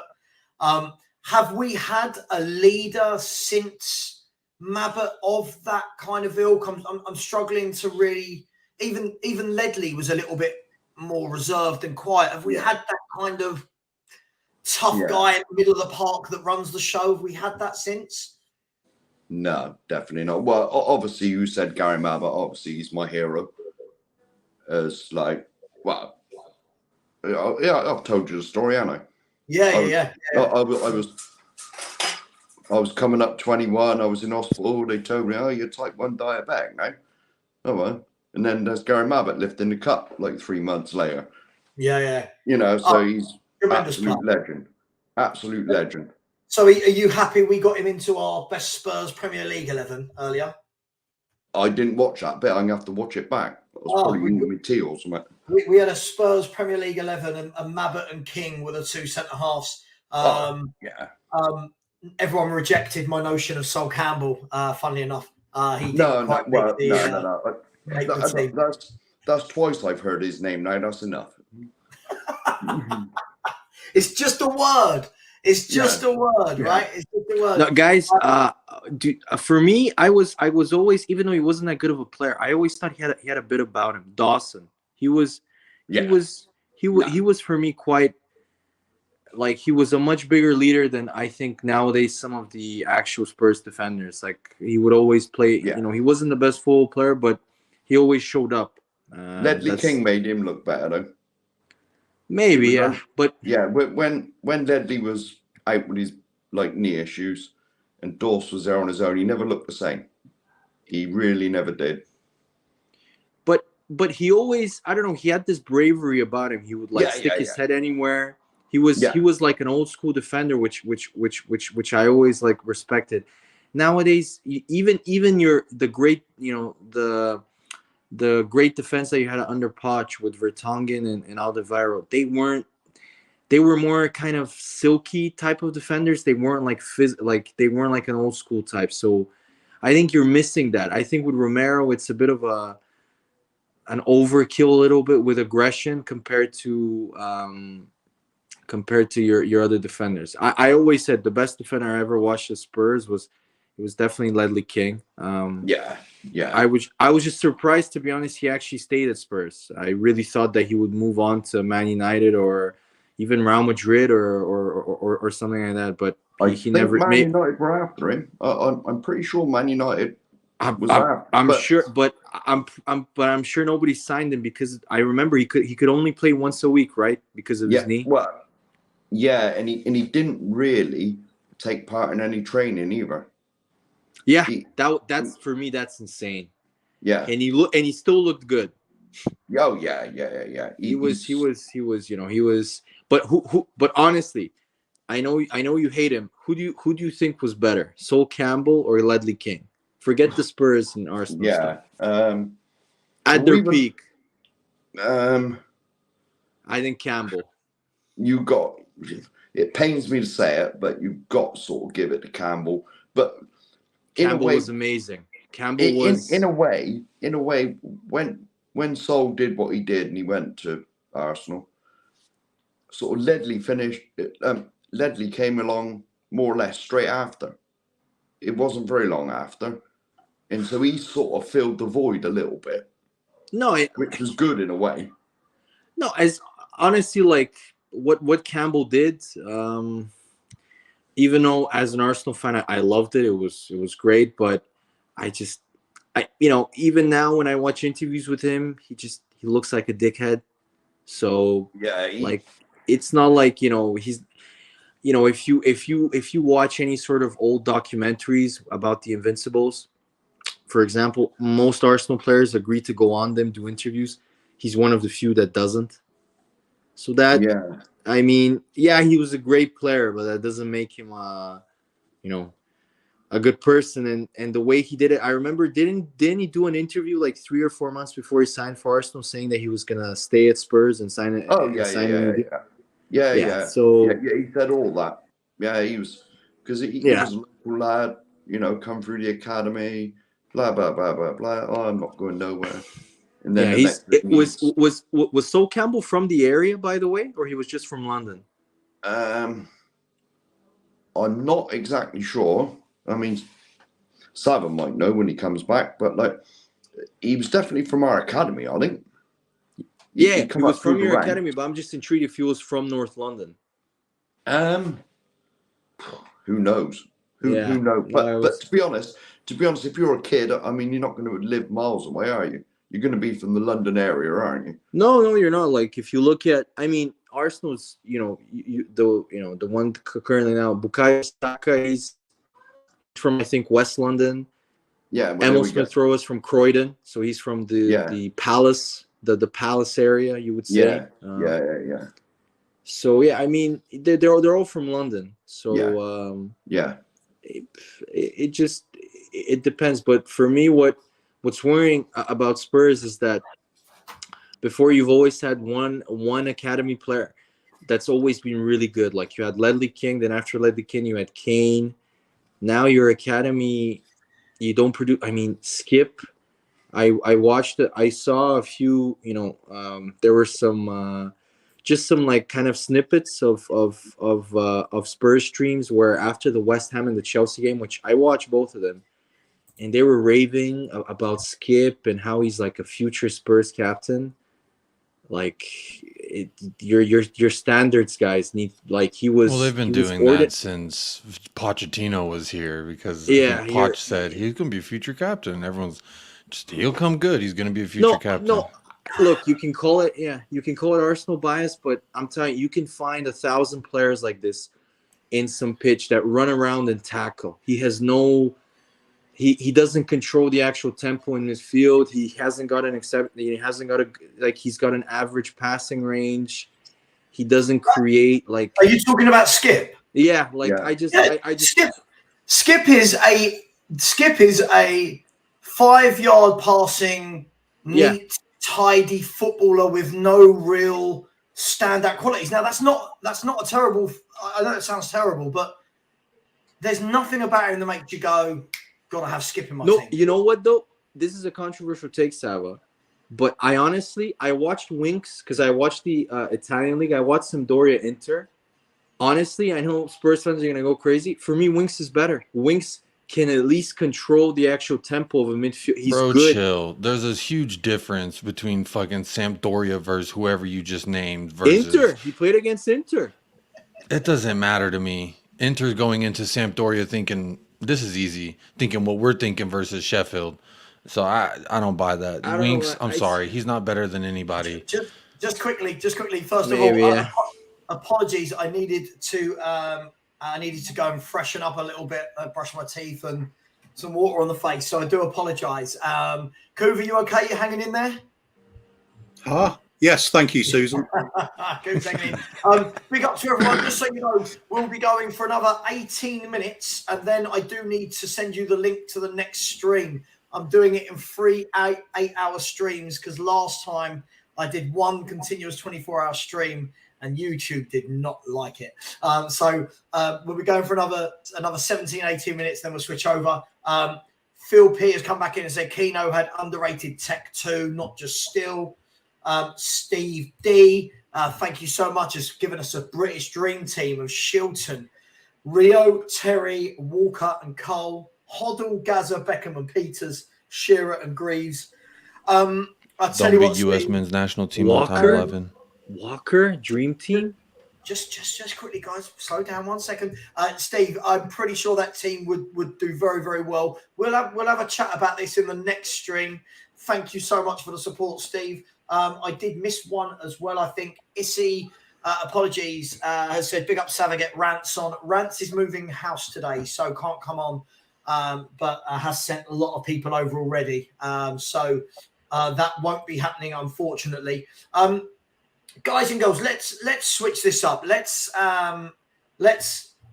sorry, just quickly. Just quickly. My mate Billy Horrocks is here. I love it when Billy Horrocks is here. Billy, by the way, if anyone doesn't know, Billy, I could say, it's Friday night, and Billy would convince me that it's actually Saturday morning. It's just one of that, he's just one of those people. Yeah. I said Mabba over Vertonghen. Billy, we put Mabba in, so if you watched it, because we put Jan Vertonghen at left back. So that's why that happened. And then he's come back in here, and I guess he's talking about Ollie Skip and 5-yard passes and says, I jizz when Enzo does it. I mean, I don't jizz when any footballer plays. Unless it's Ginola. Speak for yourself, Savva. Come on. You can, when you watch Enzo, you can see the guy has got quality. Oh, he's class. He's a quality player. There's you no can doubt see about it. Yeah. Yeah, absolutely. Comparing Winks to Enzo, though, is actually quite hilarious, in my opinion. Who compared Winks to Enzo? Was that you, Stefan? We were talking about Harry Winks. He's gone. The man who just dropped out. I don't know who that is, but he was saying Winks is better than Skip. And then I think Billy brought Enzo into the conversation, which when we're talking about Winks and Skip, I don't think Enzo belongs in that conversation for a few reasons. No, Enzo Fernandez is a wonderful player that's at the moment in a team that are not in any sort of shape or form. But I think sometimes we've got to be careful to label individual players versus what is not a good team setup. And I worry if people watch Enzo Fernandez and don't see the quality of the player, then I do worry. But Skip v Winks, I mean, is there much difference? Let's have that. Is there really? Are we going to rave over Skip because he's currently here? Has he? What does he do that Winks doesn't? That's exactly what we'll do. It's because he's here. Yeah. Right. That's what I mean, Cougar. So essentially, what do they do different from each other? What? Well, one at least Skip isn't scared of a tackle. I mean, ever since Winks got injured, he's terrified of getting stuck in. Yeah, Skippy will offer that. He's combative. The fans rise to that.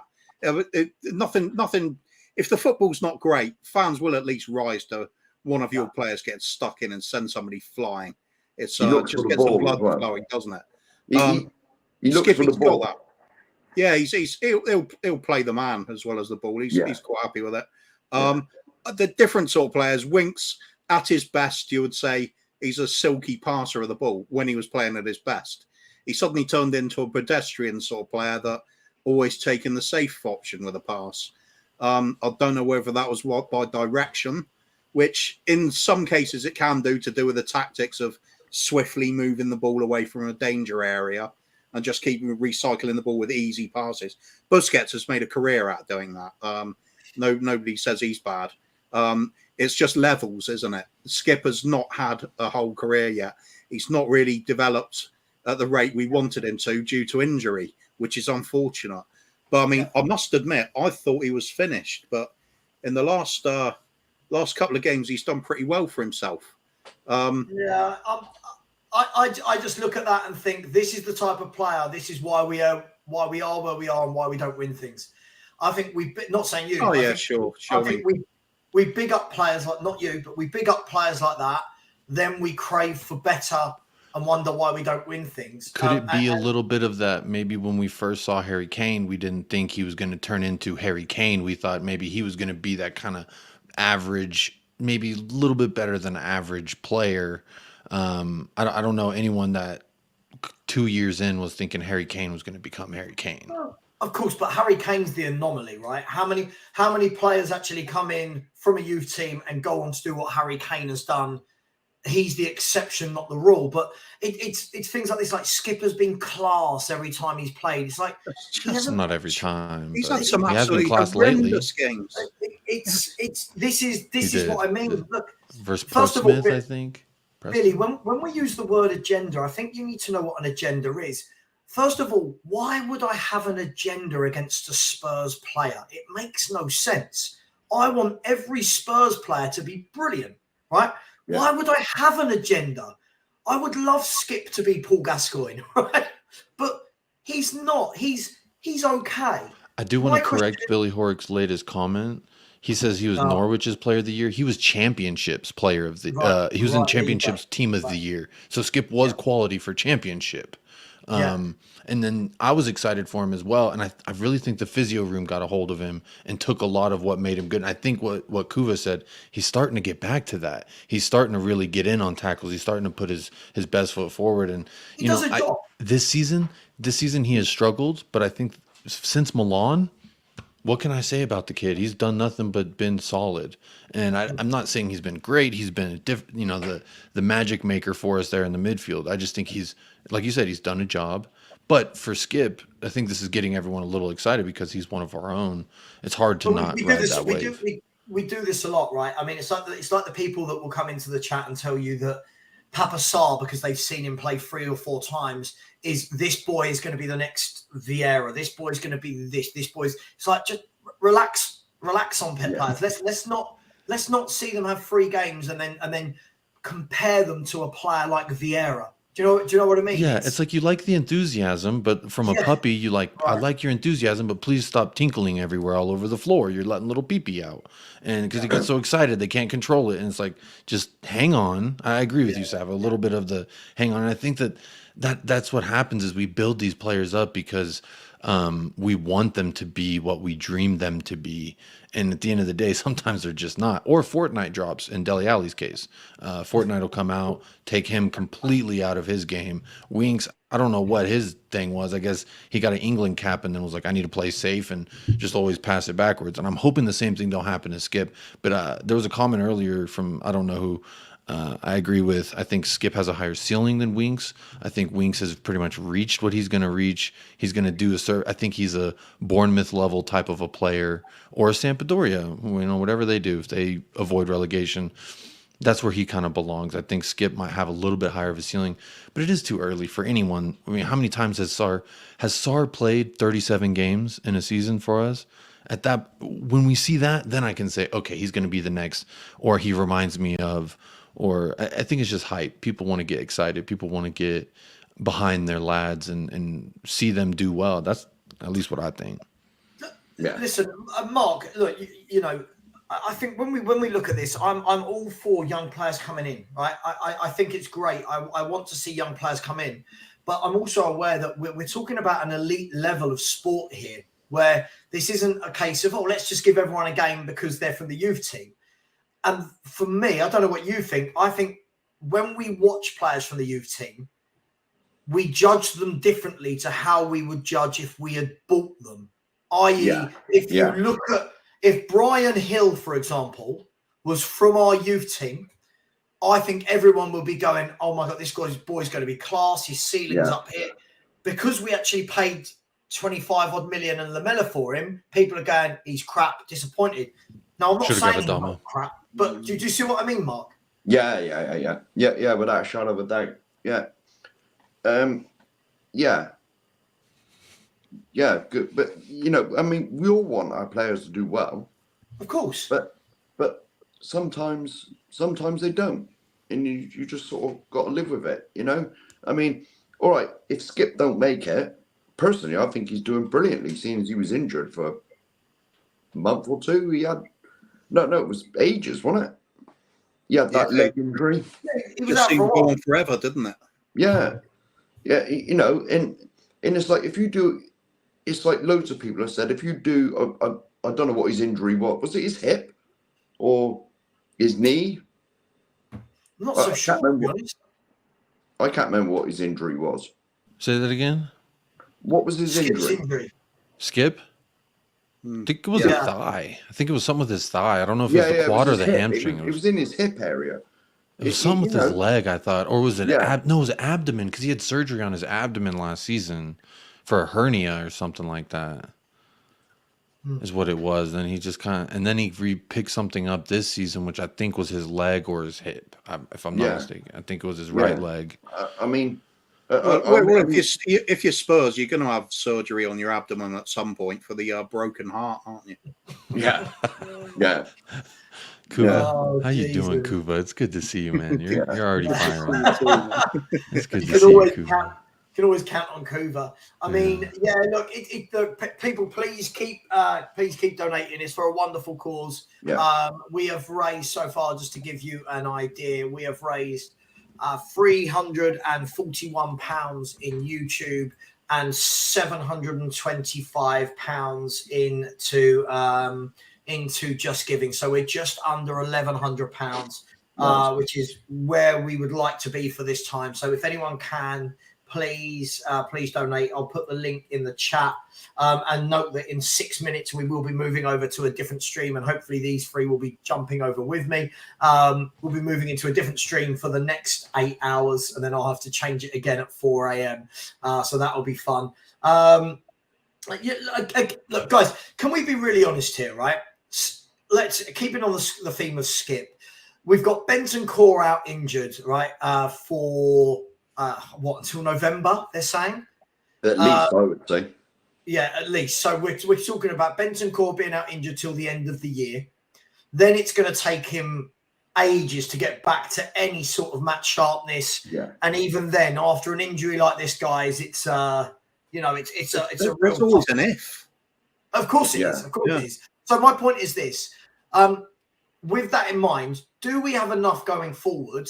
I don't mean on the pitch, just going forward in general, with Skip, Sarr, Højbjerg, and Basuma, or do we need to buy another more creative type player to go in there with those four?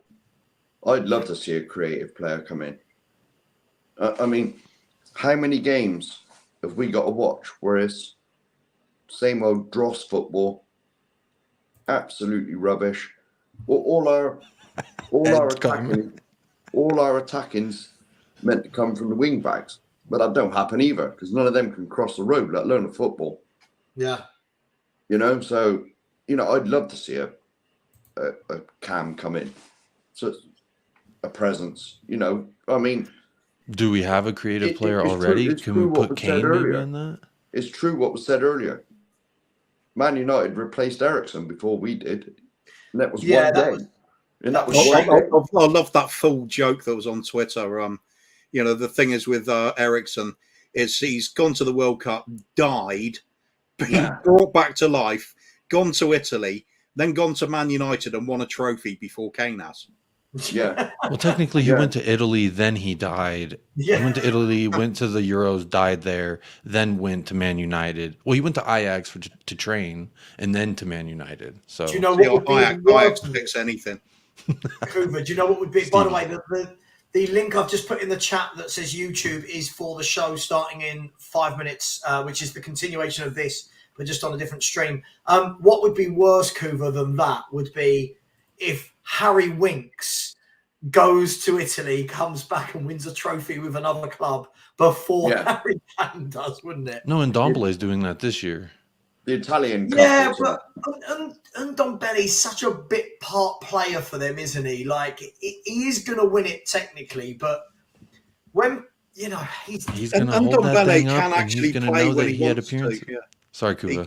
Yeah, Ndombele can play when he wants to. I'm not sure Winks can say that now. Listen, Harry Winks is a Champions League midfielder that played in the final of the Champions League. Do you remember? We had him and Sissoko in a Champions League for only Spurs could get to a Champions League final. And listen, I'm going to challenge anyone here. Can you name a worse central midfield pairing that would have played for any club in a Champions League final than Sissoko and Winks? Anyone? Liverpool would have had what? Alonso and Gerrard? Got to be the worst one in the history of the competition. It's got to be, right? It's got to be the worst. At least top 3, and it ain't top 3 or 2. Yeah. Hello, Billy. Didn't Ajax get battered 4-0 by one of the Milan sides? They would have had a pretty weak midfield at that point. I can guarantee you it was better than... Hang on, didn't AC Milan beat them 4-0? Yeah. Hang on, AC Milan 4, Ajax 0. Let's have a look. The 1994 Champions League final. Here it is. Let's have a look at the team, shall we? Right. Oh, no, that's Milan-Barcelona. Sorry. Yeah, that might have come out a bit differently. I'm pretty sure. Sorry, I don't know what's going on there. Milan 4, Ajax 0. Is it definitely Ajax? I'm trying to remember it. There's something along those lines. Well, you let us know when you think of that. You let us know.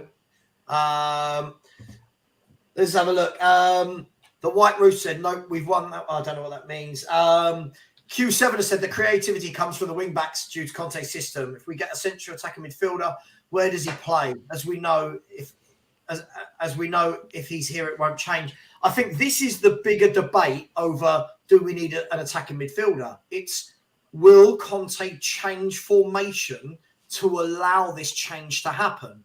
Definitely. I.e., moving the 3 up top. Because if that was the case, I would have thought that at least once by now he would have tried Kulu in a free roaming role and Son and Kane up top. Yeah. But he's never tried it, has he? So I can't see No. that he's going to do it now, right? Well, look at when Christian Eriksen went to wherever he went when he left there. Conte was Inter. the manager, wasn't he? And it took him ages to get in the team. Yeah. They had some good players, but yeah, he did get into the team in the end, and I think it was the same. Eventually.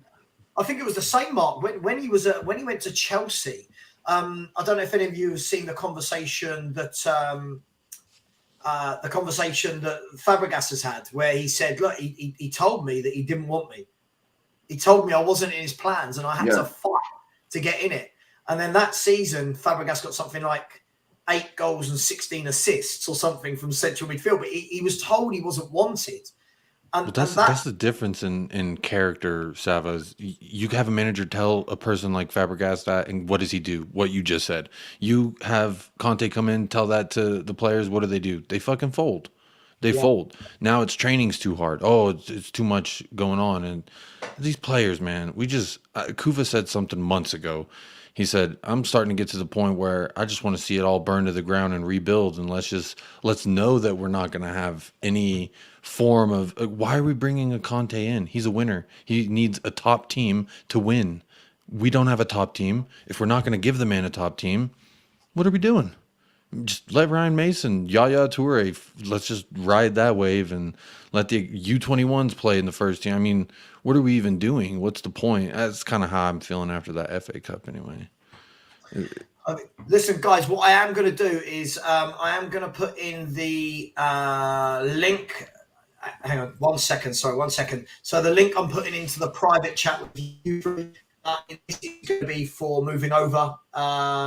And then the link I've already put in the chat is for anyone for YouTube. So please, just quickly before we do move over. So this is the link, by the way. This is the link here for the show that's starting right now over on a different StreamYard link. And the White Rooster said, been with you guys from the start for a great cause. Still awaiting the worst Spurs 11. Got plenty of names for that. Listen, you've got that, and we've got 16 hours left to go. So don't worry, there's plenty of time for these debates. Everybody, thank you so much. We are going to jump over to a different stream. Please join us there. This is the stream. You three in the chat. I've posted in the private chat if you want to copy that link and want to join me. Everybody, it's been a great first 8 hours. See you in hopefully 30 seconds. Please join us. Quick, run away and hide. Yeah.